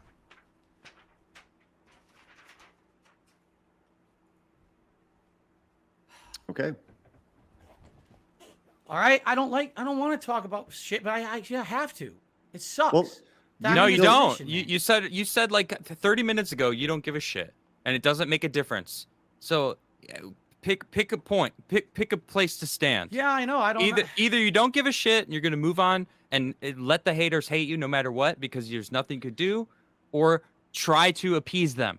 It's not. You can't be somewhere in the middle where you're like, I might appease you. I might actually do this. I'll think about it. You know what I'm saying? I'm like, Adam, I don't care one about or the them. other. I care about you guys. I care So you're about my viewers. I care about Right. these neutral parties out there who've heard so much nasty stuff about me. At least have a place to listen and hear my side. You know, that's what this is. And I appreciate you guys so much for giving me this time. I really do. I'm sorry I'm getting emotional now thinking, you know, but, you know, all right, I'm just going to fuck this. I'm going to do it. All right. I'm going to tell you a few things that no one knows without specifics. Okay. So it doesn't really put anyone under the bus or anything. I've been involved in a few different, you know, legal things over the years. I've been involved with medical issues, my own health and my wife's. All right. And it's not stuff I should talk about with my audience. I don't want my audience to come to my stream and be like, I want to give you a tip because I found out that you have maybe a medical issue or something going on. That's no one's business. You know, I've said to let me explain. I said to my audience, if you're going to come to a DSP Gaming or a DSP React stream, please come support me because you like me and my content. Okay? Don't come support me because you want to stick it to the haters. I don't want that pity party. Keep that, you know, let them celebrate whatever. Come and just support me for my content. If I tell you stuff that's going on that are expenses, you know, medical expenses, legal expenses, you know, and I mean, again, I'm not going to tell you, you know, I have some medical conditions. Okay. Well, then this is your forum. Like, this is your forum, Phil, right? If there's some sort of like medical condition that is causing you to live, you know, paycheck to paycheck or stream to stream, you pride yourself on transparency. I can't think of anything more transparent than just telling your audience you have, you know, something going on. And like, you know what? People are people and they'll understand that. Like if God willing, I came out and you know, I had cancer or something bad happened, I would. It's not that. It's definitely not that. Okay. I don't want to make anyone think that I'm trying to, again, this is not a pity party here. Right. It's not that. It's that I have a few chronic lingering things that come back over the years. And then, you know, yes, there's a medical cost. There's deductible, of course. You know, you have to pay to a certain amount. In a nutshell, I've been involved with a few legal things, and I've been involved with some medical things, okay? And essentially what's happened over the years is I can't really pay them because of the financial situations that I've been in, okay? And Did you pay any of those things as business expenses? Again, I believe, and I don't know if this is true or not. Isn't it true that certain, like your health insurance premiums and stuff is covered or is a tax deductible? I don't know. Again, I get asked this by my tax guy. I do. He says, your tax guy was asking you this? He said, I just got an email the other day that said, we need your breakdown of what you pay for premiums, if you had any medical expenses, if you had any of this, we need all this to file your taxes properly. That doesn't sound right, dude. I don't know. Again, no, listen, please. Now, here's the problem. I don't want people going over my tax guy. You know what I mean? He knows what he's doing. He's a professional. But he clearly doesn't because you've been in tax issues. It doesn't sound like it. No. My tax issues are not, or from before this shit. They really are. I used to have tax issues with the old account. You might be getting the stories mixed. I used to have an old guy who fucked everything up. This person I have now has fixed everything. Okay? I'm not throwing anyone under the bus. This guy is great. And I want people to understand that. Okay? But basically, okay, I have a few ongoing things. When you don't have credit anymore, okay, but you still owe, some things can get erased, some things can't, all right, by a bankruptcy or whatever. And I'm in a situation where I have ongoing costs that I'm on payment plans for. Okay? Not, credit card. I can't get a credit card. I have no credit. My credit sucks because I have bankruptcy. No, I have payment plans. So, for example, I incur a legal cost of several $1,000s. Okay, Phil, you don't have to pay that today. You could pay it slowly over time. Here's your payment plan. Right? With the IRS, I owe them back taxes. Phil, we understand. As long as you're in repayment status, you're paying this amount every month. This is, you know what I mean? So that's where my money goes. I'm embroiled in all these ongoing things behind the scenes that absolutely no one needs to know about. Medical stuff, legal stuff that I'm going through, and tax stuff. And where does your money go? And then just think about this. I'm streaming 6 days a week full time. I'm stressed some days, you know? And then I got to come on my stream and hear, you blew all your money on mobile games. my wife and me are feeling so much stress with this going on. And, you know, we didn't go on a honeymoon when we got married. We haven't been on a trip since 2019. We haven't done anything. Phil, I get it.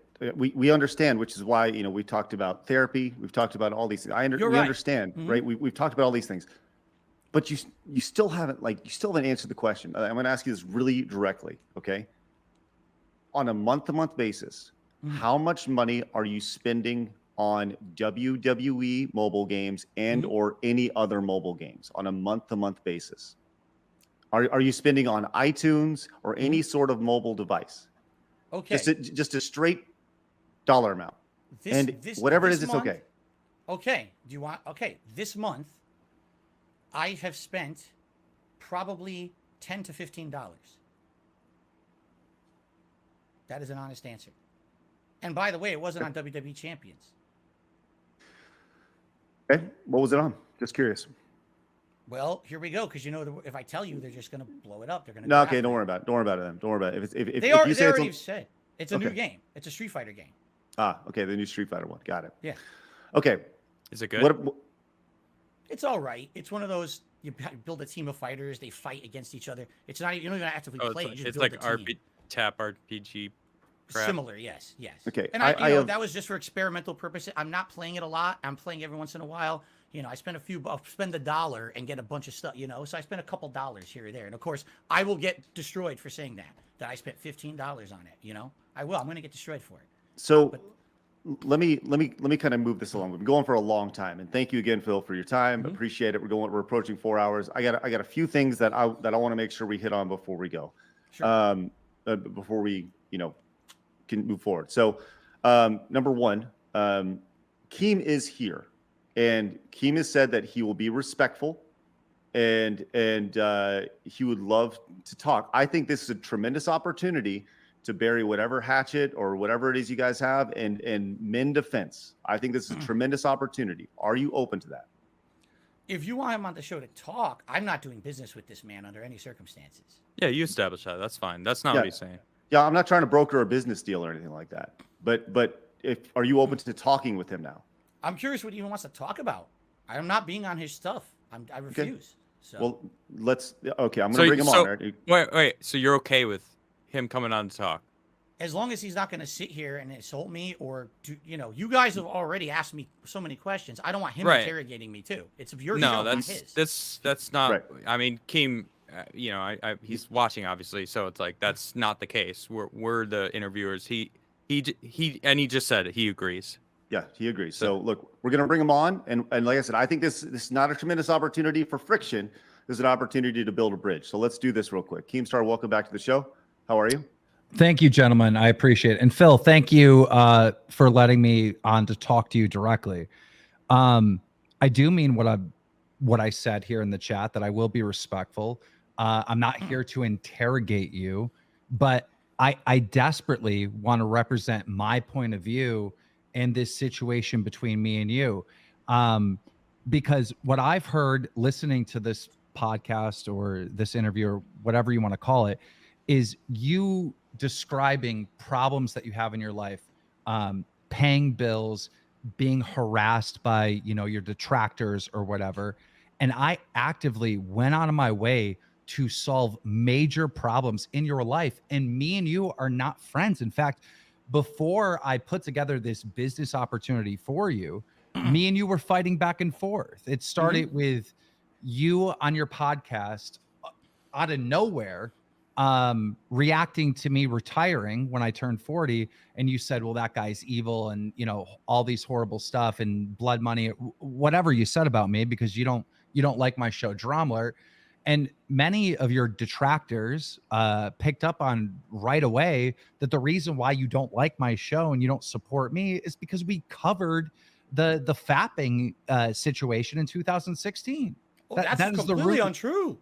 Dude, you covered it fairly. Go ahead, respond, Phil. You covered it fairly. You didn't even really harp on it. One of your guys contacted me behind the scenes, said, do you have anything else to add? Do you want to be on the show? I was like, no, you covered it fairly. I don't think you were unfair at all. That's not the case. Thank you, because I don't think I was unfair either. No, not at all. Who told you that? That's bullshit. That's the detractors making shit up. I didn't never say that. everybody jumped to that conclusion why you had such a hateful response to me retiring was because of that. Because we No. have no previous history, Phil. Correct. I've never talked to you. The only interactions I've ever had with you is just covering this one story about you.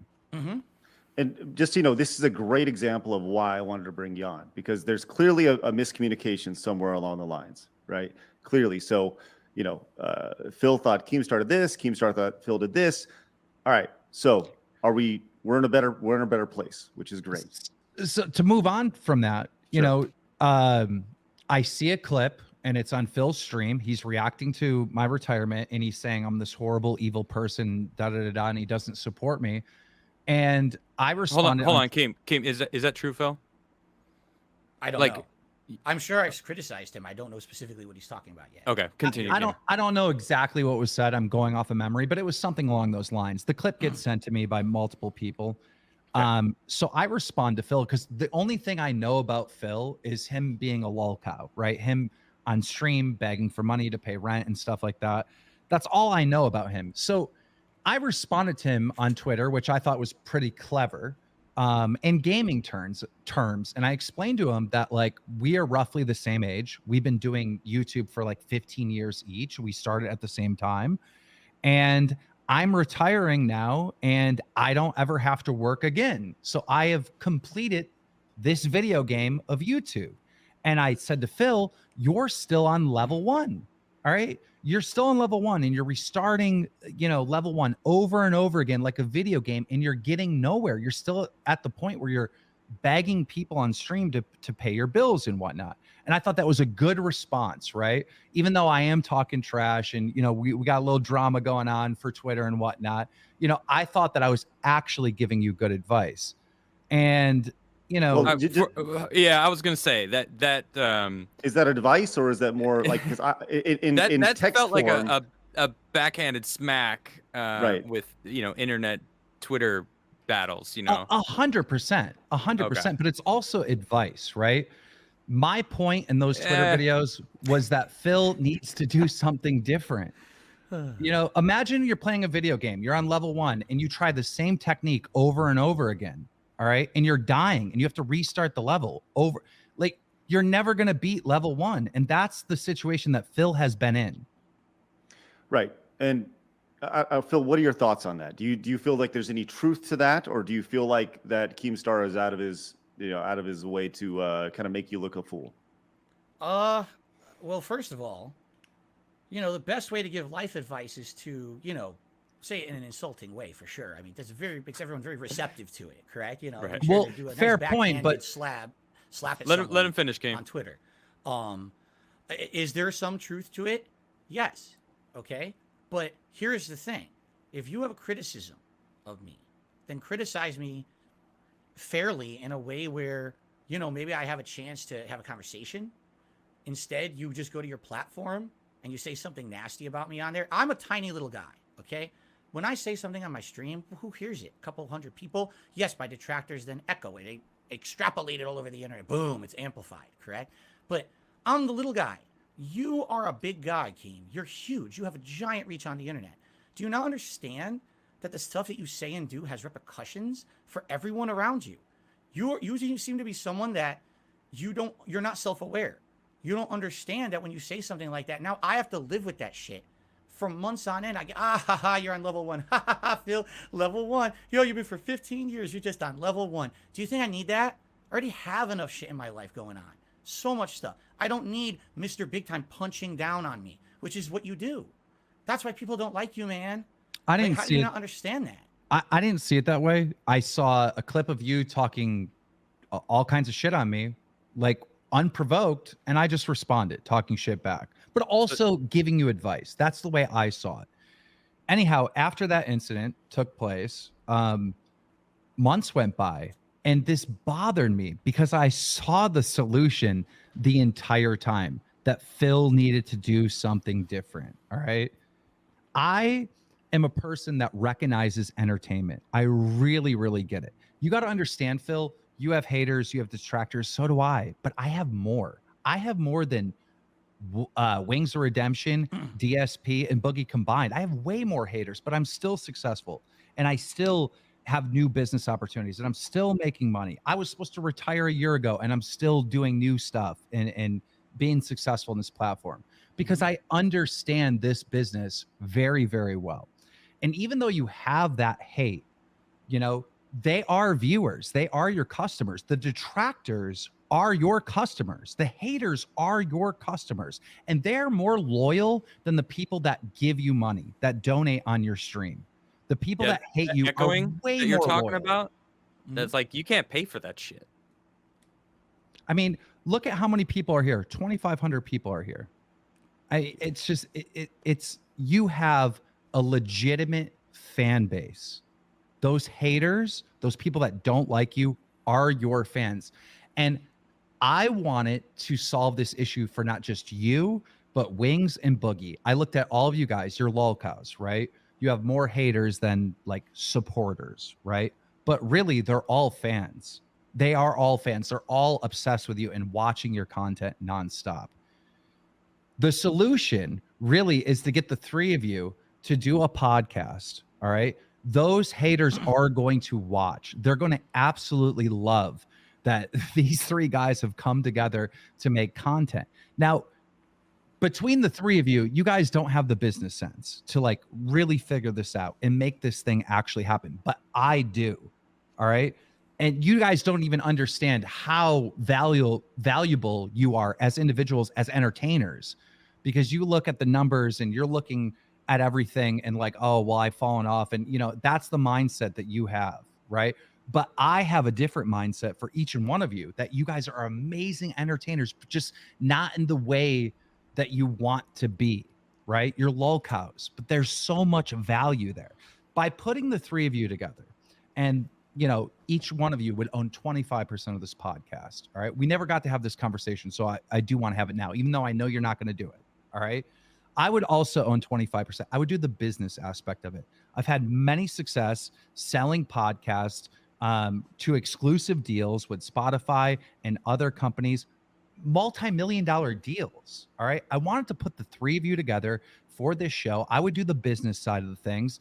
And I knew that all three of you would be in a situation where you didn't really trust me, or you're like, I don't know if this is going to work, and you'd have a lot of doubts. So I was just going to take my own money and take $150,000, give you each, just to start off before we even filmed an episode, 50 grand up front to let you know that I was serious and I believe in this concept and this idea. Now, I call Boogie first. I instantly get on the phone with Boogie. All right. He loves the idea. He understands it. He gets it. He reaches out to Wings. Wings is down. And now it's time to talk to DSP. Boogie, the way I understand it, called you, contacted you, and told you what was going on, right? He DM'd me on Twitter, and we had a brief conversation back and forth in DMs. And he told you that I wanted to do a podcast with the three of you, right? Yes, I had no idea that's what you were trying to contact me about, because we never talked. But he said that there was this idea for a podcast, correct? So you did know. So Boogie told you or didn't tell you? Boogie told me that he and Wings had spoken to KEEM, and that KEEM wanted to do a podcast with all three of us. No money or anything was discussed. He just say, you know, he wants to do a podcast with all three of us. I didn't know that's what KEEM was trying to reach out to me. I said maybe that's what it was. I didn't know because I never spoke with him. Phil, hearing this and hearing the business opportunity that was laid, I don't even know if it's still there or not, but what are your thoughts right now, given what KEEM has said to you? Thoughts? Like, what do you mean? Yeah, just as he's laid this out, like lay out your feelings based on what Keemstar has laid out for you. I have absolutely no problem doing anything with Boogie or Wings. In fact, you know, I had the conversation with Boogie back and forth a little bit more later in the year. Would he be interested in maybe doing a podcast with me, or me being on his show, or whatever, you know, whatever it may be. These guys, you know, I did a react about Wings last year, about his documentary. You know, that me doing a collab with them, just doing a fun podcast, is not out of the question for the future. But your issue is with Keemstar and his business principles. Correct. Okay. So understand. So even if there's an opportunity for you to remove yourself from quote unquote level 1 and potentially have an opportunity further down the line to potentially sell the podcast to something and put 50 grand in your pocket initially, that's a 100% no-go for you. Oh man. See, I didn't know you put me on the spot. You know what I'm saying? Well, that's what we do. That's an this is a- interview. Right? This is a discussion that cannot be just made by me. It has to be made by my wife. You know, we have to talk about it because this was the discussion we had. That, you know, sorry, Keem. Can I criticize you fairly if I'm reasonable and don't, you know, not under the belt? Can I be honest about you? Sure, you can say whatever you want about me, Sure. but I just want to represent how I feel about the situation. I'm not done, but go ahead. Okay. Yeah. So, Keem, you are someone who, when you look at your history on the internet, it's very interesting. And I'm impressed with what you've done.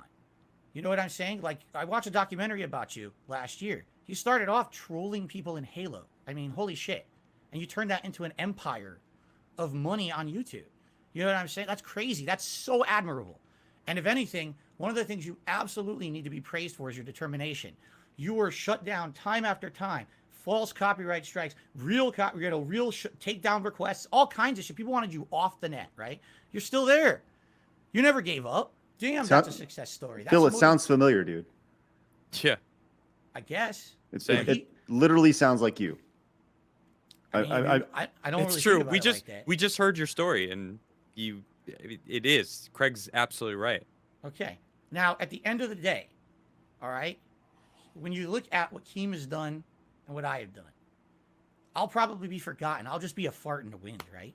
I got 100,000 videos on the internet. No one's going to remember Darkside Phil besides the guy who jerked off on stream. And, you know, probably this WWE Champions thing will go away eventually, just like everything else. Who cares? But Keem, you know, has a big body of work. He's known. But when you look at how Keem made his money, okay? Again, I'm going off documentaries and things I've seen. I mean, Keem, you have to openly admit that there were a lot of things that you've done that you probably have no issue with whatsoever. You always feel from your perspective, because there's always two perspectives on everything, right? Holy shit, Phil! I gotta say, this is fucking rich coming from you right now, though. Yeah, you're getting your information from the detractors that Keem has, and that's where you're basing this on. When this whole episode, you have been talking about how much shit your detractors have made other people think about you. Like, do you hear yourself right now? Indeed, I do. That's the nature of the beast. That's how YouTube works, man. That's how all this works, right? Fuck, man. You're right. So, from what I've heard and seen about Keem, you know, I call them a misery broker. All right, Keem, on a day when you have a good day, it's because someone else is having a bad day. Someone else has drama going on. Someone else has horrible things happening in their life. It's your good day, man. It's time for you to blow that up, and then you interject like a shoe wedge. Get into that life. Get into that drama, right? You got to be a part of it. And now get them on your show so that you can pull this out to be not just a one-time thing, but now it's going to be pulled on for weeks and weeks. If there's something, Phil, do you know the internet at all? Do you know the internet at all? Yes, I do. Do you see who's successful on the internet? I mean, yes. Yeah, I would probably be more successful if I talk shit on people, but like I don't. And, you know, I do what I can because that's just where I'm at, you know? So it's like, you can't be upset when people use the algorithms for their advantage, which Keem seems to have figured out. You're right. And at one point I was a really stupid, jealous guy. Man, I feel like I'm putting out content that's not harmful to anyone. I'm just doing gameplay. I'm dicking around on the internet here with my viewers. And this guy gets over and he's doing this drama content. People are saying it's hurtful, you know. You're right. At the same time, everyone has what's called a moral compass, correct? And, you know, I've been talking about this on my streams recently. I was raised a Roman Catholic, all right? I'm not religious anymore, by the way. So this is not like an excuse, but I grew up with certain morals, all right, and values. And to me, if the only way that I can get over on the internet and just get over in life is by stepping on other people, I'm not going to step on those people. I would rather be. I don't think that's what Keem's doing when he's making videos. You know, I see, D-Day Cobra. Shout out to him. I saw him in chat earlier. You know, and tweeted us out. Thank you, buddy. He talks shit on anyone. Like he'll freaking, you know, he monetizes the haters better than anyone I know. Right. Well, I've talked to him personally off air, and he's a fucking great guy, and like has a good moral compass to me. I don't think talking shit about people on the internet somehow changes who you are, right? As your moral compass. I mean, you said moral compass, and it's like, come on, dude. Like, Can I ask Phil a question? Yeah, go ahead. Absolutely. Phil, listen. All right, if me running Dramaler is like taking advantage of people's misery, right? Because the way I understand it, for how you're explaining it, is like a YouTuber will get canceled, and then I cover the story on my platform, or you had the fappening, right? And I covered the story on my platform, that I'm making money off of other people's downfalls, right? That's the way you see it. Yes. Well, there's people on YouTube that run documentaries on important things that happen on the internet. They're also in the same situation, correct? What do you mean by that? They're What kind of making money. documentaries? They're making money on a newsworthy story on the So you're internet. like factual reporting of things that are happening, like a news network. Like, what do you mean? Of course. And then I inject my opinion on these stories as well. But there are YouTubers, right? They're commentators, and then there's commentators that do like documentary style stuff that cover drama on the internet. You're saying that every single one of them is accepting blood money because they're voicing their opinions on what's going on. Well, simply voicing your opinion is one thing, Keem, but let's take a look at your history here. There's been documented cases where you've actually staged stuff and extrapolated drama in situations where it didn't really exist. There's evidence of this. People have admitted Explain to it. that. Explain Yeah, that. yeah. Tell me more. I'm not aware of these. The documentary I watched last year, but June the King made this one. And I guess there was a situation with a YouTuber, and I forget if he was a Minecraft YouTuber or another YouTuber. And, originally he appeared supposedly as an upfront, honest guest on Keemstar's show covering this drama. I think it was allegations that he had been with underage girls or something like that. Okay. Coming to find out later on, the whole, or at least part of it, was orchestrated between the two behind the scenes. Like, I guess he wanted to get back at someone, his ex or his current girlfriend, and Keem participated in that setup situation.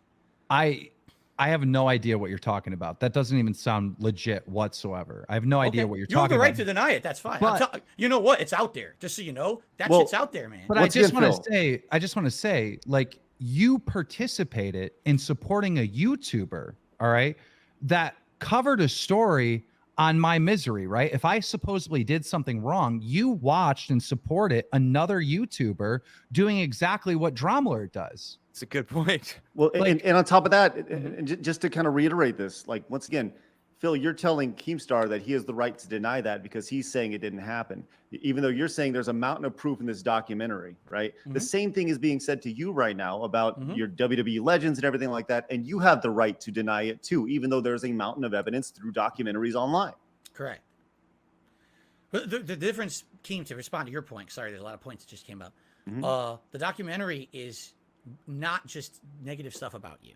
Okay, you understand? The documentary is actually covering your entire history. I've learned a lot of things about you that I find very admirable and very positive by watching that. It really did cover factually your rise and all the stuff that's happened and some of the How do you know that? No, factually. How do you know it's factual? I'm just curious. It's on the internet, so it must be true.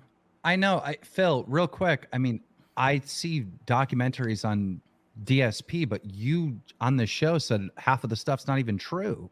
So I'm confused. Is the internet 100% trustworthy or not? Because when it's about me, it's all facts. When it's about you, it's all lies. I'm confused. It's not all facts and it's not all lies. It's always somewhere in between, right? We all know that. We're not stupid. We're not born yesterday. When you watch that documentary, you gotta kind of suspend your disbelief. Say, hey, okay, believe it or don't. Right? Make your own judgments based. So on you what chose to believe this one when it came to Keem. In a couple of particular cases, I'm not saying that one documentary is the only thing I've ever heard about Keem. There's been lots of people who've. That's what you're referencing a lot so far. So that's what I'm going on. Can we come to the conclusion that me and you both have a bad reputation? We're controversial figures, but one of us is wildly more successful. Oh, I'm not. I wouldn't even say I'm successful at all. So Okay. yeah, sure. Keemstar, continue with what you were saying. Okay, I think we've established this. Keemstar, continue with what you were talking about leading up to this. You reached out to Boogie Wings and DSP, 50 grand on the table to start the podcast. Continue. So knowing how to help all three of them, All right. And then also creating a business opportunity for myself, right? You know, it is all these things combined. And not only just helping TSP, Wings, and Boogie and myself, because this is a brilliant idea, but it's also helping every single person that's in this chat right now. It's also helping every single one of your haters, every single one of your guys' actual supporters. Everybody wants this content. This is a win. This is a golden opportunity. So knowing this and wanting to reach out to help you, I found you to be so incredibly difficult to work with. Boogie already contacted you and told you that this was about a podcast. I publicly tweeted, reach out to me, $50,000, and you ignored me. Then we finally start talking in DMs, and your response is, well, email me because I want to set up a call. We're already talking in DMs on Twitter. Why can't we just jump on a call and talk right away? We're already communicating. You tell me to go email you. That is so weird from my perspective. If I reach out to the biggest YouTuber on the platform, Mr. Beast, and I text him, hey, we got to get on the phone. I got to talk to you about something. I'm going to talk to him within 12 hours. And this is a wildly more busy guy than you, Phil. All right. And that's the biggest YouTuber on the platform. This is how content creators communicate with each other. We don't, email each other. Like, we have managers to do that stuff. We have lawyers to do that stuff. I have a team of people that will get in an email. I don't get in an email ever. I'm never in a Gmail ever. You know, this is, what are you talking about? It was so disrespectful to me when I'm just communicating you in Twitter DMs. We're talking back and forth and you're telling me I have to email you in order to get on a call. I was so confused by that, but I play along. All right. I think one of my people may have emailed you or something. I got a phone number. We set up a scheduled time when we're going to call and we're going to talk about this. And I call you during the scheduled time and you don't answer the phone. And then I get a message back saying, oh, I'm sorry. You know, I was streaming. I told you I work at this time. Well, even if that is true and you were streaming, that stream is not more important than my phone call and my opportunity. It's not. Phil, what do you think about that? Do you think that's accurate? You have an opportunity to put 5 figures in your pocket and you kind of give us your mindset there. Because it's all semantics because who cares how you're talking or whatever. First of all, Craig knows how to contact me. He contacted me to be on this show. It was pretty straightforward. Wouldn't you say, Craig? It was pretty easy to reach out to me. It wasn't hard to reach me, was it? No, I emailed you. Yeah, it was easy. And when we were able to talk back and forth pretty reasonably with no issue, correct? I don't think we ever had an issue, right? No. I think what we're hearing here is... hold on. You think Craig is a big YouTuber, though? Come on. Look at this guy. Oh, no. I'm not even saying... Hey, once upon a time, buddy. Once upon a time. This has nothing to do with size. This has to do with just being reasonable. If someone has a business contact line, said, this is the best way to contact me, please do it. But instead you go to your giant audience on Twitter and you just scream, I want DSP to contact me immediately, $50,000 on the line. It's hostile, it's disrespectful, it's unprofessional. So you got triggered and were on the defensive immediately when you saw that from exactly. KEEM. You did not see that he was actually reaching out to help. You know, no, even not though at all. I didn't even know. People had to tell me in my chat this was happening. So according to like what I've just heard, you were talking shit about him retiring, and he jokingly responded and kind of slapped you a lighthearted slap with a glove, but said, "You know what? I'm gonna hook you up anyway." That's the vibe I'm getting. And you were stuck on that. What year was this, by the way? Just because I kind of have a. So this was recent. Yeah, roughly a year ago. Wow. Okay. Wow, I wasn't expecting that. I was expecting a little further back. I mean, it feels like, Phil, you're in this time of like you're trying to find that way past this spot that you're in, and I don't mean to like call anything out, but it does feel like that's being stuck on level 1, right? And it feels like, I mean, shout out to Keem for like actually reaching out after you were talking shit, like. That's not something that happens. And if he was truly trying to help you out, like that's kind of surprising. I wouldn't, if someone was talking shit about me and I was as successful as Keem, I'd been like, fuck this person. I wouldn't even acknowledge them, especially as you say, it was just some small time, I don't remember what wording you chose, that you weren't even successful in your own mind. But him talking shit to me isn't a personal thing, right? It's an opportunity for me to make a Twitter video and make some entertainment for my audience. Like when I go on the internet, that's how you internet right there. when I That's go how on the you internet, I'm not thinking about, will people like me? Will people hate me? I'm thinking, let me make a piece of content that people will enjoy watching, whether they like me or hate me or whatever. Let me make some piece of content that people are interested in. That's all I ever think about when I come to the internet, is serving viewers. All right. Phil, Well, hold on, Phil, are you okay with this? You know, I With don't what? want, yeah, just with this conversation. You know, I mean, you came on to do an interview with me and Craig. Mhm. You know, it was a tough interview. You know, we dove deep into throughout, you know, what was going on, and you weren't prepared for, or didn't know that Keemstar would be on the show today. I didn't know either. Neither And did I. this Yeah. is all just kind of happened naturally. This is the And internet. as the guest on my show, I just wanted to ask you if you're cool. Like, I would love for this to continue. I just want to make sure you're cool with it. I'm okay with this, but I mean, obviously, cool. we want to get back to the other topics too, right? I mean, we kind of put everything on pause Yeah. with Keem, and We I will, mean- sure, but I think something good is happening here, right? We're working Agreed. through things. We're understanding what each perspective is. I understand your perspective, Phil. I understand Keemstar's perspective. So I got a question for you, Keem. Is this, you don't mind if I call you Keem, do you? No, that's fine. Okay, Everyone cool. calls me Keem. All right. All right. Is the offer still there for this to happen? I mean, If Phil is open to it. I would say potentially, but not really, right? You know, I took Wings of Redemption and Boogie 2988, who were willing to work with me and understood this business opportunity. And I'm setting up a boxing match between the two of them, and I'm gonna break the internet with this. All right. This is a awesome opportunity for Wings, an awesome opportunity for Boogie. This is going to be broadcasted on May 13th, and I haven't even announced this anywhere yet. This is an exclusive. It's going to be free to watch. Oh shit. It's going to be free to watch. And can I ask a question? yeah, Of course. Since Yeah. I am the guest, right? Of course. I can Yeah, please ask. Yeah. Keem, you know, again, I understand your reasoning here. You're saying I'm just making content people want to see, right? Is there any line that you won't cross when it comes to content that you think people want to see that you can make profit on?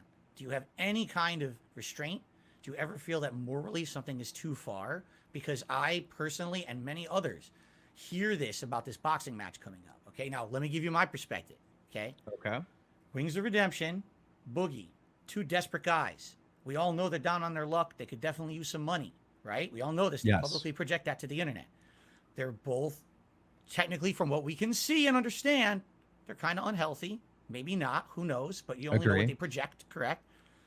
Do you not feel that having two people like this, overweight, possibly unhealthy, doing a boxing match against each other so that everyone on the internet can laugh at them, could possibly, just possibly, be either putting them in harm's way or maybe be considered morally reprehensible because of the repercussions that could happen during this match? Do you not think they're But- adults that they can make their own decisions, though, Phil? That's I'm fine. just I mean, curious. anyone can make their own decisions. That's I'm fine. sorry, Keem. Please answer though. Let me respond. All right. Every single influencer boxer, whether they're healthy or not, is putting themselves in harm's way for entertainment. They're True. all warriors, and they all deserve respect. Wings of Redemption and Boogie haven't gotten any respect. In fact, it's disrespect. Very similar to you. All right. And by doing this, they will get respect. Whether people laugh or not, they are going to get respect for jumping in that ring. But you mentioned that they're unhealthy. Of course, they're unhealthy.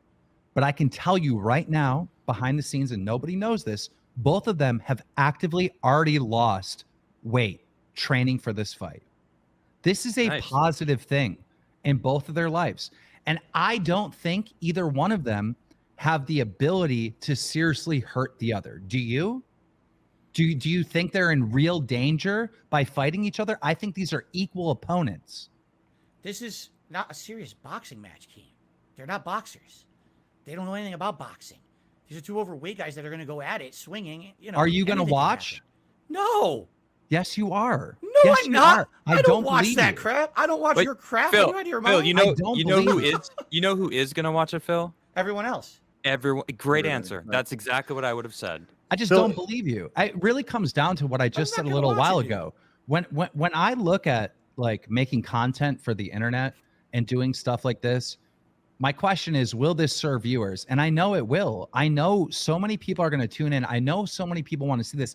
And I don't believe you when you say you're not going to watch this. I think you are going to watch this fight. You're so Phil- mistaken. You have known Phil- nothing about me then, dude. Well, let's ask this, Phil. Just and this is just my morbid curiosity. If there was an opportunity for you, Phil, to do something physical, box, whatever, I don't know, whatever it may be, that was a kind of a YouTuber versus YouTuber opportunity. Would you be open to that? Open No. to anything like that? Wouldn't do it.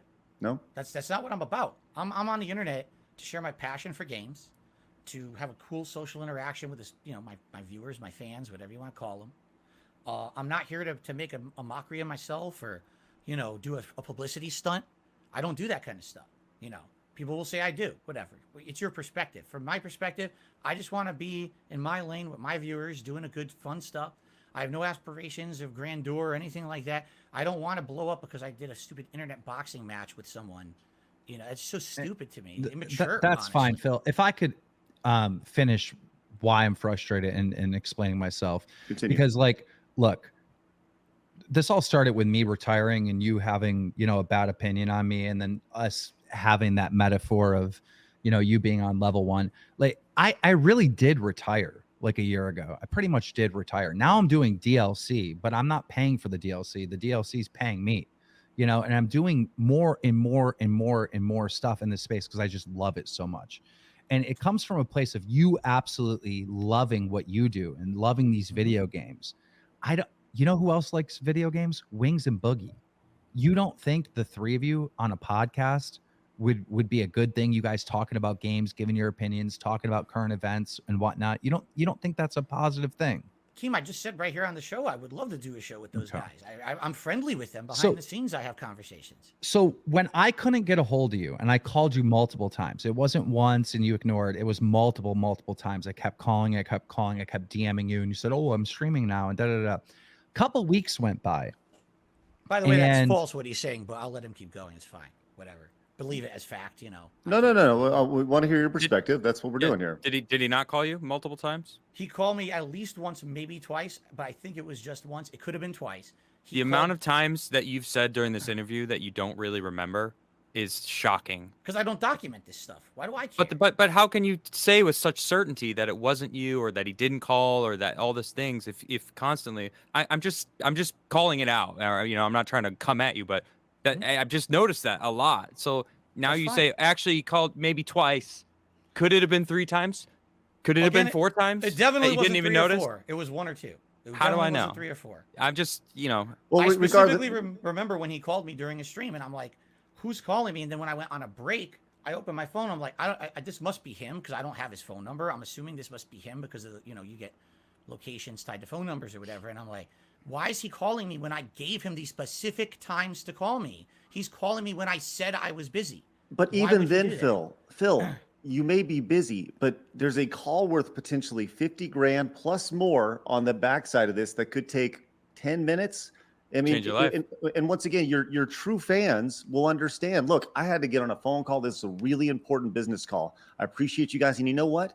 They're going to stay there with you. They're going to stay there watching because they want to know what's happening. They want to know more about this.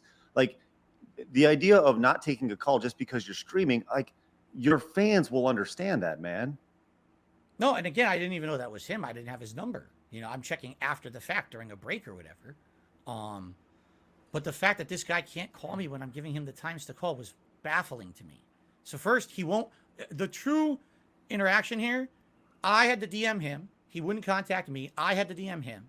He would not talk further in the DM about what this was until I demanded it. I'm like, dude, just tell me what you're talking about to see if I'm interested. I don't want to get on a call with you unless you just say, what if he had said something I'm totally not interested in at all? I could say, no, we're not even bothering with it. He wouldn't. I had to like pull strings to get him to even say, okay, I want you to be like a host on a show. And then he wouldn't even talk any further. He demanded a phone call. I give him my number. I give him the specific times to call. He calls the wrong times. Well, right? I Guys, mean, guys, according I to what I just- hear from Keem, hold on, I just want to say this real quick. According to what I'm hearing from Keem, he was going to put up $150,000 to do a show with 3 guys. Like, that's a risk. That's him investing a lot of his income to try to help these guys, for including yourself. And I think a phone call, wanting to do it over a phone call, is like just that's nothing in comparison to what he's trying to do. All right, I just needed to say that, Keem. And Phil, listen. Do you now want to that know we're- why I don't like the phone call idea? Why I wanted it in writing? Would you like to know? In just a Why? second, Keemstar, go ahead. Phil, now that we're talking about this and we're communicating for the first time back and forth, all right, I can tell just by how you're reacting and what you're saying back to me that you actually understand that this was a great opportunity. And that's why we needed to be on the phone, is so we could actually communicate. We could hear each other's voice. We could talk this thing out. You can ask me questions. The text conversation, the emails back and forth, all right? That's not like really how business gets done. That's how contracts get done. That's how managers communicate back and forth and do deals. But like when we're at the very beginning of an idea and we're trying to figure out what we're going to do with this business, it has to be like real communication back and forth in a phone call, like it is right now. Mhm. So that's Okay. why that's why it was so important for me to get on the phone with you. Okay. Do you agree Does that or make sense? disagree? Does it make sense to you, Phil? What I was going to say was Sure. the reason I wanted it in writing was very simple. All right. Again, you have to understand, Keem, you have a lot of stuff that's said about you on the internet. You know that. We've agreed to that. But Right? so do you. I'm so Correct. sick of hearing But that from so you. do But Phil. what It's so but frustrating if I'm when you going to say deal that. with this guy, if I'm going I'm to deal with with him. this guy, if I'm going to deal with this guy, I want our conversation in writing. Because what's to stop me from getting on the phone with Keem, having a conversation, and the next thing I know, he completely lies about what we just talked about to get drama on his content. Phil, that's And- like me going to Craig. Like, hell no. I hear all this shit about Phil. I don't want him to come up here and start fucking wanking it on the show live. You know what I mean? That's like me believing what is on the internet, when I think this was actually it was a tough, but it was a good show, and it was a chance for you to come clean and like really try to tackle some of the shit that's out there. But it's like you're using the same kind of shit that people have been using against you, but you're using it against Keemstar. It doesn't make any sense. I don't listen. I Yeah. don't trust You- the you guy. do I just hear it. You don't. do see I don't it, right? trust him. I do But- not but- trust Keem. But once I You again, don't. don't know me. We've never Right. even talked. How do you not trust the man when you're getting your information from the internet? The internet is not a real place. I can tell you this. I do business with the biggest content creators on this entire planet. All right. I don't just run a show called Drama. I develop video games. I represent YouTubers. I get them brand deals. One of my companies represents the biggest streamer on the planet. I have a long business history with FaZe, Mr. Beast. Like, you don't know anything about me. You don't, right? But if we had a conversation and you got to learn about me and what I've done and the business opportunities that I've created for this industry for the last 15 years, your opinion of me would be wildly different than you watching a drama documentary about me, something that you're against. Like, this is blood money, It was but not a that's where drama you got your documentary. information from. It talked a lot positively about you. Why do you think I watched a drama video about you? That's not what I watched. at So all. it talked positively about me, but by watching it, you had a negative view of me. That doesn't. It's No, not I told adding you. up. I respect you immensely, but I don't know after all. It's not just that. There's other things too. Other people that have said things about you and their dealings with you. I have to kind of be protective of myself and my business and my family. Was there I ever? feel was there there's ever a risk of being story? involved with you. I do. I feel there's a risk that I could be, hung out to dry somehow. I know that there's multiple things that I've done wrong in my career, like 1,000%. I have said outlandish things in the attempt of making entertainment and entertaining people. In 2015, one of the biggest things, my team got a story wrong, and I went on air with the story wrong and falsely accused someone of being a pedo. It was wrong identity. It wasn't even the same guy. All right. if you look at that story and actually look into it, the person that exposed Keemstar for that and brought that to the internet was Keemstar. I exposed myself for getting it wrong. I right away tried to make, it right with that guy, offer him 20 grand. This is like back in 2015. If you actually look into any of this stuff about me, you're going to see Keemstar saying wild effed up stuff, and he's definitely wrong. But you're going to see Keemstar making mistakes and trying to make amends for it if you actually take the time to look into it. Now, you're on this show asking these audience, detractors, these gentlemen running this podcast to treat your story and what's said about you fair. I should have gotten the same respect from you, or at least a respect to get a phone call just so we could better know each other. Phil, But that Go ahead, didn't Phil. happen. And if I could finish, because I'm almost Sure. done Yes, sir. with representing, my point in all this. I called him multiple times. I couldn't get a hold of him. It rubbed me the wrong way right from the beginning when he was trying to send me to an email, which made no sense to me. And I think 2 weeks roughly went by, and I went on YouTube, and because I was looking up DSP stuff, doing research for the podcast, the algorithm sent his live stream in my feed. So I tune into it. And I'm telling you, the minute I tuned in, I saw Phil begging for money to pay rent and utilities. And I just lost it in his chat. I'm like, I cannot believe that you're doing this right now. 2 weeks ago, I was trying to get a hold of you, offering you the greatest opportunity you've ever been offered in your entire career. Phil, if this podcast was a success, all right, everyone in the chat and you are looking at $50,000. It wouldn't be $50,000. This podcast would make millions. It would be a wild success. It would be a brand. This is something that would be clipped on TikTok, YouTube Shorts, Instagram. People would talk about this, just like you're being clipped on your little live stream now, except for we would have an opportunity to monetize it. Phil, do you understand kind of the obviously, I think what Keem is saying, he has this business experience, right? He's offering you an opportunity, you turn the other way, but there's a lot of things that you're saying today. You're talking about Keem making mistakes, saying things, doing business the wrong way. That can also be said about yourself. And the things that you're saying are very, it's like holding a mirror up to yourself, because I feel like there's actually a lot of similarities between Keemstar making mistakes. You've made mistakes, things that we touched on during this podcast, right? You do understand the similarities between what your argument is for not wanting to work with him and the reason why you have so many detractors. Sure. What I would say is the difference between me and Keem, outside of wild amount of popularity difference, is that if you take a look at the body of work that I've done in the 15 years I've done it, all right, you would say, has Phil ever really outright with anything he's done actually concretely hurt someone to the point where wow, what a heinous person? People will say that about Keem.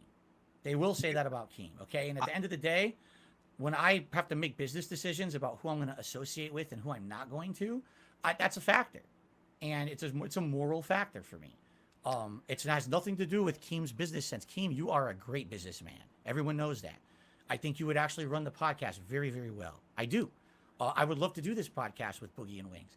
I have a problem with you morally, dude, with the content you put out. I do. And I'm gonna let him respond. Let him respond to that. Listen, you just said that you've never hurt anyone, right? And you talking trash doesn't hurt me. That's just an opportunity, right? But when you treated me the way you did behind the scenes, this sounds like bullshit coming from me, but you hurt me. I was offended. I was hurt. Why are you treating me like this? Why can't you treat me like a man, and why can't we have a conversation? If you came to the conclusion that, no, I don't want to do this, this isn't right for me, that's fine. But you really showed me no respect at all. It was so disrespectful how you were treating me, making me email. I have to call at a certain time. I'm calling and you're not answering the phone. And then when people were asking, your fans asking online, why didn't you do this podcast with Keem? during this whole time, I forgot to mention this, he was still talking bad about me publicly. Keem, you just said it. Like, just what you just described is probably the main reason I have a problem with you. You are someone who has no self-awareness, and you think that you're the most important thing. You tweeted on your Twitter that I should contact you about a business opportunity. No one does that. They contact a person about the business opportunity directly. We all do it. We all do Everyone. it. Yeah, It's the internet, Phil. Phil, it's Like, the internet, man. well, Yeah. you said you've been doing this for 15 years, but like, do you not understand the way algorithms work, the way anger is addictive, and how people are hooked on crazy shit? Go ahead. I want no part of that drama. I don't Phil, want to be Phil, on a Phil, from- podcast that is going to be about that. I don't want to be involved with someone That's not what he was. he's- I don't even this know is what the podcast egomaniacal was what going to he's be about. saying. He's being egomaniacal. I have to just listen Phil, to what he just I'm said. not. Keem, Phil. you just said my whole life should have stopped because you wanted to contact me. Really? I did my not whole say that. Life. You No, just he said didn't say that. answer I the did call not at say that. any time, even though I Phil, gave you the times to call me. Can Answer I the give call you at some any time at context? all. Can I give you some context? From the time I wake up to the time I go to bed, every single day, I talk to at least 20 different content creators. And this is true. This is not an exaggeration. You know, I run an influencer boxing, Happy Punch. We represent fighters that do boxing. I have all my staff. I have YouTubers and content creators that we represent business-wise with brand deals and stuff like that. And then I run Drama Alert, right? So I have to get on the phone with different content creators to validate stories or get people's takes so I can, inject that into the story to make sure that like what I'm reporting and what I'm talking about is accurate and have a full perspective, right? How all this business operates, right, between content creator and content creator is like Twitter DMs. It's like a tweet, DM me. Let's hop on a phone call. When we're talking about contracts and stuff, then you have lawyers, you have managers, they're in emails, emailing each other back and forth. But the content creators, which we are both content creators, we are on the same level. I'm not higher than you. You're not higher than me. We have a mutual respect as content creators. We should be able to be in Twitter DMs and then get on a phone call. And you didn't treat me like that. You treated me like dirt. This is not about me thinking I'm God. This is about how you treated me in those Twitter DMs. Keem, I gave you the times to call. You called at different times, and we never had another interaction ever again. How was I disrespectful to you? So when they asked me, is this opportunity, still available? When I say maybe, because like, I don't know how I could work with you. You are very, very difficult to work with, to even communicate with, firsthand. Because I didn't drop everything to talk to you, I'm difficult to communicate with, even though I have what are you dropping? publicly listed ways to contact me. Please explain to me what you're dropping. Like, what is so important that's happening that you can't get on a phone call with me? My work, my job. I'm here 6 days a week, full-time streaming to make a living. But this job that I'm about to offer you would pay wildly more and solve all these problems that you have going on. First of all, you don't know what it's going to solve. That's a huge assumption. Second of all, I didn't know what the thing was because you never told me. You didn't call at the time you were supposed to. Didn't We're going Boogie in give a you? We are give going you- in a loop. You're Yeah, right. it's happened a lot on this episode so far. Right. So look, I think let's leave it here, right? A bridge has been gapped. We brought a bridge together, right? I don't know if something's going to come from this with Keem and Phil, and there's obviously still friction there, and that's fine. But I'm glad you guys had an opportunity to talk, and I think more than anything, Phil, you're learning more about business in 2022, 2023, and how interactions, and the importance of being quick and nimble and things like that along here, because that's in reality that's how business works now. So Let me put it this way: if it weren't Keem, because again, I already had a negative association in my head of who Keem is. I had really very little interest in doing any work with him.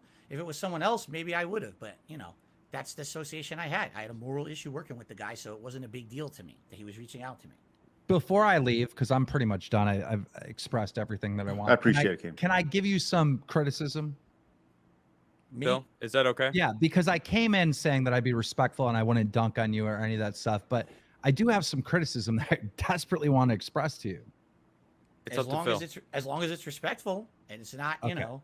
I'm going to do this in the most respectful way, and then I'll go. And of course, you can respond. But I don't condone people harassing you, people doxing you, people going into your private, life and doing all this horrible stuff that they've done. But I believe the reason why this has happened is because people don't trust you. You don't come across as trustworthy. So when you're on stream and you're asking to pay utilities and rent and all that stuff, the audience is getting frustrated and they look at you like you're a scammer and they want to know where this money is going. Well, how is he always in this situation? What is he spending his money on?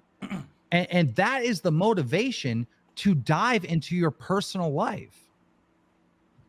You had an opportunity on this show, and I watched it, to just pull up the screenshot and show the WWE account, and you didn't do it. Your internet cut off. At that point, when your internet cut off and you were DDoSed and you were gone off stream, the opportunity is now gone. It's gone because while your internet was out, you could have made a fake screenshot. All right.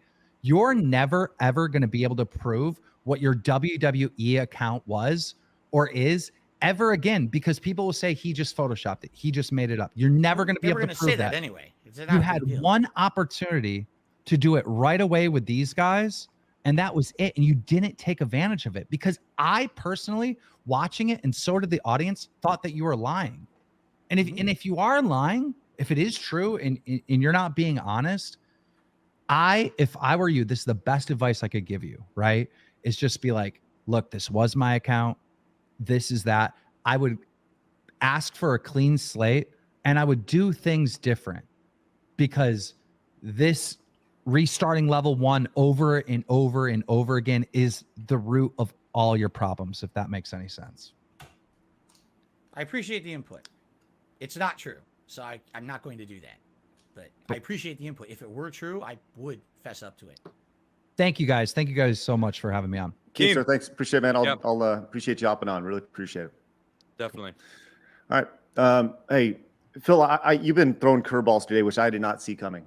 All right. I did not see them coming at all. But Story of my life, Craig. Story of my life. Hey, Yeah. I appreciate Props for you. still being here. Do you Phil. want to keep going? Honestly. I've got till around 4 p.m. We could keep going. If you have more questions, I'm down for it. So Well, hold on. let me say this. I It's reached almost out. 10 p.m. for me, and I haven't had dinner, and so I can't go much longer. Give us freaking 15 starving. minutes. Let's go 15 more minutes. Okay. Okay. And if you guys are new, make sure you guys hit the subscribe button. Once again, we stream Monday through Friday at 11 a.m. Central Time. We have some great interviews coming up. Once again, Mark the Cyborg, James Roth, the Angry Video Game Nerd, coming up. So make sure you guys are here for those. We'd really appreciate it. Once again, you can follow us over on Twitter at SidescrollerPod. You can follow me at, you can see down there, and Adam as well. And obviously Darkside Phil as well.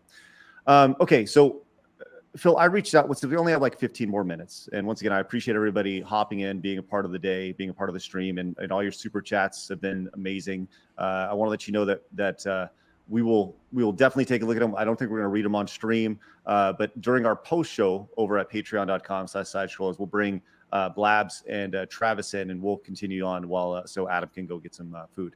But I wanted to play some audio. This is actually, I reached out to several of your detractors, Phil, and I thought it would be fair to allow them to ask questions. So I wanted to play this for you, and we'll just kind of go from there. Okay, does that sound good?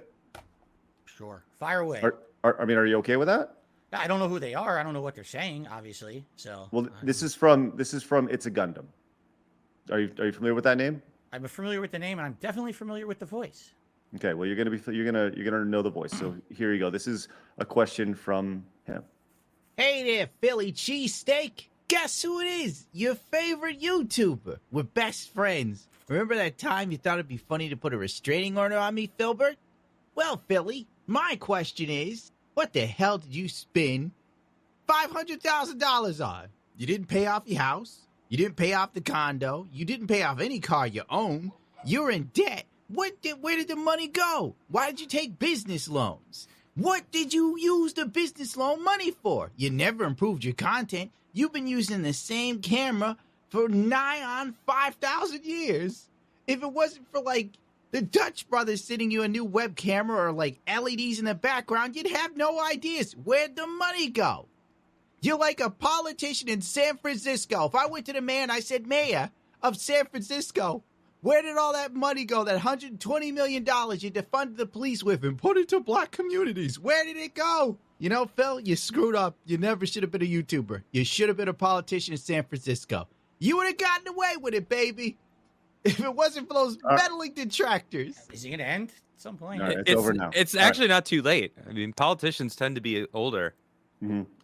Look, that was a long question. I think my first question after that is, I think we handled that though already. We talked about that shit. But the 500,000. That's the first I've heard of that figure. Where is that? No, coming from, I mentioned it earlier. We talked about it. And Could be the bankruptcy. I'm not sure. And I asked him, and if it was the bankruptcy, and I think that's it.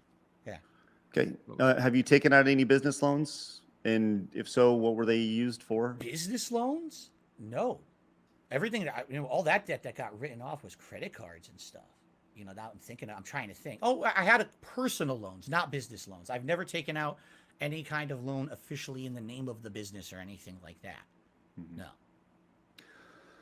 Okay. Is there anything else I don't know. It's very rarely do you have an opportunity to kind of interact with. Did he used to be on the Howard Stern show? His voice is so familiar to me. He used to be was he that clown guy? Seriously, he sounds just like him. He sounds just like him. Now, I don't know. He's one of the many detractors who make videos about me. I've literally never watched a video of his, so I really don't have anything to say.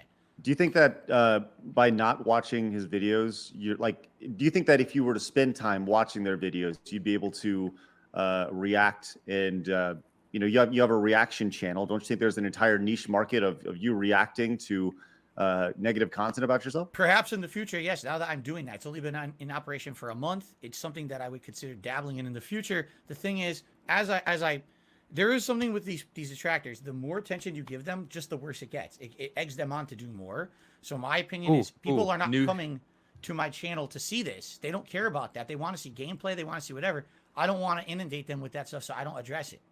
Okay. But I was going to say a new show idea, the detractor reactor. Yeah, maybe that should be something we do. A whole pretty good. show where I react to I've given you 2 good show names so far. I did react to the original This Is How You Don't Play last year. So just want to talking 2 sides of the fence of how it's completely unfair how I'm treated. The guy tried to take it off the internet, so I couldn't react to it. Everyone else had done it, but when I went to do it myself, no, you can't do that, Phil. Like, what are you talking about? It's fair use. You got to download it. Got to download it next time. Well, so someone gave it to me. So can we talk about that though, real quick? Have you ever tried to remove reactive content for your business that people have reacted from? Reactive content. So you're saying someone actually watching my content and reacting to it, or just posted clips of it? The only time that I have tried to ever take anyone down was straight up ripping the raw content and illegally reposting it with absolutely no transformative work whatsoever added to it. The moment that someone's there and they're talking about it, that's transformative. I know, because everyone does it. There's a judge that made a ruling on that. The only way that really legally you should be able to take anything down is if they just right now, if they rip this raw podcast from side scrollers and put it on their channel, no context, no commentary, that's illegal. Everything else is fine. So no, I've never tried to do that at all to anything that's reactive content or reacting content like that. No. So I understand that, right? And technically, legally, you are correct, right? But this goes back to this is the internet, and the internet. I know that people are going to take this episode and if I'm sure Gundam and KEEM and all sorts of people are going to go and they're going to make content based off of this content. But ultimately, and we could get upset about that because legally, right? But ultimately, that's going to help the show. That will benefit side scrollers because more people know about side scrollers, right? So, I just feel like I've kind of zeroed in on what's happening. Like, Phil, the internet has changed, and you haven't necessarily changed with the internet over, whether it's the things that we've talked about today. And so there's big opportunity for you to adapt and change with the internet. You've changed some formats, you've changed some, changed your content and such, but the internet still is adapting, and it's adapting literally exponentially fast. And it's something that, needs to be done if you're going to be, a relevant relevant content producer online. And I don't know. I mean, I would just love to hear your thoughts on that. That's just a reoccurring theme that I've heard today. Well, of course, what I'm going to say is, well, today I've changed and I'm much different. He said that a million times already on the show, right? I mean, I really am trying to be different and more receptive to criticism and being open. Like the React stuff I'm doing right now that I just started doing last month. That's something I was so against for so many years. And that's a running pattern with me. I'm stupid. I'm ignorant. I say dumb stuff. Then someone finally says, hey, Phil, wake up, stupid head. Check this out. And actually, there is some meaning to doing that. You can add context. You can add, your own perspective. You can make a React that's not just being dumb stuff, but instead intelligent content. And now I know that. I need to keep doing that. I feel like I'm getting better at it. It's a work in progress, just like everything in life and with any person who's trying to grow or evolve. It's a work in progress for me to become more open-minded. I feel I'm a lot better at walking in other people's shoes now. I'm a lot better at listening to other perspectives and suggestions for improvement. You're right. I need to adapt and be open-minded to change in the future. Correct. Phil, I gotta say, it took a lot of balls to come on the show and handle the questions. If anything, that's the one actual positive thing I hear is that Phil never gives up. Phil is the unbreakable rock that the waves crash against, and he's still gonna be here at the end. You know what I'm saying? Like I put up with all of it, and I'm not going anywhere, man. I'm gonna keep making content. I'm not gonna give up on it. I love it. It's my passion. It really is my passion. Best job I've ever had, and I'm happy to be here with you guys and be honest with you as much as I could. Thank you. You guys were great hosts. I know it sounds like we're ending now. There was a great opportunity at least to get my perspective out there. Thank you. Well, and we appreciate you coming on. We still got a few more minutes because I want Adam to be able to get food. But is there anything that you feel that you need to touch on before we leave, before we part today? Is there There's so much. I mean, we could go on for hours and hours. The things people have said about me grooming my ex-girlfriend. Is that ridiculous. what you want to focus on, though? He asked you specifically. Is there anything that you want to bring up? Okay, well, let's do this. Phil, would you be open to coming back on again? Sure, absolutely. Okay, cool. We could do like a part 2 and just kind of hit on more of those things, right? Because I want to be conscious of everybody's time. All right, well, let's do this. We'll schedule a part 2 for some time down the line, right? And get you on for a part 2. But in the meantime, what is the one thing that you wish you could address right now that we haven't addressed today? Oh my gosh. Well, the first thing you just said was that grooming shit. Like, what's up with that? Because I don't like it. Of course, it's blatantly false. It's my ex I met. She contacted me. I never contacted her. She contacted me via YouTube DMs when they were a thing. That's how long ago this was, over a decade ago. She was an adult, a legal adult. We spoke for months before we ever started dating. People say I met her when she was like 16 and I groomed her for years. I never even spoke to her until after she was 18. It's a complete and bold-faced lie, okay? Another thing. I'm sorry that I have to bring this up, but I talked with my wife about it. I want to get this out in the open. People say that I'm some kind of a horrible woman abuser, and basically I groom these women and I bring them into it's my personal life. My wife and I met online, casually talking for a few months before we ever started dating or anything like that. Okay. Basically, she was in a really bad place in her life, an abusive relationship. She got out of that relationship, and once she did, then we started talking a little bit more romantically, and then things pursued. People made stuff up and said that I basically stole her from her ex and that he's a victim. It's funny because when you look on the internet, they will find all this public information about me and my personal life. They'll find my bankruptcy. They'll find all these statements. Did you ever find the restraining order that she had against her ex because he was hitting her? Right? But, make him look like a good guy on the internet, right? Which is what they've done. My detractors have actually done this. They've gone into her personal life with her family. She has nothing to do with me or my content. Stop. If you're going to mess with me, that's one thing. Leave my family, leave my everyone out of it. Make fun of me. Put the brunt on me. It's one of my biggest regrets as a content creator. I never meant for anyone to get hurt doing this. Never. I feel awful that my wife every day is feeling awful about things going on. Like, why are they saying these things about her? She has nothing to do with any of this. Leave her out of it, all right? Just all this stuff. I mean, I'm sure there's a million other things. There'll be a part 2. We'll get to it then. But those are two things that have always been horrible to women. If anything, you will never, ever, 1,000,000%, you will never find someone on the internet saying that Phil was in a sex scandal, Phil was abusive to women in the past. I have never done that in my life. 1,000,000%. But they want to say it, and it really irks me the wrong way. So. I understand. All right. Well, look, I think this is a great place to stop. Like I said, let's definitely. I'll email you. I won't DM you. I promise. I'll email you, and we'll set up a part 2. I think that there's still a lot to cover, but I know that I speak for everybody when I say we appreciate your time, we appreciate your patience, we appreciate taking the time to allow us to kind of poke and prod.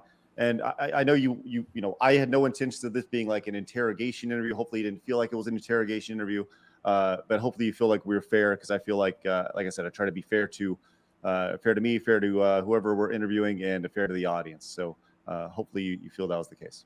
I do. Ultimately, I would hope that once, we've had all these episodes of the interrogation, that I can just be a normal guest. I love you guys, man. I used to be a huge Screw Attack fan back in the day. You were playing a video 2 days ago of a MagFest where we're peeing on Shaq Fu.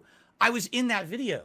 That's how long I've been a fan of Screw Attack. I just want to chill with you guys and have a normal show. I don't want your whole show to be the Dark Side Phil show.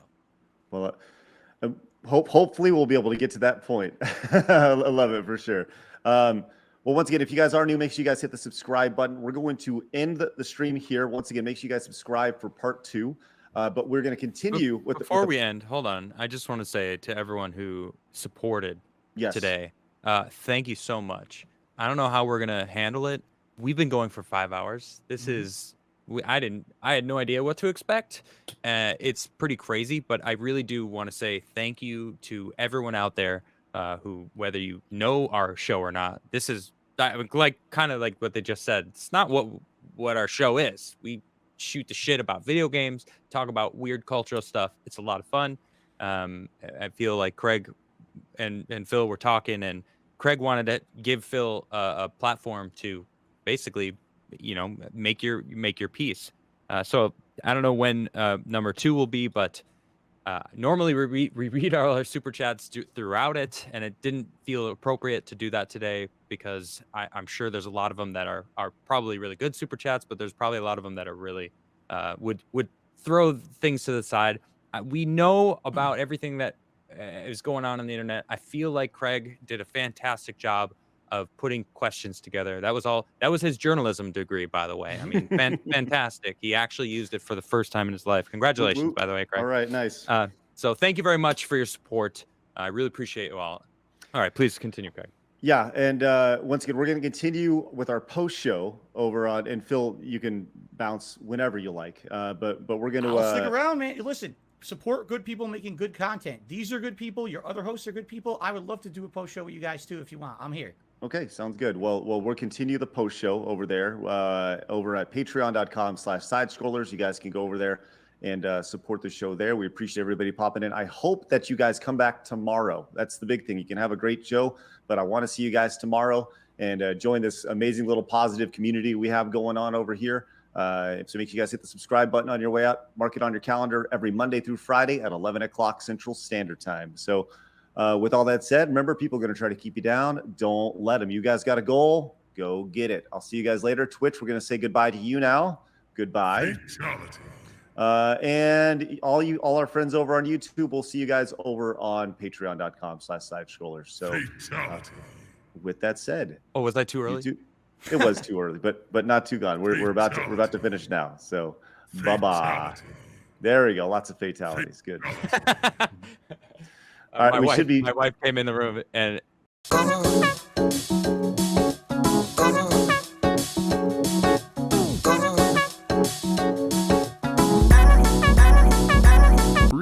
Travis in here. Trav, how are you, buddy? How'd the chat go? Hey, How'd the chat do today? Oh, he's. Oh no! Travis It was fucked up. Oh god! It was Your mic is really loud too, Trav. Oh, sorry. Do we have any bannings today? Oh my god!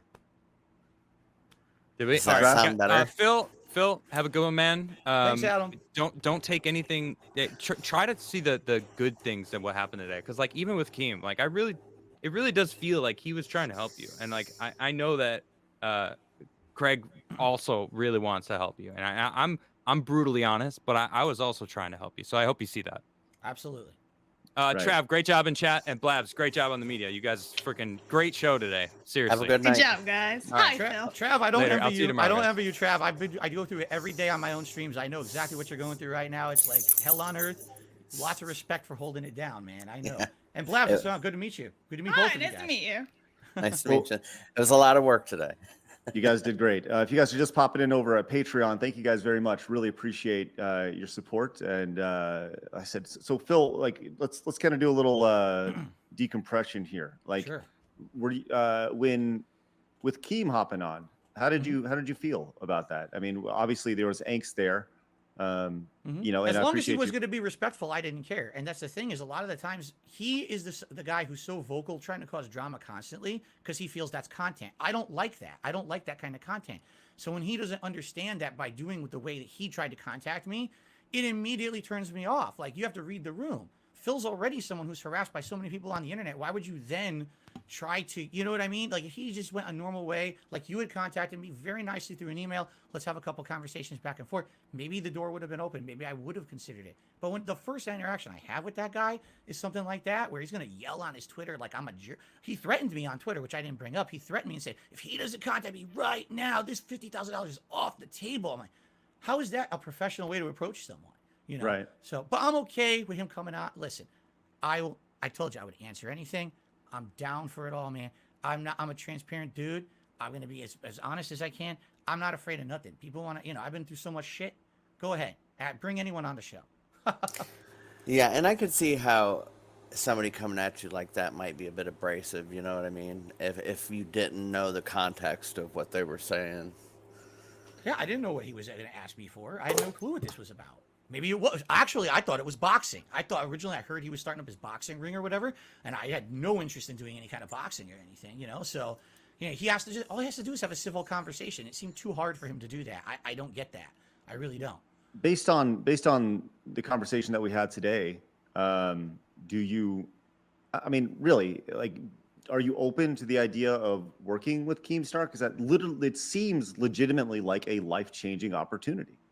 I don't know. Let me put it this way. It's never a definite no. That's stupid. I feel like in life, especially, with the experience I've had over the last 15 years being a YouTuber, you see things change. Sometimes your eyes get open to certain situations. I've heard so much bad stuff about this guy. My fans tell me, don't do it. My hardcore fans. I'm not talking about the detractors. I mean the people who actually support me on stream every day. They're like, dude, don't do it. You understand? You're just opening Pandora's box with this. You get involved with this guy, it's like doing a deal with the devil. You don't know what the repercussions could be for you, your family, or your business just because you're dealing with KEEM. And I'm like, yeah, I hear it. I mean, yeah, payday like that? Damn, that would help so much. It would get me back on my feet at least most of the way. But do you really, it's like short-term gain, but the insane risk of long-term ruining things, I don't want to just be known on the internet as the lol cow. I have my fan base. Will I lose my fan base if I embrace that lol cow culture like he wants me to? Right. But at the same time, don't you think there's an opportunity to further expand that fan base? I think there's a tremendous opportunity for you to reach a new audience that, you're talking about working with Boogie and Wings of Redemption and bringing all your audiences into one and potentially, growing your audiences together. I mean, one of the best ways to, there's Travis. One of the best ways to grow online is through collaboration. I have no problem collaborating with Boogie or Wings at all. Zero. Yeah, I told mentioned Boogie that. this straight up. I would do it. I have no problem. I said to Boogie, why can't we just do our own show? Why does KEEM have to be involved? I mean, I understand he's a producer. He'd promote it. He'd probably up the production value a little bit. But what's the point of it? I'm sure if the three of us put our heads together, we could do our own show without him. We could. I don't know why it hasn't happened because I would love to do it. But my problem is with KEEM, not them.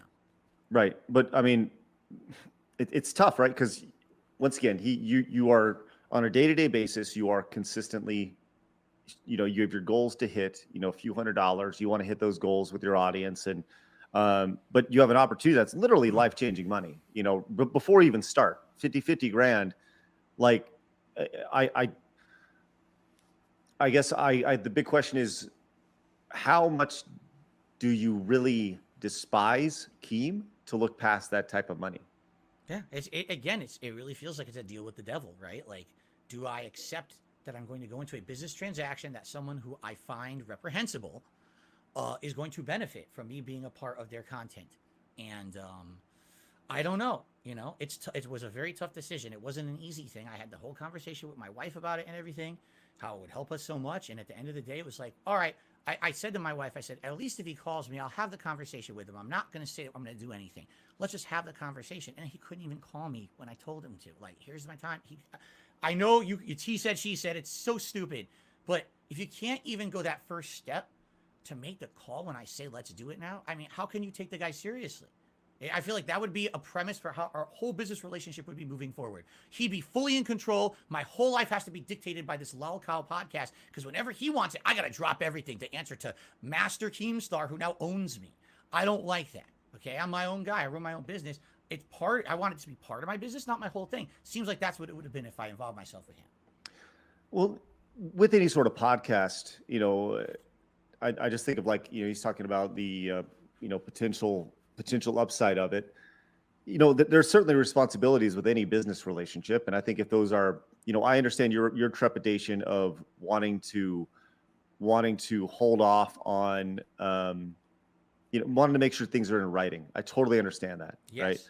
But in any business conversation, it starts with a phone call, and not everything needs to be in writing, you know. And I hope that, and I don't mean this in a negative way, but I hope that's something that you learn from here, because that's how the internet moves now. The internet has changed, and it is all boom, boom, boom, DMs Sure. and text and all that. And I understand your perspective of him calling during your stream. I understand that, but it just seems like there's too much tremendous upside to ignore that call. Again, if it was anyone else but Keem, maybe I would have actually cared a little more. It was It's someone I already have a negative association in my head with. I don't really want to work with this guy. You know, it's like, of all the people on the internet to offer me this, it has to be him. Really? It had to be him? Really? Anyone else? No, it has to be him. The guy who I actually have issues with. But your assumptions of your issues, though, are based off of things that you've seen about him, right? In documentaries, as opposed to, you know, once again, it goes back to, you know, people make assumptions about Phil as well. And, you know, I totally understand not. that. I totally understand that. And everyone has a right to have a subjective judgment that they can make about people on the internet based on how they behave, how they see. What I found is that people who subjectively come and watch my content tell me, wow, that is so different than how you're portrayed on the internet, right? Keem, pretty much how he's portrayed in a lot of this stuff is what his stuff is, you know? And that's okay. Some people just don't have issue with it. That's fine. If you like drama content, love it. Go for it. I'm not here to tell you not to like someone or their content, but I'm going to tell you if I don't like it. I don't like that drama stuff. I think that's misery broker stuff. It's bad business. You're hurting or wallowing in the misery of others and promoting it further just to make a buck on their back, right? I hate that stuff. So I know that's what he does. I've seen it. I've seen his shows. I know that's what it is. I don't like that. So there's a difference between, here's a bunch of negative stuff about Phil, but if you actually watch his content, it's different than what people say. You go to Drama Alert, you know what you're getting. You've seen it already a million times. Right. And I understand that, but do you think that his Drama Alert was the baseline that allows him to do these other things? You know, like everybody receives their funding in different ways, right? He made money with Drama Alert, then he used that money to generate more money through other lines of business, right? And I think that's kind of the bigger thing. You know, I don't think, and it didn't sound like the podcast would be built around the idea of you know, really built around the idea of talking about drama. He just more or less wanted to get you three together, and then from a business perspective, he could help monetize it, which ultimately would put more money in your pocket. I mean, just the name of the show, the Lol Cow Cast or whatever he wanted to call it, the name is insulting. The name itself is insulting. It's meant to be, but he wants us to roll with that, right? Take that insult against you, own it, roll with it, profit. I'm not that kind of person. I want to make meaningful content I have to roll with all the drama people pushed at me. I don't want to be Mr. Drama. I never wanted to be Mr. Drama. People created that drama around me when I was literally right here on my stream just doing my own thing every day. All that stuff's outside of my streams. You won't even see that stuff on my streams. Blabs, what did you think of all this? You did a great job today. Excellent job. Oh, God, here we go. An I was outsider. like going back and forth. Blabs was doing social media today, and she killed it. Scrambled brain, I would bet after that. Huh? Like, holy crap. That was wild, I'll say. And like, props to you guys for going for 5 hours straight. I didn't even expect to go that long. I thought we were gonna go for like 2 hours. This is cool. Let's do it again. I suspected, and that's why, you know, I knew with all the stuff that's said about me, one episode would not be enough, you know. And I'm, again, Craig, Adam, so professional, and I appreciate that. And that's why I want to come back, because I really trust you guys. I do. Well, I appreciate that, man. And like I said, I think specifically with interviews, I mean, I think it's something that you have to do your research. You have to try to handle it from all sides. And I appreciate you saying the nice things, man. It's you know, this was a lose-lose situation for potentially everybody, right? But I do feel like I do think that the person who could potentially stand to gain the most is ultimately you. And I really do believe that, just from, you know, being honest and such. So, but anyways, I think that that's really important. So, yeah, I mean, I don't really know. I don't really know where to go, man. I'm excited to go. Like Adam was talking about not eating. I haven't had any food all day either. But I've been powered through Gatorade and lemonade. Have you? I don't know. Like let's Can I do something? Can I do something really silly that I wanted to do the whole show? Of course. I'll do this for the patrons, the guys who support your show, which is please. The day that Darkside Phil appeared on your show, Side Scrollers, was probably one of the most momentous things that you'll always remember. But for me, it was Thursday. Oh, there we go. Oh, that's a bison cap. Yes, it is. Oh, okay. All right. That's exactly what it is. You've seen this in pictures, right? And people say it's a Nazi cap. Okay. No, it's an M. Bison replica hat that I wear when I played Street Fighter and other stuff. So what do they say? He's a Nazi, right? It's like, come on, man. Once again, Phil, come on, dude. It looks way like, come on, dude. You got like. You know I had to do it. I had to bring it on the show. Then that's fine. But having never seen, I've seen pictures of you in that, and it's like, you know, it's one of those things. But so seeing it now, geez, it's tough, man. Like, dude, drop the hat. I'm telling you right now, drop the hat. Drop it. Just get rid of the hat. You don't need to have... I don't wear it often anyway. I really don't. It's very rare when I bring it on, because you can tell the trolls want it. That's what they want. They want that stupid hat, you know? So. Travis. Let's see. Travis is in real quick. Blabs, did you have anything else? Do you wanted to... We got an extra 15 minutes, which is great. But, I mean, Blabs, Travis, what did you guys have? I'm still processing, to be honest. It might take a few weeks. By the time the next show happens, it'll finally process. That's right. Yeah, it was a busy day. Let's say that. Yeah. I hope you guys did well. I really hope that there was support for the show, because you guys put out a great product. I've watched every episode, and I was hoping that at the very least, with all the drama you guys have been over for 2 weeks now because of me, that at least something positive came out of it. So. Well, we appreciate it, man. It was a really eventful day for sure. I very much look forward to the next time we get together and talk. I think that it'll be just as anticipated. I will, I think that there are detractors who would love to ask you questions similar to Gundam. And there's a lot of people have questions that are very, very nitty gritty, like super, like there's this DSP, and then there's these things, and then there's like these little tiny, like little things that 3 people care about, right? And I feel it'd be interesting to kind of have some of those questions answered as well. But I'm really proud of the show. I'm proud of you, Phil. I'm proud of you for coming in and like I said, I think if nobody can say you ducked a challenge. And I think that we asked hard questions today. You answered them as best as you possibly could in the way you know how to answer them. And Travis, do you have anything else before we wrap? Yeah, I'll say this: from all the things that people were saying on Twitter, that you won't show up, you were getting paid, you knew the questions, it was everything. I wasn't expecting KEEM. Yes. That was a shock. Yeah, well, that's true. You know, of all that, none of that's true. This was on the fly. Clearly, you saw me mess up on the fly. Keem Mhm. showed up And we were on the live. fly, and we are live. Yes. Yep. Twitter was telling me we weren't live, and it was all previously recorded. And I was like, Yeah, well, you got to see me fuck up live. So Yeah. But it was wild. It was fun, and you know, I greatly appreciate it. So thank you so much for your time. And you know, I think we did some good today. You talk about doing good. I think I do Hope think we so. did good today, and I think you did good today, Phil. So so I'm gonna wrap it there for our post stream over on Patreon, guys. Hopefully you guys come back, and we'll see you guys tomorrow. Genuinely appreciate your support and coming over and supporting us. The stream, genuinely appreciate it. Thank you guys very much. And we will see you guys later on. I'm going to kill the stream now. Bye-bye.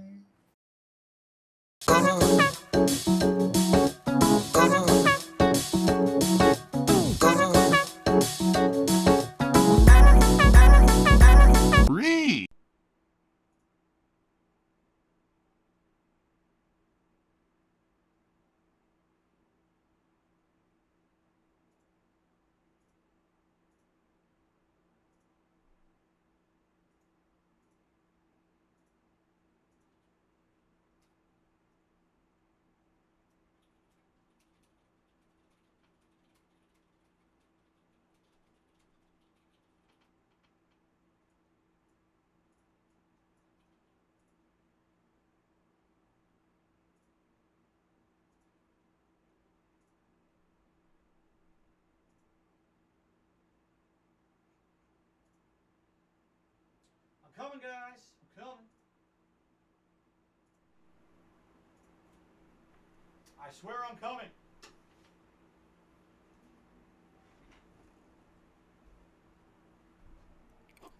Wow, you guys are here?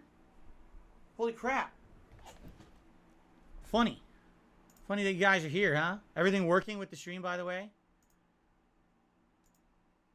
Everything good? I can't tell what's going on right now. Holy moly. What is happening? Let's make sure everything is working. What a day, what a stream, right? Holy crap. Oh, I don't have the chat up. I'm like, wait a minute, why is the chat not moving? I don't even have it. Duh. I can't talk to you guys if this chat's not on, can I? All right, hold on. That was pretty stupid. You know, bear with me. I was just on a marathon stream, right? I also have no idea what happened with my internet during that stream. I have absolutely no clue if I was DDoSed or not, because it would have kept happening. You know, it would have kept happening if it was a DDoS. So I don't know what happened there. I'm very confused. I'm getting everything open for you guys right now, and I can talk to you.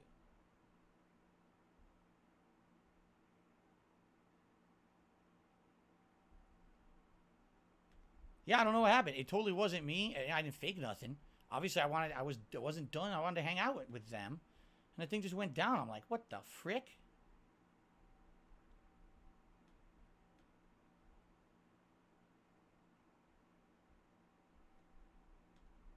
Okay. Jurgen, you were already a troll. What are you talking about? I was just very nice to you, but now you can leave. All right. All right, ready? All right, everyone, what's going on? I literally just got off the Side Scrollers podcast a little bit ago here. It was like maybe 20 minutes ago. I actually did a post show with them after I appeared on their show. Today's March 16, 2023. I was on their show from 9 a.m. until after 2 p.m. my time. Yes, that's how long the show lasted, and we didn't even cover everything, which I didn't think we would, honestly. I did not think it would cover much, or, you know, there's so much to talk about when it comes to insane amount of stuff that gets thrown at me on a daily basis. So I was expecting that it was going to end up being an insane show, and now, you know, looks like there's going to be a part 2 at some point, which I'm okay with. I'm sure it's not going to be anytime soon. But yeah, what are you going to do, right? So, are we ready to get started here? First of all, it looks like someone tipped me. Why did you tip me? Is this who I think it is? No, it is absolutely not. Absolutely not. I thought maybe this would have been 1 Minute Man, who always supports every day. No, This is an anonymous $20 tipper. He says, I thought you were good in the podcast. When Keemstar randomly came on, you stayed composed. You talked to him even after all he's done. You still, still being civil. Yeah, I'm not going to be an idiot. I'm not going to sit there and be uncivil to someone. It is what it is. He wanted to jump on the show and make it about him. Good for him. I don't know how that was his show, though. It really didn't make much sense that he was there, right? But it is what it is. That's how he is. Again, what did I say? He has to be the center of attention. He has to be involved in everything, right? And he proved it by appearing on the show. Like, he literally proved it.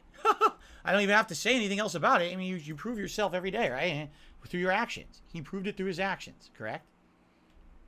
So there you go. Okay, so that was a tip that came in like half an hour ago. Thank you to whoever that anonymous tipper was. So let's talk. What do you guys want to talk about? What do you guys want to talk about? I'm open again. We got another 90 minutes to just chill. Obviously, we're not doing gameplay now. We'll do 90 minutes, and I'll go on break to eat my dinner. And then after that, I'll come back tonight with a nice chill, either just chill stream for 2 hours or like a Dragon Ishin, whatever you guys want. It's up to you guys, okay? So we want to talk about. Disco says Keemstar's a drama queen for real. One of the reasons I want nothing to do with them, right? Jeffrey just keeps spamming the chat about side scrollers getting super chats. Okay, goodbye. Any mods in chat? I have no idea. Baba Duke says, I don't know. I thought Keemstar was pretty composed. Oh, no one said Keemstar wasn't composed. Of course he was. There's no way he could show up unhinged and start ranting at me on someone else's show. Then people will call him out for it, right? Thank you. Just saying says, good job keeping your composure. I appreciate that. Can we not talk about the podcast, Green Goblin? Sadly, Green Goblin, I don't think it's really avoidable at this point, considering it's the longest thing I've done outside of my content, and one of the things I've ever done outside of my content. I don't know how we would really avoid talking about that right now. I think it's going to be pretty pertinent to discuss it right now, okay? I received a $50 tip. Thank you. An anonymous $50 tipper says, you stood up like a man on the podcast. Respect. Thank you to Oswald for a $50 tip. That is very... Or Oswald. No. I ignored... I clicked on... What? I merged two emails. You see how shell-shocked I am here? I had another email, and I read Oswald from a second email over to the $50 anonymous tipper. Oops. Sorry about that. So I got a $50 anonymous tip, and I received a $1 tip. Hold on. I'm going to be a little shaky. I was on the show for so long. I had 2 cups of coffee this morning. 2 to prepare for that, which I almost never have. And I was like, oh my God. So Oswald, no. Anonymous tipper. Did I click the animation? Anonymous tipper. Thank you for a $50 tip. I can't even do stuff normally. I'm so like all over the place today. $50 tip from an anonymous tipper. Then I got a $1 tip from Oswald, who said, good job on the show, man. Holy moly. Okay, thank you guys. Wow. Holy moly.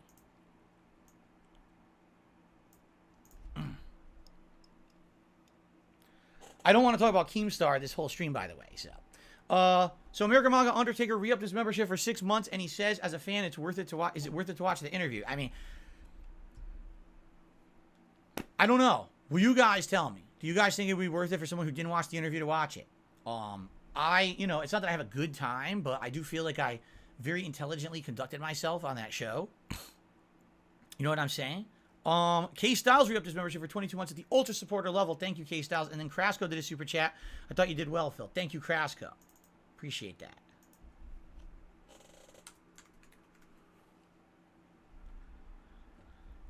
Age Sicky did a super chat and says, I enjoyed your interview. Can't wait for part 2. Thank you. Appreciate that.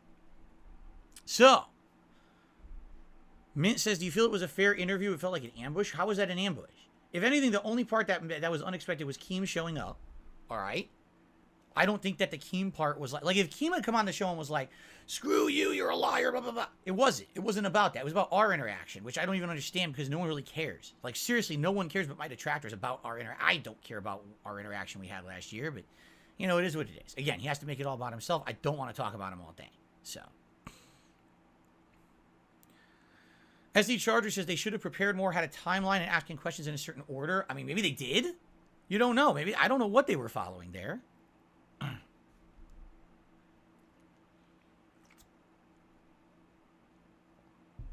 Showtime did a super chat. Felt like it was a setup, though. How do you feel it was a setup? I don't feel that at all. If I'm the person who was interviewed and I don't feel it was a setup, how do you feel it was a setup exactly? Right?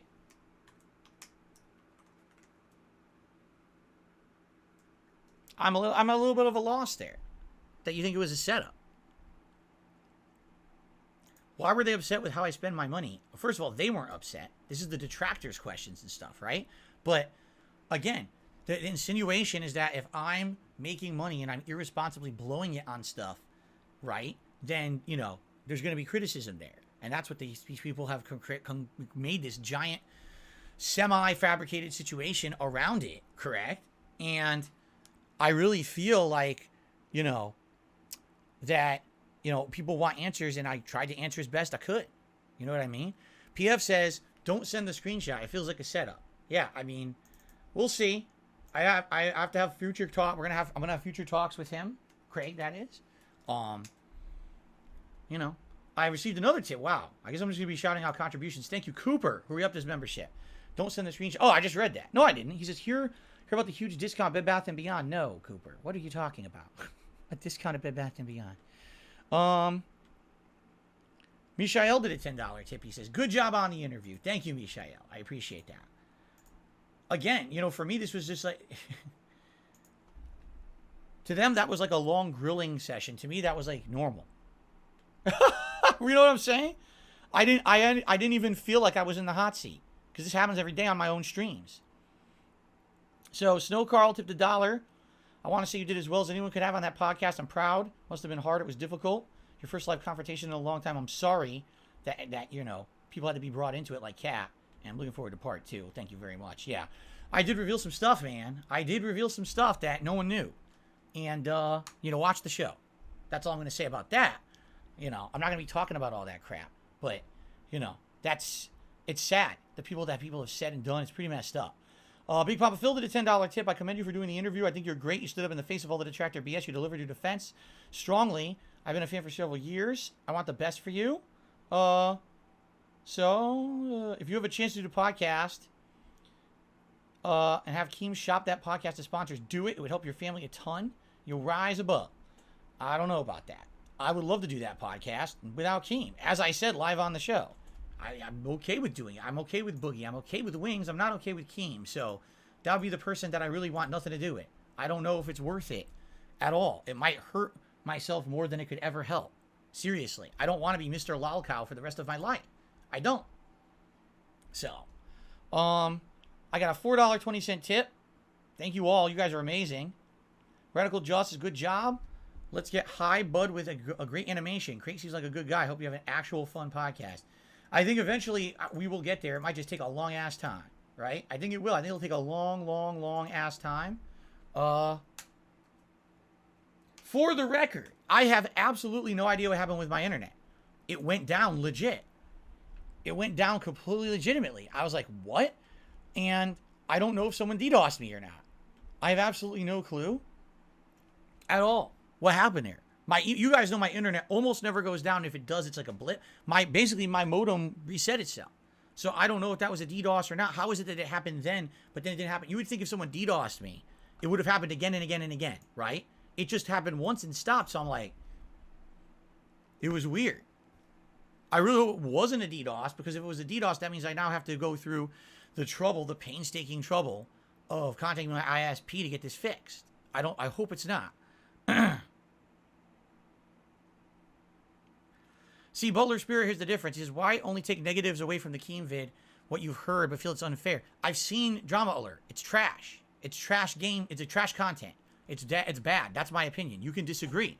But 1,000,000%, I don't like his content. I have issue with it. You understand? It wasn't the documentary that made him dislike. I already disliked him. Then I watched the documentary. You understand? Naysayer, re-upped his membership. You handled yourself well, mad respect. Thank you. Throwing Ennis to the super chat. You look like a complete clown. $2 for Vince. There you go. I have no idea what that means, but enjoy your band. And Amrit did a super chat. Props for hanging in there for 5 hours under fire. Not a detractor or a fan, just neutral. Credit where it is due. Phil, thank you to Amrit for a super chat. That's very nice of you. At the end of the day, this is not going to change anything, I don't feel. Maybe it will. I don't think so. But I'm happy that I did it. I actually am happy that I did it. Big Old Beans, I think you and Wings Boogie could be a great. Hope you guys work together. I want to work with those guys. I would do a podcast with them, 100%. Just, it's not happening. Mr. Oink says, I find Adam annoying and biased. I did not find him annoying and biased at all. Ugh. The part where Keemstar kept saying you were going to watch Lalcal boxing match was why would I watch that? You guys know I don't watch any of that shit. You guys tell me about it. I don't know anything about it. Oh, you're going to watch it. Keem, again, he's such a giant inflated ego in his own head. And by the way, now I'll say, oh, he's talking about me. Yeah, Keem, he essentially evaded my episode of Side Scrollers, my interview. Now I'm going to talk about you. You're going to deal with it. All right? He has such a giant inflated egotistic head that he's like, you're going to watch my content. I never watched your content, dude. I don't watch your content. Even the clips I can't stand. I want to vomit. I can't watch that shit. Sorry that I have morals and a different moral compass than you. But I do, you know. You're going to watch that. No, I'm not. I haven't watched any celebrity boxing. Not one piece of any of it. Did I prefer Benadryl and Gas X? No, I did not. I woke up early. I had 2 cups of coffee. If you didn't notice, I was constantly drinking. And by the way, there was a mute button, okay? In that way that they stream, there's a mute button right on the screen. You might have noticed I went a few times. I clicked the mute button and then come back because it was right there. Yeah. Would I consider having Boogie on my show? Yes, I would. If he wanted to come on, I would extend that invitation to him. Adam was on my case from the beginning. I don't think so. I don't know why you guys feel that way. You guys are being way more harsh to them than I think. You have to understand something. They are 100% outsiders to me. They don't know me.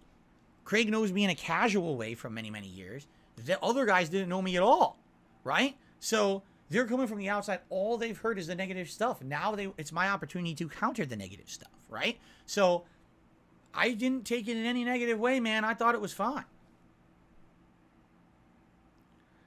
Big Papa Phil says there's snakes everywhere in business and jobs. Doesn't mean you don't work with them when you must to benefit yourself and your family. Again, though, here's what you have to understand is if I went on that podcast, right? Number one, you saw how Keemstar acts. He would literally try to be like, well, this podcast is the most important part of your life, so you got to bend over backwards for me for the rest of your life. Everything you do, you have to listen to me because I've got you on this podcast. I feel like he would hang that over my head forever, number one. And he'd be so controlling. And number two, just, again, if you're on a lol cow cast, you're talking about a show that already the title is a negative association. It's an insult. You're calling me a lol cow. Why am I going to do that? Right? Have it be a serious show. Not, you know, oh, everyone's going to just sit here to make fun of us all day, every day. It's ridiculous. I received a $20 tip from Opposite George. I only caught the last 25 minutes. I want to ask, are you Keemstar cordial now? Do you think you were fairly interviewed? I thought interviewers were pushing a little bit with the Yucko the Clown. Is that who that was? Was that Yucko the Clown? Is that from a Howard Stern show? Is that who It's a Gundam is? No way. Is that him? Or is that a joke? Is it really him? I want answers because he sounds like Yucko the Clown. You hit it on the head. Maybe he just tries to sound like that. Right? I don't know. No one's answering. No one's answering if it actually is Yucko the Clown or not.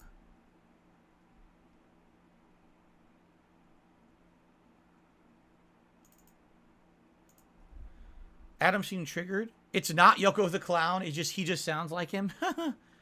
What a voice to have. Holy moly.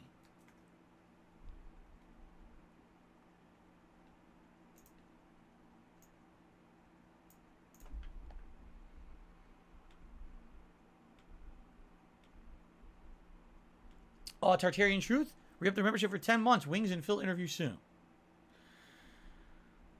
All right. It's hat time. Guys, I'm sorry. I would like to talk with you. I'm just going to throw on a hat. Okay. Yucko does adult cartoons. He does not run a YouTube channel. Okay. Well, it's not Yucko then. Man, it sounds like him. It sounds just like him. 100%.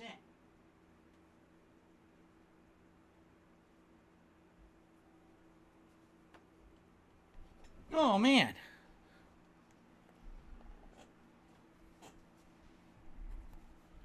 Do I feel I did well countering some of the claims? Here's the thing. It wasn't about countering them. It was about answering them in one place. I've already countered all of those claims. I already said that. I've already done that. Did you have any real new definitive information in that? You found out a few new personal things about me and my wife, and that's about it. Things that I've never disclosed before that are issues, ongoing issues with us, right? I really don't wish to elaborate further on them. I don't want to tell you about our problems behind the scenes that have nothing whatsoever to do with our content. You understand? It's really no one's business. But basically, I didn't have, that wasn't the intention of going on the show. Now people say, well, did he answer the questions? Yes, he did. Go watch the show.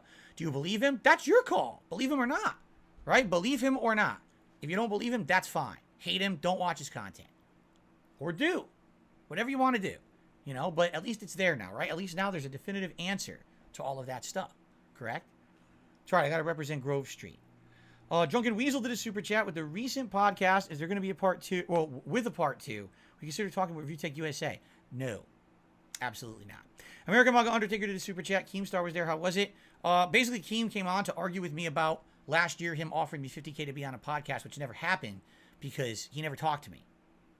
Basically, he said, oh, this was the offer. There was no offer. You never offered it to me. You never contacted me. You couldn't even listen to simple instructions. Dragon Davy Ray did a super chat. Great job. Kept your cool. Mad respect. Thank you, Dragon Davy Ray. Appreciate that.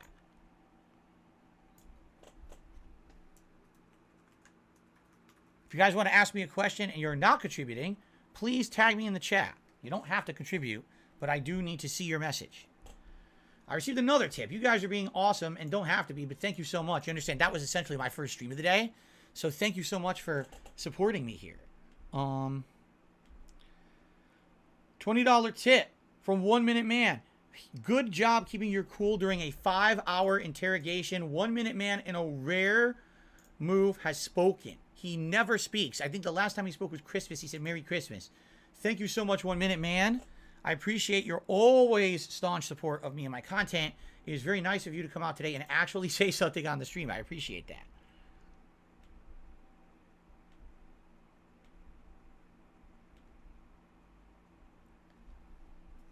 I mean, are there any questions I wish Craig and Adam asked? There's so many questions. There's so many questions to be asked, right? I don't know. I don't know what to say.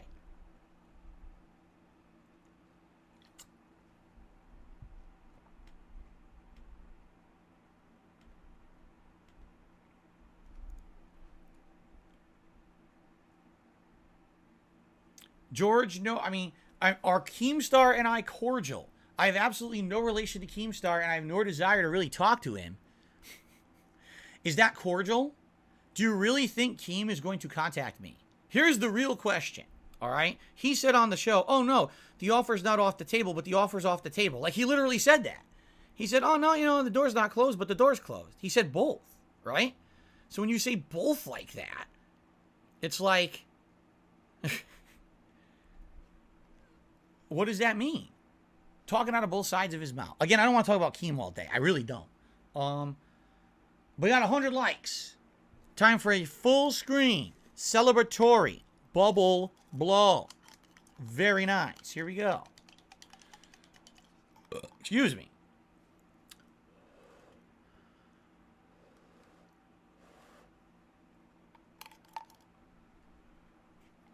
There you go. Thank you guys for the support on this stream. We got, basically I'm going till 4 p.m. like usual. All right. So I'll be here till 4 p.m. just like always. And then I'm eating my dinner with my wife, and then I'll come back tonight with another stream. And it's up to you what you guys want to do. Do you want to do a Like a Dragon Ishin stream tonight? Do you want to do another just chill stream tonight? I'm down for whatever you guys want tonight. Okay. By the way, we have over 700 people on the stream right now. I'm so dumb I didn't say this. Welcome to anyone who's a newcomer. I very well may have some spillover right now from that show. If you guys were watching the Side Scrollers podcast, maybe you're even a patron of Side Scrollers, welcome. Sorry I didn't say anything. I'm being stupid because I'm kind of shell-shocked after the show. This is a 24-hour sub-only mode chat. There's a very good reason for it. It's because if you're not, if I didn't do that, this entire chat right now would be trolls. Okay, it would. So I have to be careful about that. And I have to basically shut down that stuff. You know what I'm saying? So if you liked that show and you'd like to join in the chat, you have to subscribe for 24 hours. So please sub to the channel. If you don't like the content in the next 24 hours, unsub. You don't have to stay sub, but you do have to sub if you want to chat. Okay, it's a 24-hour wait. Tomorrow, all my content will be regular. Gameplay and everything will be usual, normal stuff. Okay. So Purple Pickle did a super chat, $10 one. Thank you. I gotta give credit where it's due. You showed up to the show like Lana Rhoades. All right, this is some kind of a sexual joke that I don't even know what it means. It was a great watch. I'd love to see more mad respect from the pickle. I don't even know who that Lana Rhoades is, but I'm not even going to read the rest of that. But thank you, Purple Pickle. Oh, my God. Yikes. Holy crap. All right. Mr. Oink says, ultimately, it's your choice. I don't like the way they conducted themselves. Can we run a poll for which game? For tonight? No, tonight it would be Like a Dragon Ishin if we do a game. If not, we could just do another chill stream, whatever you guys want. Just like hanging out. Do I ever think of the 50K? Would I give Keem a fair chance? Again, there was no 50K. Keem never actually went through the process of contacting me and offering it to me. He tweeted on his own account. We had a conversation in DMs where he didn't tell me what the actual offer was. Then he refused to call me when he was supposed to. But this is somehow my fault. I was supposed to drop everything in my life for this guy because he's a controlling egomaniac, which I said on the show. You know, so this is not anything I didn't already say. Let's see here. Well, I think about some of the input I got today. I will. You know, some of the input I'm already implementing. It's funny because they say, oh, but you said you've changed. Well, I mean, I think I have. I'm listening to your input. We're doing stuff we've never done before. I'm trying to change for the better. I'm trying not to bring up drama. That was the whole purpose of going on the show, was that's where I was going to address it, right? Get it out of the way, right? So, you know, hopefully this will kind of be the end of it. I don't know. It's not going to be the end of it, by the way. I received a $20 tip from Was Good Here. Okay, let's see.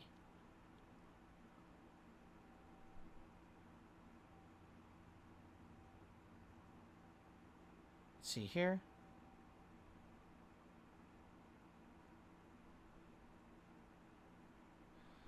All right, so here we go. They said I don't have to read this, but I can if I want, so I'll read it. $20 tip came in. Listen to this, and let me play the animation when I read it.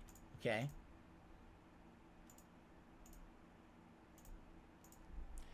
You don't have to read this on stream if it's too much. It's not. You were incredibly too polite. It's fair when you're being a guest, but that was not an impartial interview. It was an interrogation.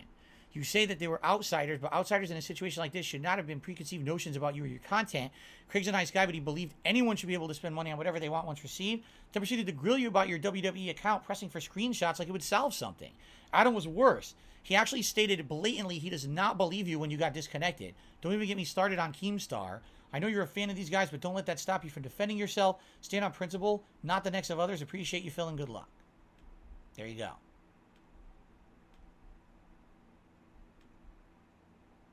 Interesting. Right? Interesting. I don't know. Again, even if they don't believe me, I still feel it was fair. I can't make you believe. You know what I'm saying? Like, I can't make you believe me. How could I do that? It's weird because they say the pignosis. The what? Am I some kind of a magician? Am I a warlock, an evil warlock? Here I come through the power of the internet. Oh, hold on. Excuse me. Through the power of the internet, I'm using my magical powers now to control your mind and tell you to believe me.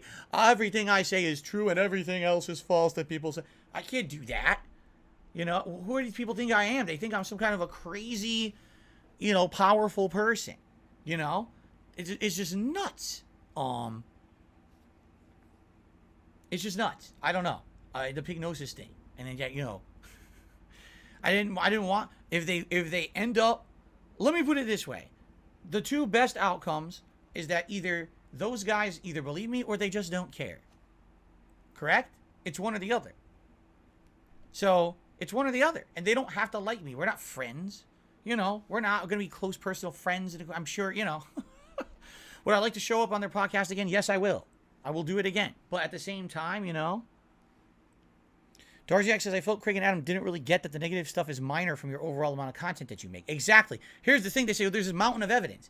Yes, but I'm a 15-year-long, one of the most prolific content creators out there. It's funny because it's like, well, look, we just pulled this recent clip from July of last year. Yeah, and in my opinion, it's a joke that's bad, but it's not a joke that's racist. I don't think the joke was racist because I didn't intend it in that way. But, of course, you could spin it that way if you would like. Sure. And the situation is that, you know, wow, we found one thing in the last few years to say Phil does. Now we'll do a clip from 3 more years before. Now the clip from 2010, you know? This isn't it. I've made 100,000 videos. 100,000. The negative stuff is the drop in the bucket, but they don't want to believe that. The detractors, they just want to focus on the shit. You know what I'm saying?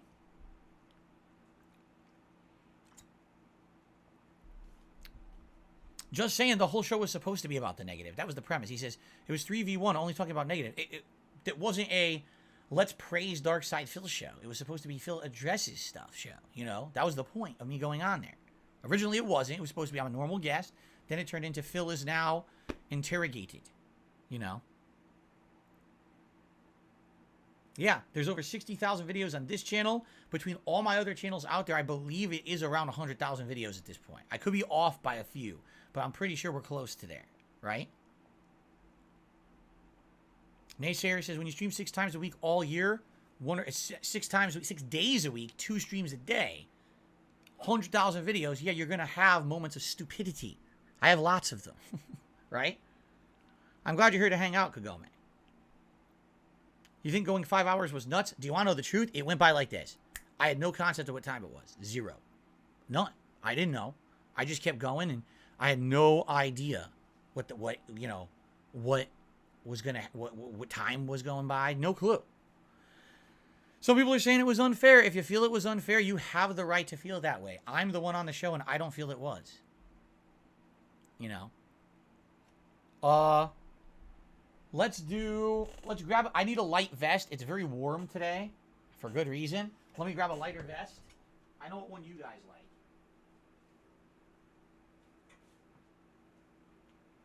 I know what vest you guys like. The stupid one.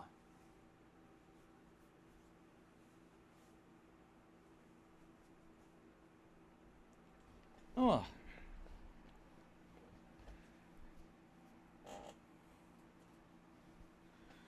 Will I go back and watch it? Oh, it's 5 hours long. I don't know about that. It's a 5-hour long show, man. I don't know if I'm going to go back and watch it, quite frankly.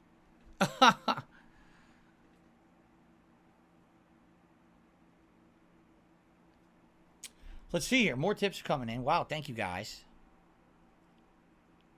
Only use me blade tip. This is not really them. A $3 tip. Love the interview. Craziest conspiracy I heard is that you ran a cult. They say OIC was like a general and Derich was a high priest or something like that. Yeah, I'm sure. Thank you for that. And let's see here. Do I think it's a $1 tip? Do you think I defended myself well? Seems like they called you out numerous times. Literally, they said, well, you know, you're saying one thing, but you're not providing evidence, to which I responded, you're right. You know, there's some things that are going to be put myself and my family at too much personal risk. There have absolutely positively been times when I thought there's no risk here. Let me just do this or that. And it 1,000,000% blew up and hurt me badly. Okay. Being honest, it's happened before. It's documented. This has happened. So you know what I'm saying? Like, why I'm putting myself in harm's way by putting anything out there of a bank statement or showing my mobile phone or anything like that. I am. Okay. So I'm not going to. Right? And there's the risk there. It's too great for my family and myself. Why would I do that? Right? Where Gamer says, some of the questions they asked multiple times, I felt you answered well the first time. Vice versa, some answers you gave more skirted their questions. There you go. I did my best. I really did my best. 5 hours, man. Kagome says we make mistakes, and that's us being human, but I agree. I made more mistakes than a lot of people. PS3 Troop says you don't owe them anything. I mean, I don't owe them anything. Absolutely not. I don't owe them anything. I saw an opportunity. I told you guys I wanted to be interviewed, right? Well, I got my interview, that's for sure. It was certainly different than I saw it kind of going down, but, Butter says you don't want to put yourself in danger for nothing. Exactly right, because here's the thing. All right? Here is the thing. All right? Being honest. We're all here, we're chilling. Correct? And there might be, we have some newcomers here today, possibly. Welcome if you're a newcomer to my content. We're all here, we're chilling. Right? So, ultimately, with what happened, has it affected anything? Will it do positive or negative? I don't know what the net result will be, but ultimately, here's the thing. My detractors will never be satisfied anyway. Craig said it himself. that no matter what I say and do, they will never be satisfied because and from my perspective, they're in it for personal gain. That's why they keep doing it. They love making fun of me so they can keep rolling this popularity train on YouTube. So why would they ever stop? There's situations like that escort saga story. 1,000,000% proven false. They were just on to the next thing. So why do I care? But then because I don't say anything, I don't disprove it. Oh, it just continues forever. It must be true. It's right. Not true. But why? And you know what Keemstar said resonates. It sucks that he's right, but he's right. I don't know if I got DDoSed or not. My modem got knocked off the internet and came back within about, a few minutes. I don't know what happened. And then when I come back, basically Keemstar says, well, it doesn't even matter anymore. You had your opportunity. You didn't send the pic to Craig right away. And because of that, now it doesn't matter if you send him one. Now it's over. You can't anymore. He's right. Then again, it doesn't matter anyway because no one would have believed him either. You know what I'm saying?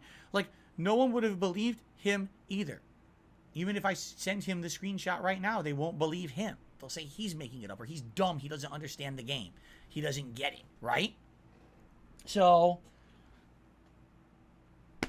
there you go.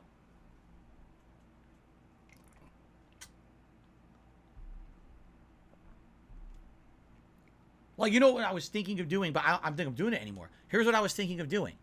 I was going to take screenshots of not only WWE Champions, but also other games that I've played to show him that it's the same account name in all the games. So that way, at least if he saw that, he'd be like, he's got an account here, here, and here, and they're all the same name, and it's not the name people say he is. There's your evidence. But now, you're right. You're absolutely right.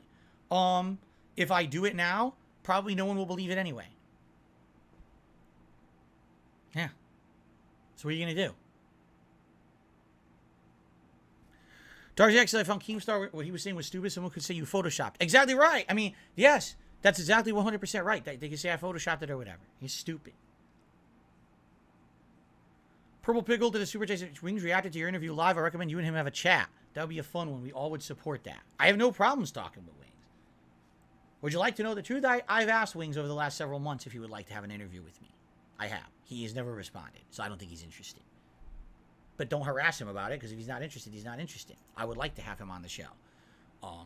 Keep in mind, I have a React channel now. I have already told you guys it is my intention to have some interviews and stuff going on there.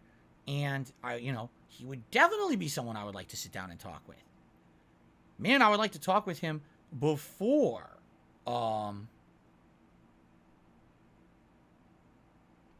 I would love to talk with him before he has that boxing match with Boogie. I really would.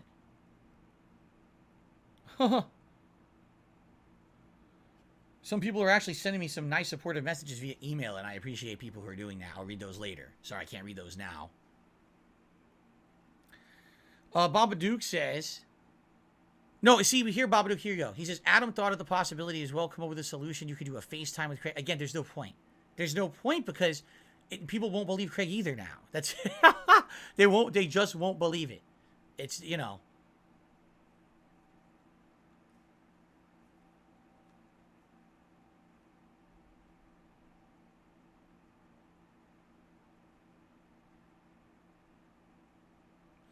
Well, let's see here.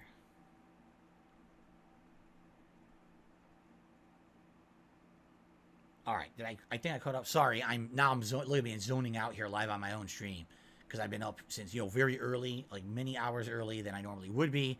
All I had this morning was a strudel with 2 cups of coffee and a bunch of water. That's what I'm fueled on right now. Mr. Oink says, I don't very much care for drama. Keemstar is a children's entertainer. I prefer game streams. I agree with you. Does Jasper like cat treats? Yes, he does, Willow. You know, theoretically, Wings and Boogie could go easy on each other for a payday. I mean, yeah, but the point I'm making is it's such nonsense. That whole event it's not even about them boxing. It's about embarrassing them, making them look like jackasses for money. It's disgusting in my opinion. Don't like that. I don't. And there's personal risk involved as well. What if one of them has a heart attack during the fight? I can't be for that, man.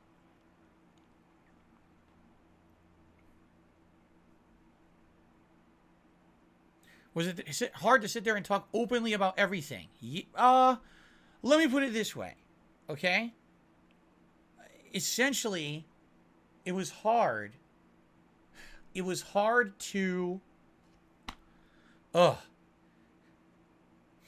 I had to maintain train of thought and rational mind. Keemstar has a way when he talks, he goes on and on and on so that you don't have a chance to react to anything he's saying. He'll say one point, then say 2 more points. Oh, okay, you're responsible. Wait, you just said 3 points. It's a way of talking, very manipulative way of talking to try to confuse you, okay? I felt like Adam and Craig were being very straightforward with their questions, while, you know, as Keemstar's a completely different kind of guy, right? But, you know, was it tough? Was it hard? No. At this point, literally, nothing phases me. I mean that. 100%, absolutely, positively, nothing phases me at all. Nothing. You know, I've been through everything. So that was like, if I was in your position, Phil, it would take years off my life. No, it didn't take years off my life. I'm cool. Oh, let's see here. I got another $10 tip. Keep in mind, this is not my opinion. This is an anonymous tipper saying this. Keem is a hypocrite, pretending that it's ethically okay to let Wings and Boogie box against each other, 2 men who could easily suffer a heart attack doing it. That's indicative of his character. I think you did a great job. Thank you. I think you've seen my point. I even brought it up. Oh, but they're all adults. Yeah, it doesn't mean nothing. They're desperate adults who need help. They're going to do anything they need to get help and hope for the best. Shit, both of them had joked about suicide and stuff. It's like, dude, do you not understand how this is wrong? Okay.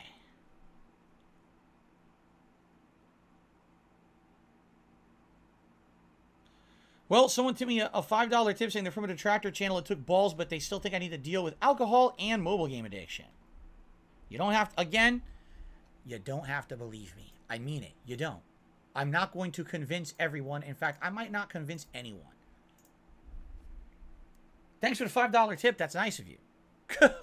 At least you said I had balls. That's something nice, I guess. I mean, yes, I am male. I have testicles. No, I did not have a toaster strudel. I had a regular strudel from the bakery. Big Daddy did a super chat. It's time for duty to take an L. Good podcast. I don't know what that means. Unless you're talking about a detractor of mine, which I don't know why he'd be taking an L. But okay. Thank you for the super chat. Appreciate that.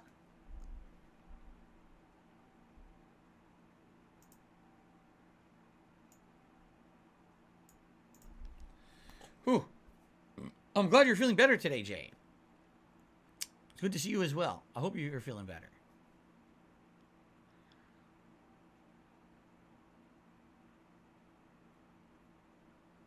Butler Spirit says, Keem already said Boogie and Wings lost weight for the fight. He says it's a danger for them, but hype of this fight convinced them to improve their health. They've already done that. They already both did that. Remember? You ever watch their documentaries or whatever? We saw one of Wings. He went personal training. That was all documented. He lost weight and came right back. He didn't have the discipline to keep it off, correct? Doesn't mean anything. The risk is still there. Just because you lost weight doesn't mean your heart has magically fixed itself from all the years that you've put it through, all this stuff. Are they going to a heart doctor? Are they getting cardiograms? You know what I mean? I hope so. Again, it's not my business. Keem is bringing me into his business. I don't care about that. Why do you think he was on the show? Because there was a lot of hype around it, and he wanted to promote his stuff. That's why he was on there. 100% shilling, man. It's a shill life. It's interesting. $2 tip came in.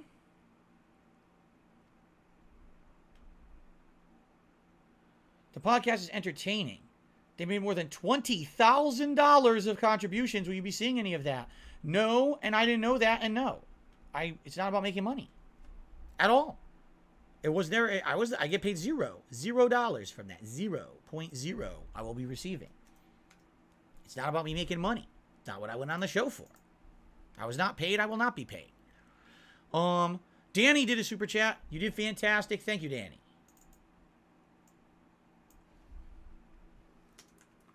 Appreciate that. Purple Pickle did a super chat. With enough talk shows, we can revive the vest goal. What? So if I keep going on talk shows, I'll keep hitting my vest goals. I'm sure that's what it was about too, right? I wanted to revive the vest goal. There you go. Every stream now, I must hit the vest goal of $150. That was the intention of going there for 5 hours, correct? Right. August says, I'm not sure that's fair. Keem seemed to handle himself in good faith. I mean, he handled himself in good faith, but he also shilled.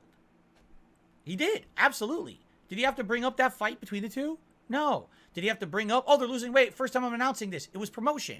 It was free promotion for him. And Craig and Adam fell for it. They did. They fell for the trap. 1,000,000%. That's how Keemstar operates. Why didn't I stay for the after podcast? I did. The after podcast was 15 minutes for their patrons, so I stayed. And I actually had some more conversation with them that was not interrogation stuff. It was more fun. So. Kid, I'm not judging Keemstar from one YouTube vid. I'm judging from his entire history and watching some of his drama alert stuff myself. That's what I'm judging off of. Did Kat watch it? She told me she watched some of it, not all of it. She watched some of it, and she was disgusted by Keemstar and closed the stream. Wow. Jade, there will not be any gaming on this stream. No. There's no time for that, as you can see. As you know, the stream ends at 4 p.m. There is no time for game. Tonight, I'd be down for Like a Dragon Ishin if you guys want that on the late stream. I'm also down for just interacting. Maybe we'll do a poll. We could easily just jump back into regular gameplay content tomorrow, depending. Also, I didn't do a level 1 podcast today. This is a long week for me, guys. I'm streaming 7 days this week. Yes, Thursday, Friday, Saturday, Sunday, Monday, Tuesday, Wednesday. I'm here 7 days this week. So we're going to make big pushes to try to finish Hogwarts Legacy, to try to get really far, maybe even finish Wolong. My goal is to try to get as much done before Resident Evil 4 comes out. Spartanius one says, do you think Keem will be back for part 2? I don't see why he would need to be. He said his piece, right? If he wants to contact me about doing a podcast and behind the scenes, he will. And that's that. I don't see why he would have to be on a show interviewing me again.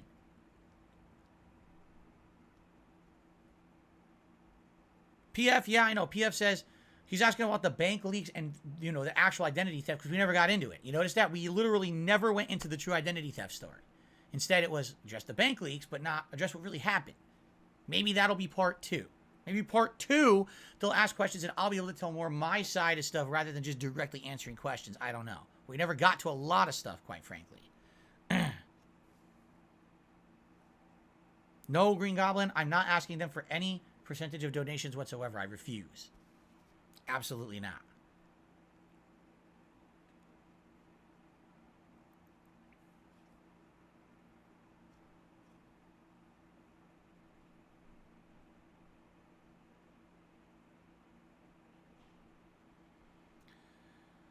Hooey. Part 2 coming soon. Yes and no. For them to understand, there will be a part 2, but it's going to be a ways out. Don't expect it in the next few weeks to month, maybe a month or 2 out. It's not going to be, you know, they want to do their own show, man. They just had 2 weeks of drama around me. They're going to likely publicly announce that they're not doing it anytime soon. They want me back. I want to go back, but I'm not going back in next week, next month. It's going to probably be like, April, May, June-ish at the earliest. You got to give it some time. You see what I'm saying? Oh, let's see here. I received a $5 tip. I mean it. I'm impressed with your performance. When do you openly talk about mobile game addiction? Here we go again. I'm genuinely interested in keeping up with you now. I've thought negatively about you for a while. Today you stood your ground as a man that took balls. Hope nothing but the best for you. Hope you'll play Elden Ring DLC. I will be playing Elden Ring DLC. Thank you for another tip. Again, what was I going to say? Oh, I said this on the show. I mean, I used to have addiction to mobile games. I admitted it. I admitted that I used to have addiction, but it wasn't the games people say today. It's the other games that I used to play. You know?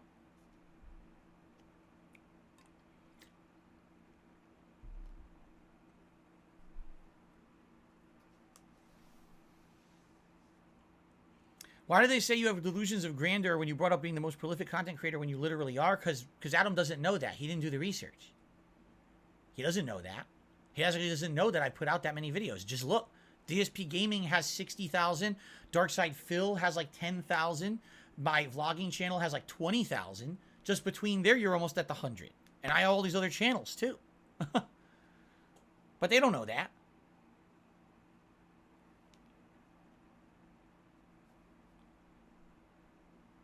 I don't know what you mean, Felix the Maid. Are you official guest of Side Scrollers? I don't know what that means. I was on the show. Am I official? I guess I was officially on the show, no? I wasn't a standard guest. Me being on the show was a different kind of guest, right?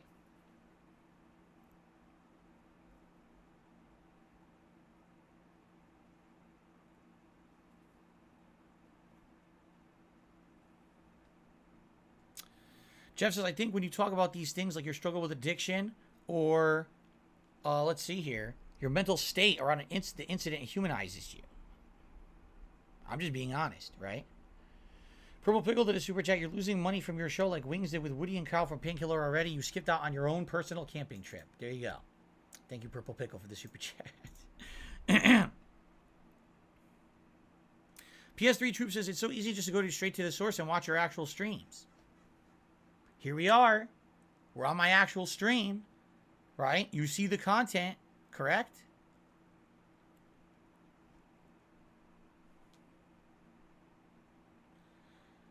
Am I going to get am I going to buy a Beat the Dragon t-shirt? They had mentioned it. Was that the slogan they used? I don't remember if that's what they used or not. No, I'm not buying that shirt.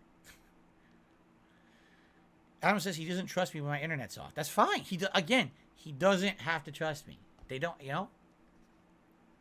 everyone has the subjective ability to make judgments for themselves, and he can. That's fine, right? Simon did a super chat. I like your responses to Keemstar. Well, I'm glad you liked them, Simon.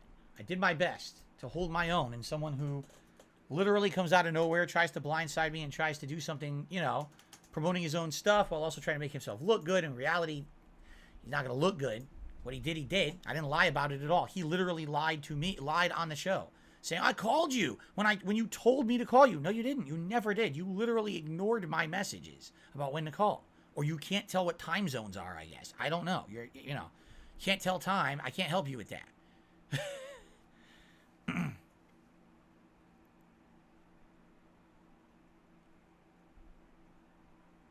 PS3 Troop says, it blows my mind, almost as if the truth is underwhelming with drama. It is. The truth in life is usually very, very underwhelming. Lanuli says, you had so many internet problems, I believe it. What do you mean by that? I don't know what you mean by that, Lanuli. Can I not drink seltzer on stream anymore? No, I love seltzer. I'm going to continue to belch every day. Do I think Keem got confused about time zones? I don't think Keem cared. I think Keem feels like he controls every situation in his life, and therefore if Keem calls, I should just answer. No. If I'm doing my daily live stream, I will not just answer the phone in the middle of my live stream and say, this is an important call. No, I'm working. Sorry. My work is my work. You guys are my priority when I'm on a stream. Not anything else around me unless the house is burning, my wife needs my help, or, the cops are outside. You guys are what I'm doing, man. Not them. Not him. For sure not him.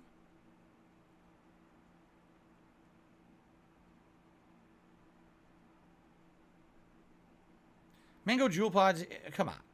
You've already been saying negative things about me for weeks. Now you're going to try to pile on. Come on, dude. Just stop it. If you really don't like me, just leave. Don't sit here and keep saying negative stuff, man. I mean it.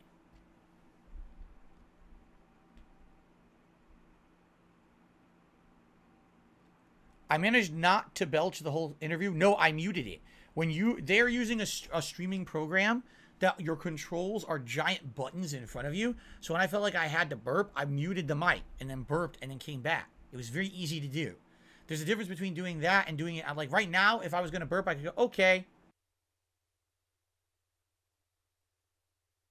But if I'm gaming over here, I can't go do that. And that's what most of the time when I'm burping or whatever, right? I'm doing it when I'm playing a game. You see what I'm saying? Double J did a super chat. Why don't you steal Keem's idea, create an exclusive podcast without him? Why didn't Keem delegate the task of contacting you to his team? I would do something with Boogie and Wings. I would. That was Double J was your name, by the way, I think. Thank you for the super chat. I would do something with Boogie and Wings, for sure. And the three of us could work it out together. We don't need Keem. I don't even know what the value added is for Keem. I don't understand it. Just us doing a podcast on YouTube ourselves would be successful. Why do we need him involved? Why is he going to take a cut? I don't think there's enough value added there at all for him to be involved. Seriously. And you're absolutely right. If Keem was serious, why couldn't he have other people reach out or whatever? It was ridiculous the way he expected that I was going to say Keemstar wants to contact Darkside Phil. My life ends right now until I talk to the man. He thinks he's that important. He is not. Okay? He is not. Especially not in my life. He's like, you know, not a big deal. I got $1 tip. Sell the fappening merch. No, I'm not. I already explained. It was a depressing time in my life, has negative associations. I don't like talking about it. My wife doesn't want to hear about it. We moved past it. It's not happening.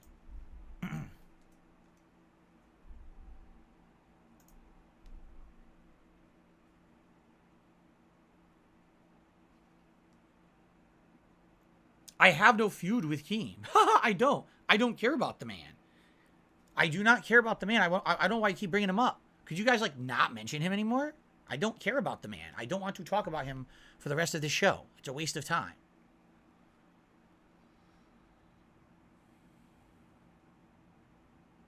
Michael Cortez is a podcast with Ewing's, Boogie, and Review Tech. Why do we need Review Tech? Why do we need Review Tech? Of all the people involved there, I think Review Tech would be the least interesting. Right?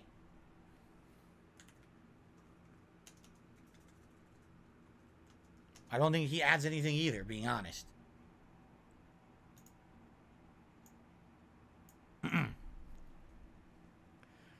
Wildly Coyotes, I think it went extremely well.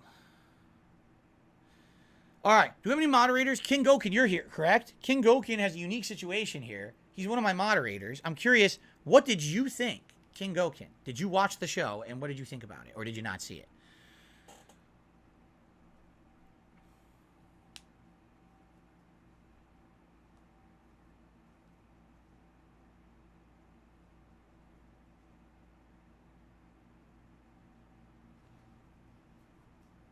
We already blew bubbles. What are you talking about? We did it a long time ago.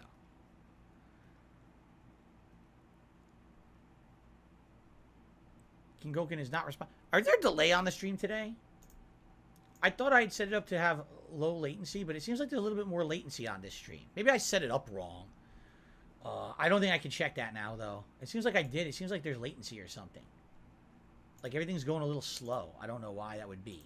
It seems like you guys are reacting slower to me than usual, a usual stream. I'll check it later.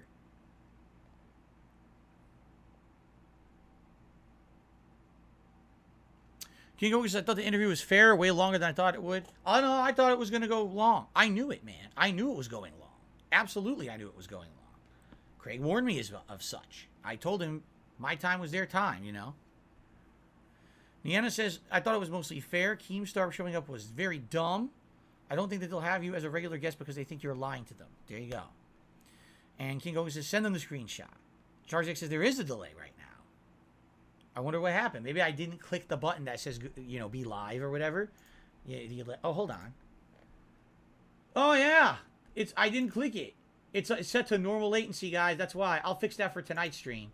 Apparently, we're not at ultra latency for some weird reason, even though I normally am. Something changed it. So there is a little bit of delay right now. Sorry about that. Void did a super chat. You three would be getting a guaranteed 50K. Bad how? Void, I already answered the question. Why are you asking me the same question again? Right? Why are you asking me the same question?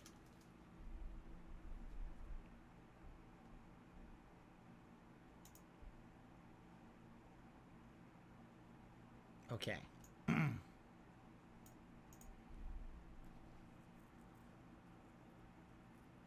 Mr. Oink says, I don't see how screenshots would affect anything. 10 out of 10, I would not talk to those guys again. Void did a super chat. How would that 50K not help you tremendously? It didn't say. Who said it wouldn't help me tremendously? Again, it's a weighing of short-term gain versus long-term impact. All right? It's dual thing going on. Thing number one, doing business with someone who I don't respect, whose content I don't like, who I feel has made a lot of blood money on the internet and taking payment from that guy. I'm not okay with that. Number two, me now putting myself out there as a lol cow character, and people who only come for that. Imagine this. Imagine if I do this lol cow cast, correct? It blows up in popularity. It gets tons of attention, makes money. I make a lot of money. Now, my streams double to triple in viewership, but literally everyone here is a troll. Ha ha, you're a lol cow. Ha ha. Troll, troll, troll, troll, troll, troll, troll. Immediately, we lose what we have. We lose the interactivity. We lose the meaningful nature of my streams because I put myself out there as a lol cow. You know what I'm saying? Like, that could completely change the way that people perceive who I am and what I do. Right now, everyone makes fun of me as a, laughing stock of the internet. That's fine, but I do have dedicated fans. I don't want to ruin that for my fans. I don't want to ruin what we have right now. I worked 15 years to have this. Why should I throw that all out for short-term personal gain? That doesn't seem to make much sense to me. You know what I mean? Can you imagine if there were 2,000 people in this chat right now all talking with troll messages? How the hell do I even do a show? Right? Do you guys understand that line of reasoning that I'm saying here? No, Chris, I had zero clue that Keemstar was going to appear on the show. Zero.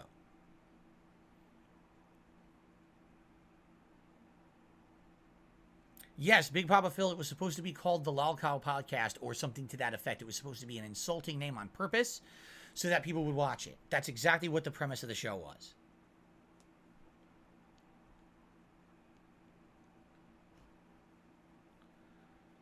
So Voices, I think you're right about selling off. I can't read it. It went off the screen.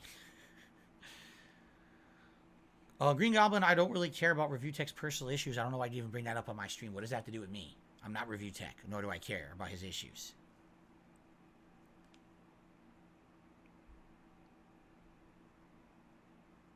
When did I last have pizza? I think my wife and I made one of those oven pizzas the other night. Like last week, some point. I don't know when. I don't know why you're asking me that either, New Jack. Very pertinent question.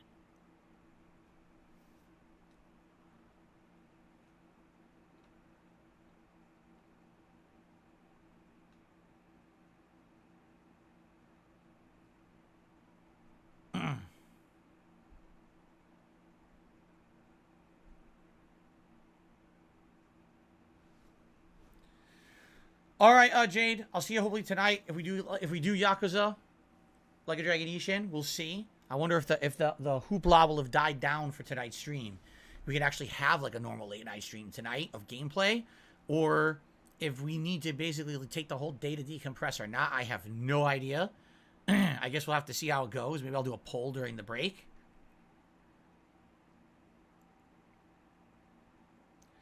Craig's idea about sponsors not necessarily being shilling is a good point. Yeah, I mean, but Savoy, what do you mean? What was his idea? His point was just if you're with Keem, he'll get you sponsors or whatever for the show. It wasn't like, oh, he can get you sponsors for your stuff. It was only for his show. Do you see?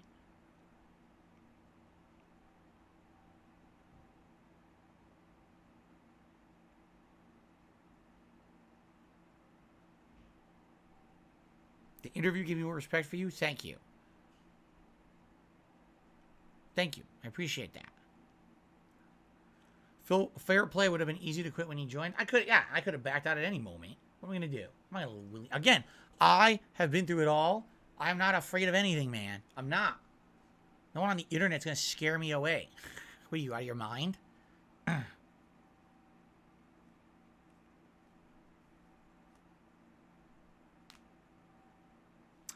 Let's see here.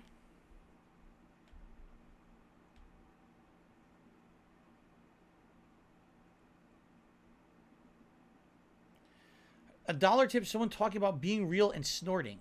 Are you crazy? Now, can I ask you guys an honest question? Can I really, and I know it's going to take a while to get answers, all right? I've been making content for 15 years, correct? I have been, right? I have always had post-nasal drip. Since day one, the first couple videos I put out, I was sick. I was snorting. Post-nasal drip does not go away. It gets better or worse depending on weather, humidity, other factors. It just so happens today I didn't have it. I thought I might have had it because I had to wake up early and I thought my body would react badly. So what is the big deal about this? The post-nasal drip, the snorting. That's like making fun of someone because it's something they can't help, right? Right? I don't get it. If someone could explain to me how awful this thing is, you know what I'm saying? Big Purple Pickle did a super chat. You're afraid of anime boobs. Yes, I'm terrified. Dark Viking says, I saw the interview. I would say they really tried to help you out. Big ups to you for doing it. Keem is not the best person, but you know, it could maybe help you a bit. All right. Thank you for that. See here. Lane Litwick says, what's the difference if everyone already labels you a lol cow? because there's a difference in how you portray yourself on the internet. I put out legit content, in my opinion. All right, I'm not putting out. If you look at this stream right now, what on this stream besides me putting on a hat and a vest, which doesn't matter, it's just still me under it. What exactly is lol-colish what we're doing right now? Am I freaking out, reacting like every once in a while I do something stupid over the top, and you can say that's lol-colish, but for the most part, if you look at my content today, it's nothing like that. If I do a lol-col cast, you're literally creating that environment. Everyone will just say, well, he's on the cast, you know, and that's it. Now you're the joke, right? That celebrity. The reason that Boogie and Wings are doing that boxing match, can we be honest about this? They are desperate. Boogie has said it outright. He's desperate. He's in bad straits right now. He doesn't know what he's going to do moving forward for money because he lost all his money. They need that help. They need it. They can't, they don't know what they're going to do, right? So far, right, as of now, I'm not in insanely desperate straits. Things are tight for sure. But it's, you know what I'm saying? Why am I going to degrade myself down and ruin everything that I've worked on for 15 years just for the sake of short-term personal gain? I don't think it's worth it. That's my take. You can disagree. That's fine. That's my take on it. Of course, I could use the help, but again, it's short-term gain versus long-term perspective. What's the point of getting a short-term help if it dries up within a year or whatever, right? It's a one-time deal or whatever. Maybe there'll be some residuals on the show. But what's the point of doing that if then all my streams are ruined? I can't even do a normal stream anymore. All my hardcore fans who literally support me through it quit because they're like, I don't want to, I can't. It's ruined. Every time I go to Phil's streams, there's a bunch of trolls saying he's a lol cow, joking about disgusting stuff. I can't put up with this. Sorry. Putting out the meaningful stuff for you guys is way more important than a quick payday. You see? That's my take on it. Bruce DLX did a super chat. I think King's narcissistic. He did make a good point. The fact you make well above the average American, but you still ask your audience for more fuels your current detractors more than anything. Yeah. Okay. Fair enough.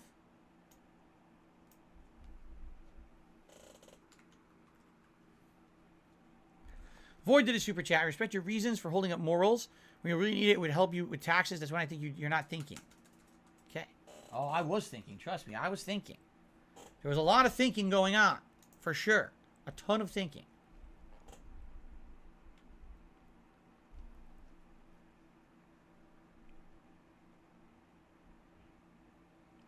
King Goken, I say I disagree. He says, I don't think your fans would leave. I think they would. I think what's happened is we've now, over the last several years, we've created a community here on DSP Gaming. And now we're growing a new community over on DSP Reacts, correct?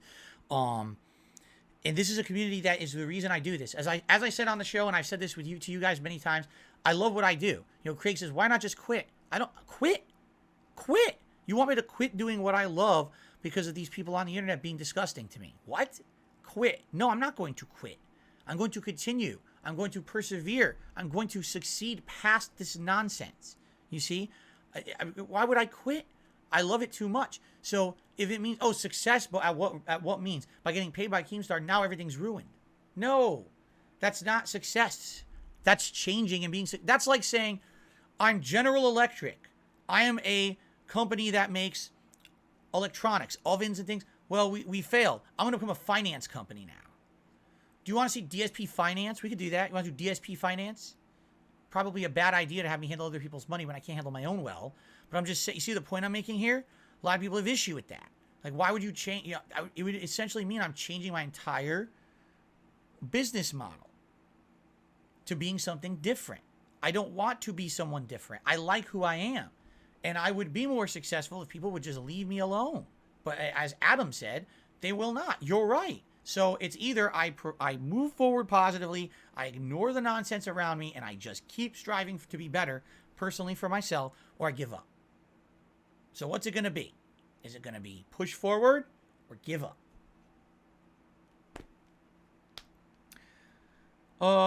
Quasi did a super chat. You're on your best behavior because all trolls are watching. Never had donos and views like this. Be real. What are you talking about? You think 700 views is the most views I've ever had? Really? You think that, huh?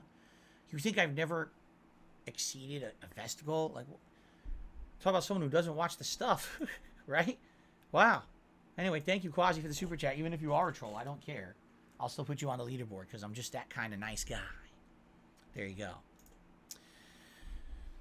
No, what's funny is maybe Quasi is a first-time viewer for real. Maybe he only watches the detractor stuff. He's like, oh, you're just being nice now because, you know, all the eyes are on you. Actually, no, this is a normal stream for me. This is actually exactly what it's like on a regular stream. Just that that's not what they portray, you see. I received another tip. Ugly tuna roll. I wouldn't go to another interrogation. They're not your friends. You don't need to show shit to anyone or any explanations. They do not pay your bills. Cheers, mate. Thank you. There you go. Thank you for the $4 tip. I'm getting so many different opinions. So many different opinions right now. It's pretty interesting. I welcome this input. I am like Johnny 5 from the Short Circuit movies. I am alive and I need your input. I want to hear your input on this. Please continue to give me your input. Thank you.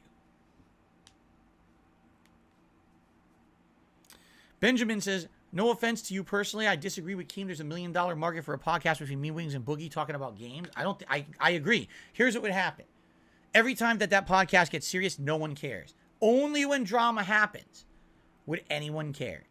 And I am not Mr. Drama. You know, it would have to be, we go on there, we're insulting each other, we're pulling stunts, you know what I mean? You know, that's not who I am. If it's a serious podcast between 3 guys talking about games, who the hell's going to listen to that?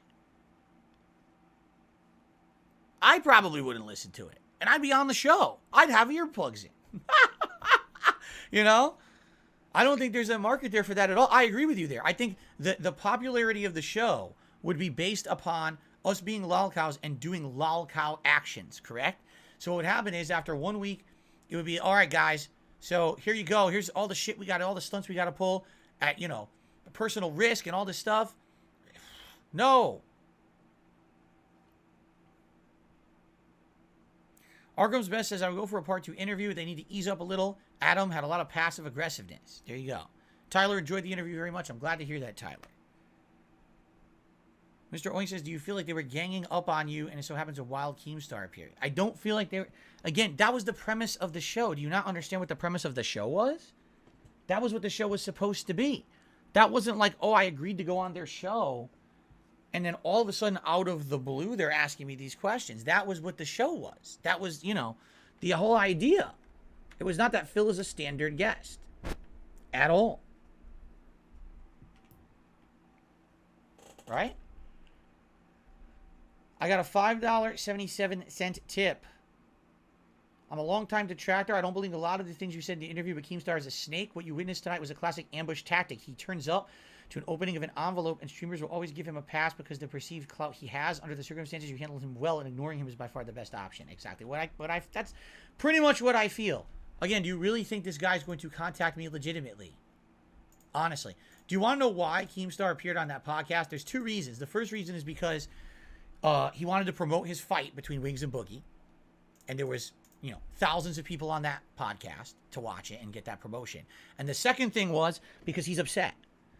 If Keem didn't care about me and it was no big deal, he never would have went on that podcast. It had nothing to do with him. Nothing. He would have said, oh, it doesn't matter. No big deal. Darkseid Phil ignored me. He can't stand it. Again, when you're an egomaniac, right? When you're an egomaniac and everything is about you, then literally when someone doesn't go along with you and what you're expecting them to do, like drop everything to talk to him, oh my God, that's a slight. So now he's like, well, how can I exert my dominance over this guy again?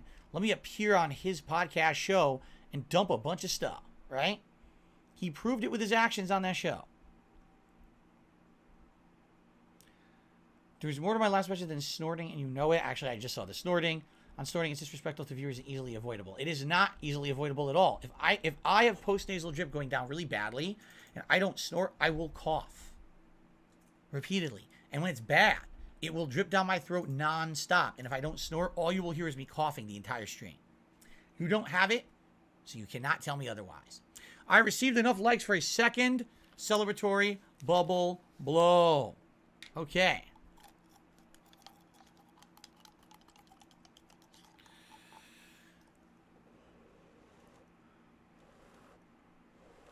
Thank you, everyone, for the support. I have about 20 minutes left before I have to go for dinner, and I'll be back later tonight, all right, for another stream. Maybe I'll put a poll up on the channel page to determine what you guys want. Do you want gameplay tonight or just another kind of talking? I'm not sure what we want to do yet.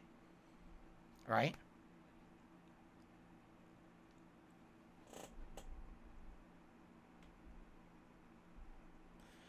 Vesper says, do you feel there's a subset of people who are trying to gaslight you, being overly positive of you and critical of the advice Craig and Adam were giving? I don't know. A lot of people in here, I don't know what that means. A lot of people in here saying they're agreeing with them. I don't see that. Again, and I disagree. I think that the show was fine. If I'm the guest on the show, I was the guest, and if I was okay with how it went, why wouldn't you be? You can formulate your opinions however you guys want. I thought it was good. I thought that's what I was going for, you know? The interview is already up to watch. They made it live. It's an archive. There you go. You can go watch it right now on Side Scrollers. Check out some of it. Check out some of it during the break, right? No, we're not doing Wolong. We're not doing that Showtime. No, we're not doing Wolong today. Sorry. And if anything, the next main daytime stream tomorrow will be Hogwarts. We have to try to finish Hogwarts. We're like 2 streams away from finishing Hogwarts. We gotta finish Hogwarts. All right, get it out of the way so we can move on to other stuff. Received another tip. Wow, you guys are being amazing. $20 from Swaggo Nito. I enjoyed the interview. I think you're correct. A podcast with Boogie and Wings would not be successful without silly lolcow crap. Keemstar was being very disingenuous as usual. Brave for you for doing that. I appreciate it. Well, thank you very much. Swaggo Nito.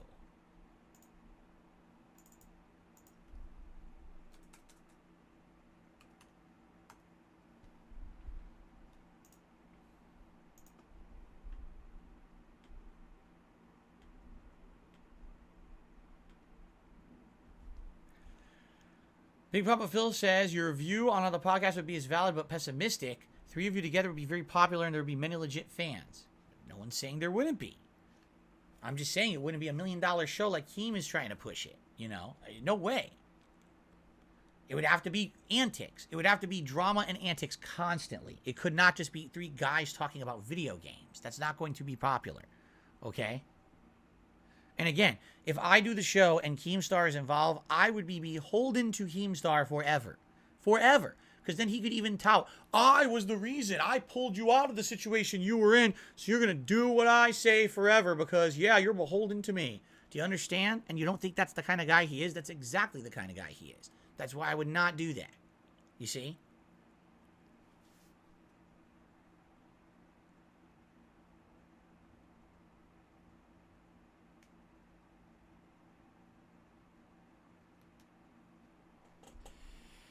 Oh, I got a $6.66 tip from LaQuisha. Thank you, Craig and Adam, for a fun and fancy-free interview. There you go. Thank you, LaQuisha, for a tip. That is very nice of you. Fun and fancy-free. I don't think anyone has ever said to me that I was fun and fancy-free. Not once. It's absolutely ridiculous.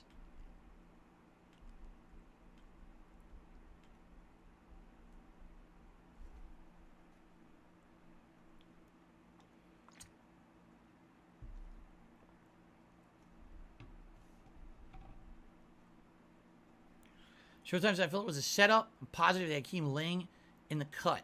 They had Gundam pre-recorded. They had a ton of detractors pre-recorded, and they played one. That's all they got to. Time ran out. They were probably going to do a segment of it, and yeah, that did not work. They ran out of time.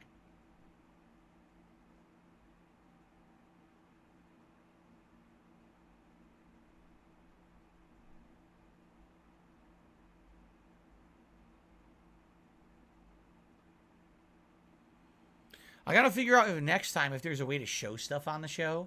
Like I know that I watched the Side Scrollers podcast, and I know Adam sometimes is able to bring in stuff. Like he's able to bring in pictures and stuff, and I don't know how to do that. Like that was the first time I ever had experience with that streaming service, and I was like, man, I wish I had known. Maybe I could have brought some stuff in. You know, I don't know how to do that. To look at it. I got a $2.50 tip.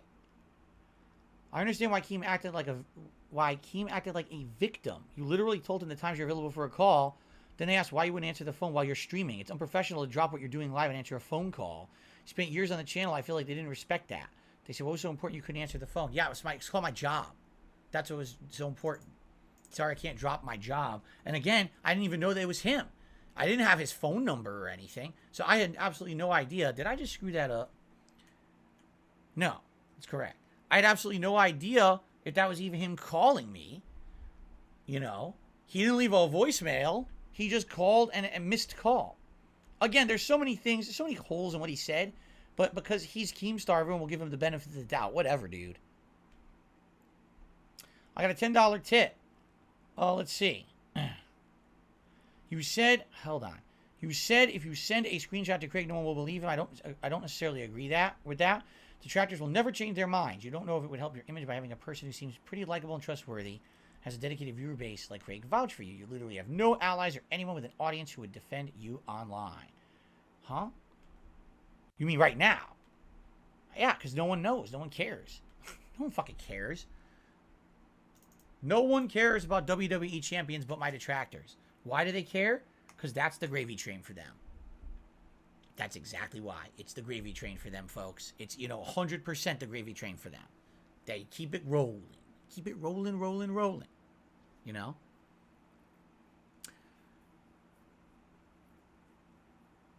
I'll see you tonight, Willow. Sounds good. We got 10 minutes left. If anyone has any final things you want to ask, any things you want to say, any contributions, anything, now would be the time before I take my break, right?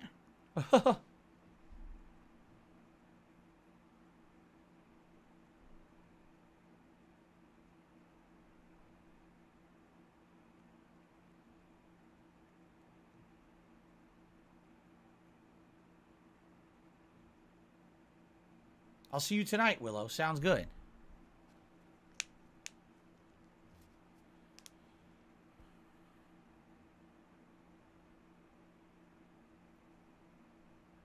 In the future, would I consider a complete run of Dino Crisis from PS1? Maybe. We've played it before. I don't know why that's being asked now. What's for dinner? A Mexican bake. There was no golden opportunity to debunk everything. This never happened. It's never happened. There was no perfect opportunity to do this. No matter what I said and did on that show, the hate would continue. It didn't matter. Do I like Street Fighter Duel? I think it's okay. It's a good time killer game. Is exactly what it is. It's, by the way, it's a superb amount of content you get for free. Like I said, I've spent a few bucks on it. The $1 here, the $1 there to get, the freebie packs or whatever, the very low charge packs. You know what I mean? And I've been playing it, and, you get a lot of free characters and everything. I'm not going to talk about it at length or tell you my account or anything about, that extent, because you know exactly what would happen. I mean, let's not be stupid here. Right? We know what the detractors would do with that information. But it's an okay game. It's not even like Street Fighter at all. It plays nothing like Street Fighter. It's like one of those tap, like Adam said, almost like a tap RPG, but you don't even have to tap. It just auto-plays itself. It does. It auto-plays. You build your team. You build your order of, like, what order they're going to fight, and then the game just plays. You don't have to do anything. It's interesting that's Street Fighter. I don't know. It is cool to have a bunch of Street Fighter characters in a game like that. You know what I'm saying? Like, it's cool to have a mobile game where all your favorite Street Fighters are in it, and you might or might not get them.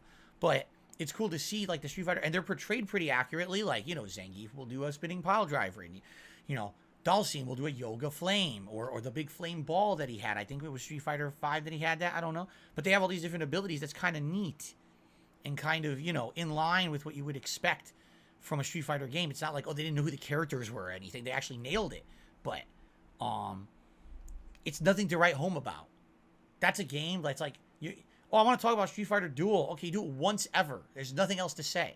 You know what I mean? It's boring. It's grindy. Okay. I got an $11.55 tip.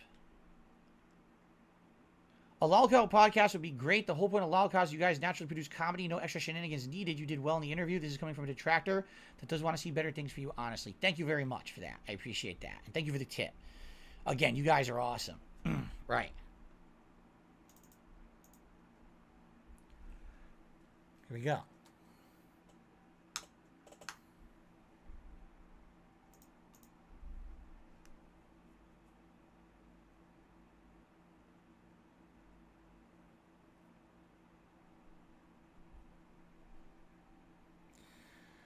All right, a few more minutes, guys. Man, I gotta pee. I did pee between the streams, but man, I gotta pee again. I drank 2 bottles of non-carbonated water. 2 bottles. I am like about to burst.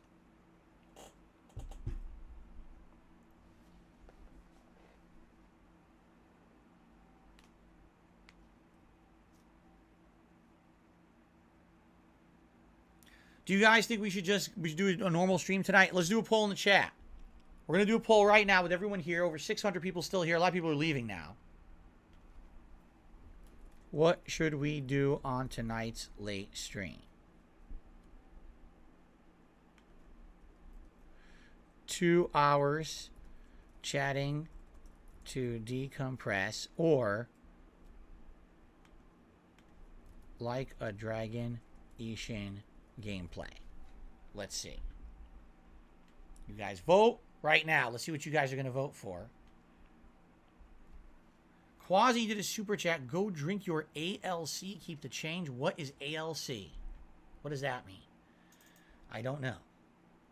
But thank you for the super chat, Quasi.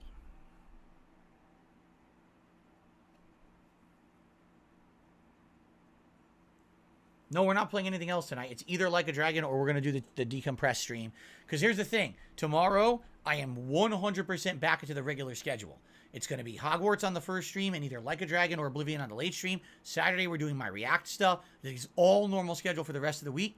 And I basically want to get this done with, meaning I don't want to keep talking about it all week. You understand? I know some people will be bringing it up occasionally, but I want, if we really want to, talk about what just happened, I want to talk about it happening tonight, get it out of the way, and then the rest of the week, we just go back to normalcy, okay? That's my goal.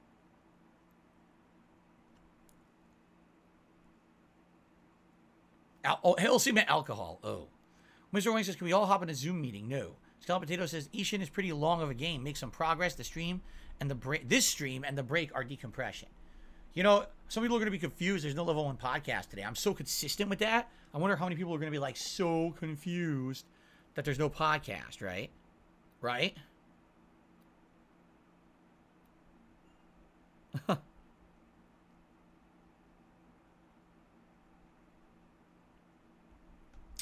Okay.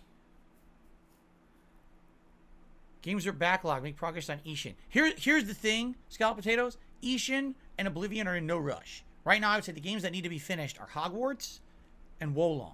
Once those are done, we can focus on Resident Evil 4 this Friday and then maybe bring in Metroid Prime remake, right? Remaster, excuse me.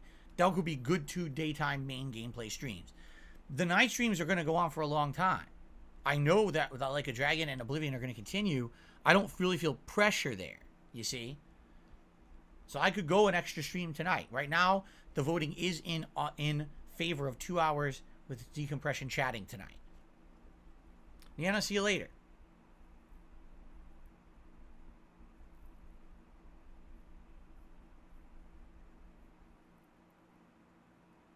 Did I taste the gin the Dutch brothers have sent me? I did not. I have not tasted it at all. I will likely taste it during my birthday event on April, well, if it happens on April 6th, my real birthday or not, I'm not sure.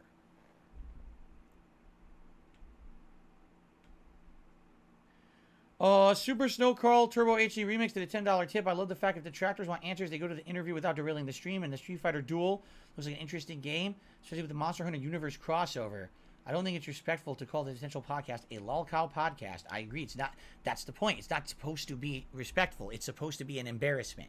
It's supposed to be make some money by embarrassing the guys on it. That's the point. Do you think that Wings and Boogie boxing is going to be a respectable boxing match, or do you think that it's a publicity stunt between 2 people who everyone knows are going to look ridiculous and probably put themselves at great personal risk to do it? There you go.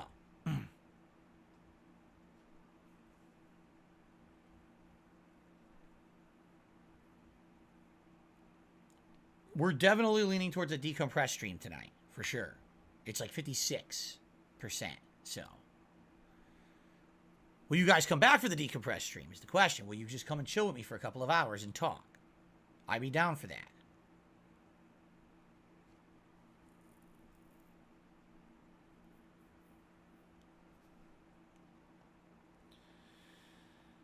I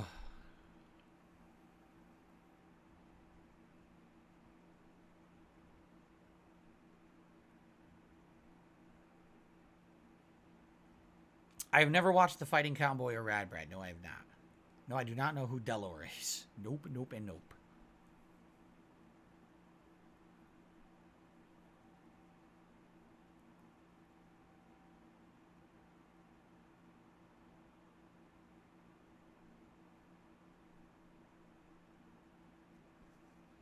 Kid says, I'd pay to see you fight Keemstar in a boxing match. Oh my god, you guys are something else.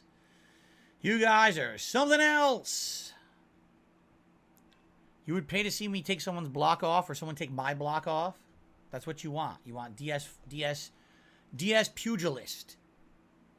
Well, I fight like this. See, most people, they actually, like, they lead with their left and they go forward with their right. I fight the old rope-a-dope fisticuff style, the underhand style. You ever seen someone fight like this? This is the deadliest punching style. I don't know if you're aware of this. When you come from underneath, there's no defense. How you blocking this? Right?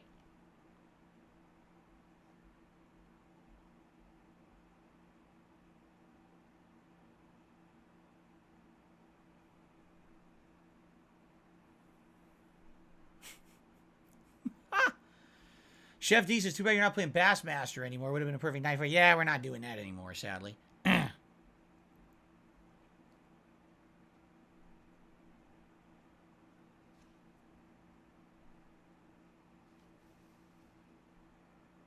good reboot for KO Gaming, says Ken the Boss. Now, that's a good one. A good reboot for KO Gaming. The only video on the channel is me knocking someone out. Or me getting knocked out, I guess. We still work. The name. Would I ever be involved in creator content, not the boxing, maybe something else in the type of content creator event with other creators, says Big Papa Phil? No one wants to be in an event with me, Big Papa Phil, because of the trolling. Unless it's a lolcow related event, no one wants to collab with me. Did you know that? That's very much the case. Okay?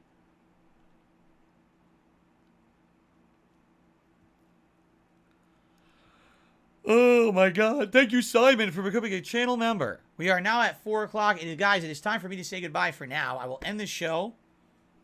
However, I'll be back tonight, 6:45 p.m. Pacific time, to relax with all of you. I hope that you all will join me tonight. And, you know, it looks like you guys want another decompressed session. It looks like you don't want Wolong. Excuse me, you don't want Like a Dragon Ishin. Then tomorrow we'll get back to it. Tomorrow will be Hogwarts and Like a Dragon, which is what today was supposed to be. He's always pushed today, right? I'm just going off of what you guys want, okay? Yep. All right. Well, guys, thank you. Thanks for a chill decompress. I guess we'll come back and talk and relax more tonight. 6:45 p.m. Pacific time. Sound good? I hope it sounds good to you. Boy, these glasses are bothering me. When I'm not playing a game, they actually bother me staring at the webcam the whole time. So I hope we'll relax tonight. Whatever you guys want to talk. You know what we could do? Holy crap. We could do the Level 1 podcast tonight. Because we didn't get to do it. Why not? That would be perfect. No? I can tell you about my day off. I can tell you about what I did yesterday. We can talk about some game news. Right? And we could have our interaction. It's a longer segment. So it'll be a long interaction. That's pretty good, I think. That would work. Because then we could actually talk. And we'll talk certain segments you guys like. But then we'll have big, again, open Q&A. For those who want to talk, how about let's do that? All right, that was a good idea. Thank you, Wolf-like, for a super chat. Probably would be good to play a chill game. We're going to have a chill stream tonight. Tonight, 6:45, the Level 1. Well, the stream starts at 6:45. Then we go to, then we go to the late night stream. Around 7:15, we'll start with the Level 1 podcast. All right? And we'll go from there. We've never done that before. That's a first, right? A special edition, post side scrollers edition of the Level 1 podcast. I'll even set up the stream with the logo and everything. Yeah, Jay says, hell yep, let's do it. Sounds good to me. It sounds like a plan. That was a good plan. I don't know how I came up with that. I probably stole it from someone. All right, guys, thank you very much. Let's end the show. Thanks for watching. See you tonight. I stopped recording. I'm just going to switch over here, guys. And, yeah, thank you very much, guys, for being a good audience. Thanks for watching their show. If you did watch it live, thanks for watching their show over there. And I hope that you guys will join me. Hold on. I hope you guys will join me tonight, 6:45 p.m. Pacific time. See you then. Peace out, guys.